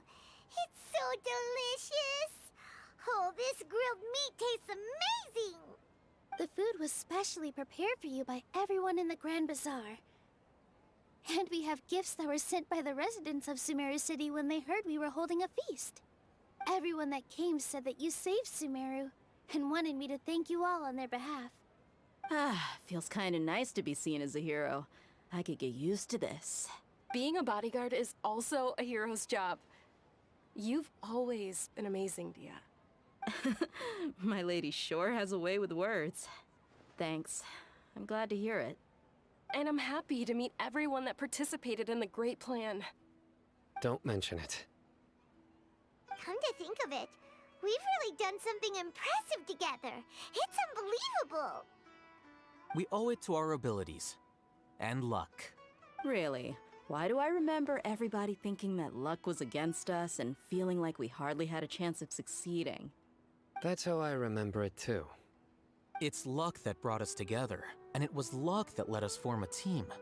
Then, it took even more luck for us to formulate a plan and implement it successfully. Moreover, judging from the results, everything worked out well. Yeah, everyone gave it their all when it mattered most. It was almost like a performance. We took the stage and put on our best show. Everyone played their part, and thanks to everyone's efforts, the performance was a great success.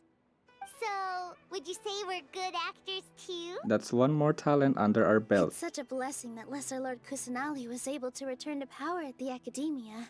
Yes, even after being abandoned and neglected so many times, she's finally returned. Uh-huh. Lesser Lord Kusanali once used all her power in a great disaster, which resulted in her losing all her wisdom and memories of the past. The Academia basically abandoned her because of it. This should be something everybody should remember. Huh? You look surprised. I didn't say anything wrong, did I? No, everything you said is correct. That's good. Something wrong? Yeah, what's with that face? You knew all of this already. Don't mind me, my mind was elsewhere. Even if those two giants of the Academia are here, I still have to say it. Those sages really have some nerve. 500 years ago, Lesser Lord Kusanali used all her power for the people of Sumeru, and what did they do in return? Everybody forgot Greater Lord Rukudavata. Except Traveler. I think maybe he's not from this world. The mystery are still unsolved.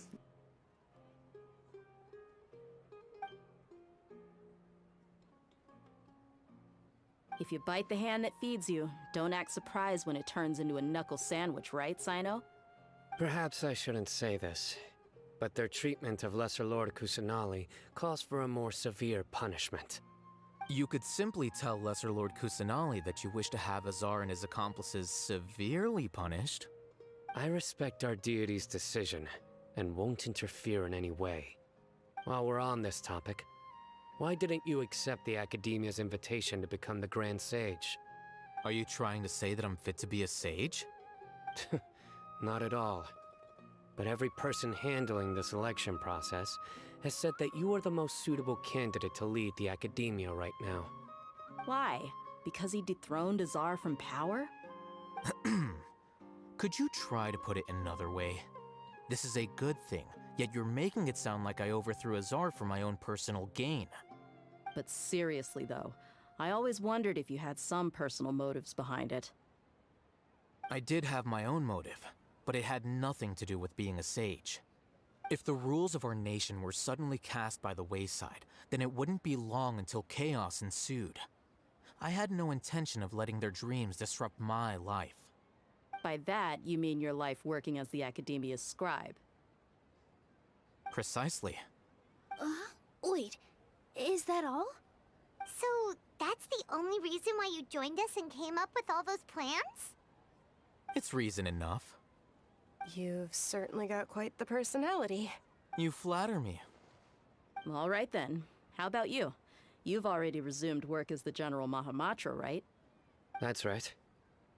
Will you be happy with that life? It's not about being happy. There are merely a lot of things that I must do. Even so, keep your spirits up and try to be happy, okay? And try to smile more every day, just like I'm doing now. Thank you. I'll keep that in mind.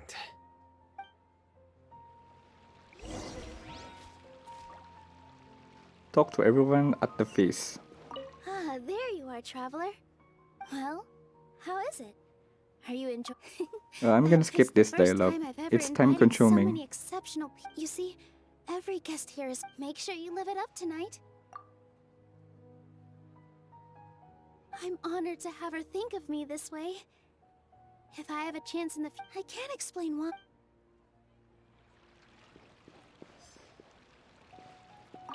I seldom participate in such lively. No, Skip, the skip, Grand is skip. that happy.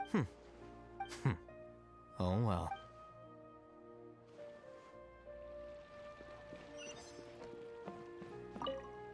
The atmosphere here is good. I don't often have a lot to handle these days.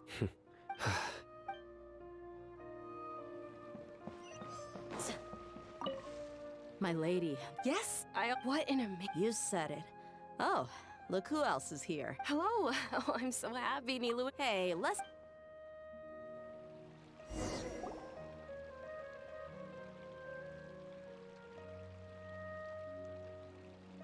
Hey, what's wrong? Your head is starting to droop. Feels like I'm about to nod off. Hey, you can't just fall asleep here. Paimon will go find something delicious for you to eat. You'll wake up once you've put something yummy in your tummy. Of course, just wait here for Paimon.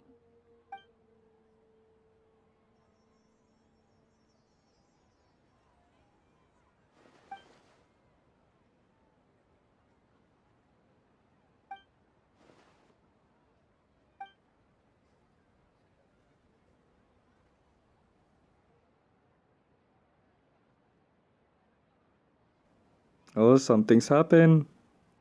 It's me. Oh.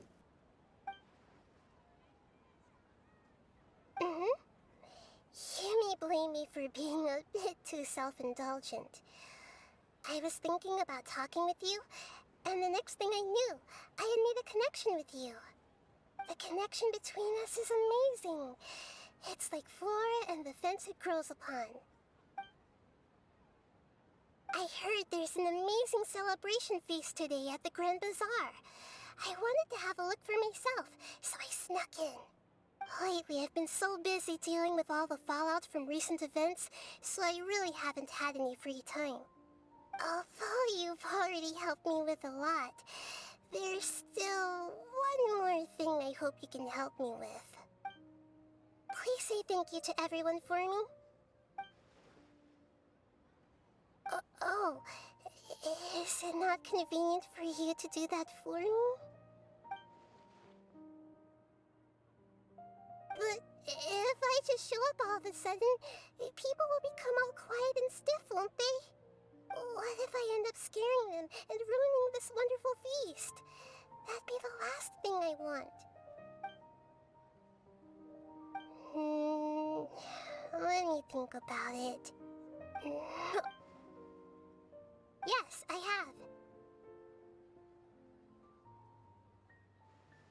have. What? What did she do to You him? said I should go thank everyone as myself, right? So... I've decided to borrow your body for the time being. Please don't blame me. The flora also climbs up to the fence to get closer to the sky. Female version ether.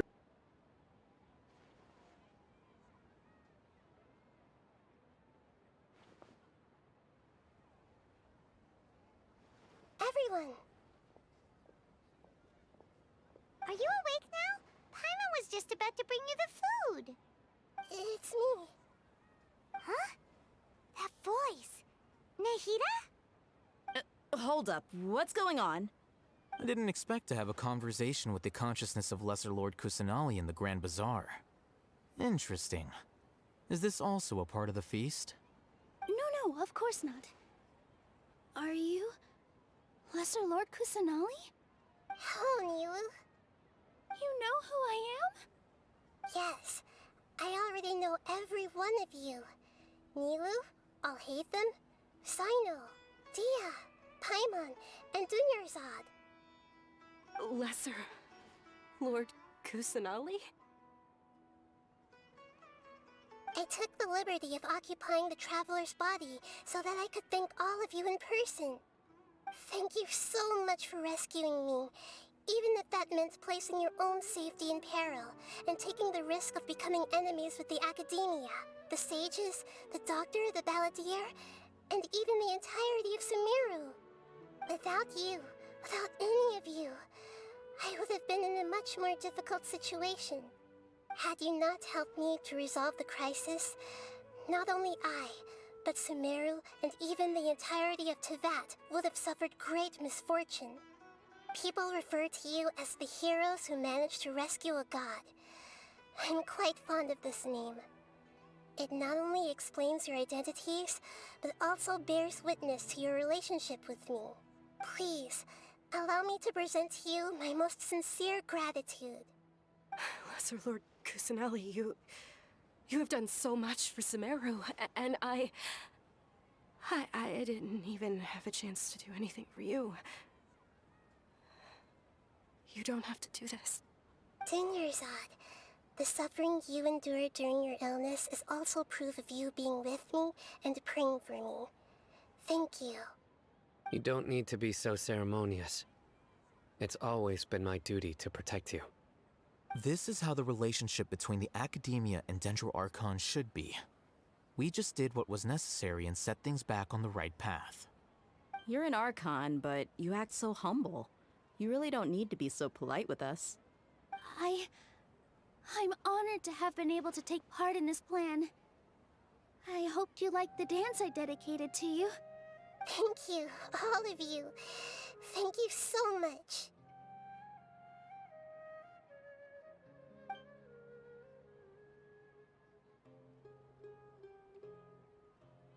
Yeah.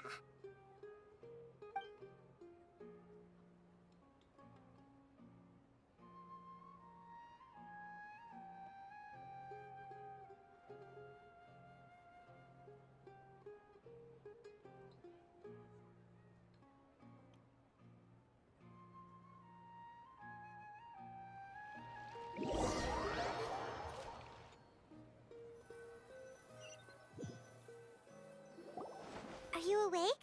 Did you rest well? I think I slept well. After Nahida left, you ate a lot of food. You've become a glutton. That just means you still have a lot to learn from Master Paimon, the Sage of Gluttony. Alright, since you're awake now, should we go and have a chat with Nahida? She should be in the Academia right about now. If you have any questions, now's your chance to ask. Is he gonna ask where our journey next?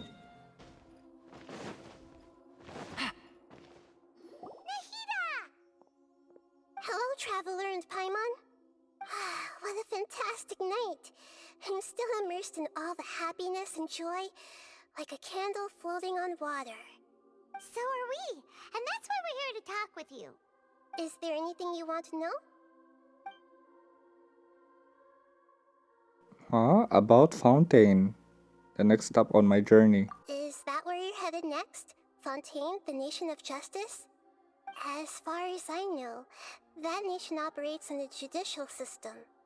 Does their Archon personally judge people?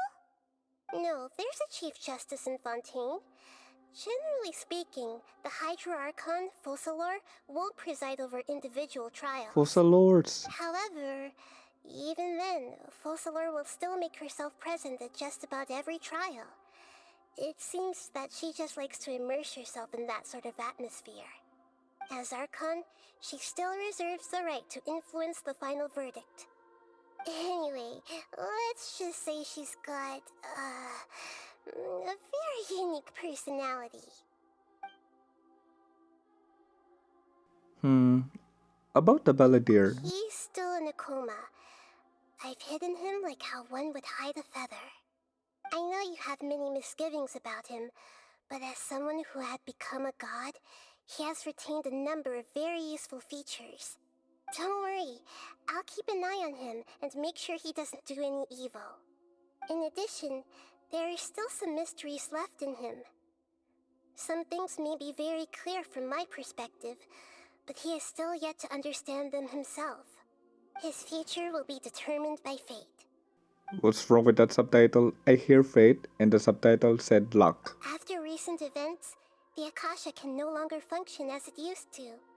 I've given it some thought, and have decided to shut it down permanently. But this is definitely not a bad thing. Even from the beginning, I've been planning to shut it down. The Akasha's centralized administration of knowledge has always restrained people's curiosity and curtailed the number of paths available to them. I don't think this is good for Sumeru. Although people may initially feel a little uncomfortable with the loss of the Akasha, they will soon understand that this life is more suitable for them. And as for the future of Sumeru, I'm preparing to regain control of the academia. The former sages have received their punishment, but the new sages have yet to be selected. I will oversee the process personally. I hope that the new 6th grade sages will be more focused on academics. Sumeru needs such leaders more than ever. The other big issue is the people of King Deshret. All the residents of the desert, in fact. They have been mistreated for far too long. I've already taken some measures to address this. It will take some time to rebuild everything, but no matter if it's culture, friendship, or trust, we will rebuild it. About what happened after I fell asleep. You mean, what happened after the doctor put you to sleep? Did he take the genosis? Not exactly. The top-ranked Fatui Harbingers, up to number 3, possess power comparable to that of gods. I was no match for him in that kind of situation. However, in spite of the bad situation, I still managed to make a fair deal with the doctor. I'm sure you remember the entity that changed your fate, the Heavenly Principles. In fact, the Heavenly Principles has been quiet since the Conria disaster 500 years ago. I used this point as leverage against the doctor. I told him that the Heavenly Principles may be awakened if I destroy the Gnosis. Although it was just a bluff, he still fell for it. I assumed that the Heavenly Principles wouldn't just stand by and let such extensive damage to its laws take place. And as for what I exchanged for the Gnosis, the exchange served as both punishment for the doctor, as well as a boon of new knowledge that I couldn't refuse as the god of wisdom. I'm really curious what happened if they have 7 genosis. And what they will gonna do about it. Are you sure? Isn't there something else you haven't asked about yet? Huh? You mean... About your sister. While you were resting at Gandharvaville, I took some time to perform an Irminsul search for information on your sister. But we both came from beyond the sea of stars. Yeah! Isn't Irminsul a repository for all the information and memories of Tevat? So there shouldn't be anything on him or his sister. This is true in your case. Irminsul indeed does not have any information on you. However, there must be something different about your sister. Because as it turns out, the world has recorded information on her after all. What? There is only one possible explanation. She belongs to this world. What?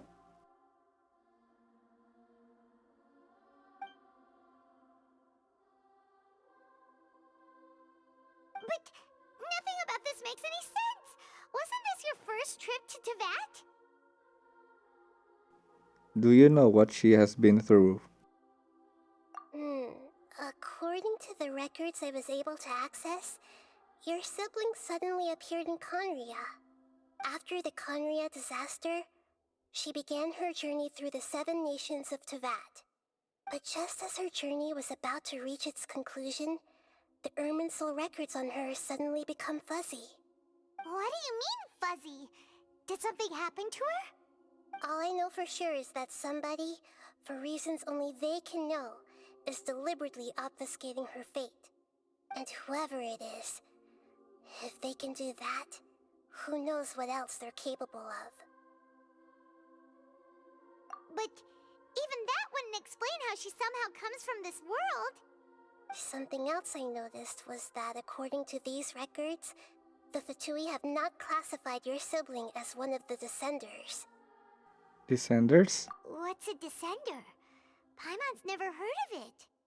Look, I'm sure you must be curious about the information I received from the Fatui in return for my Gnosis, right?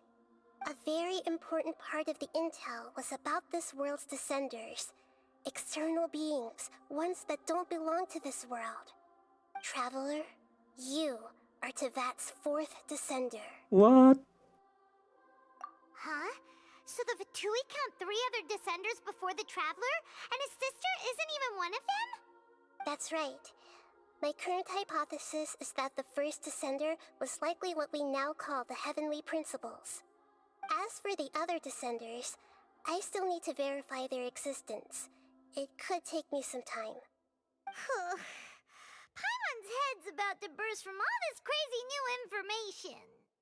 And yet, even knowing all this, I'm sure you must still have a lot of unanswered questions.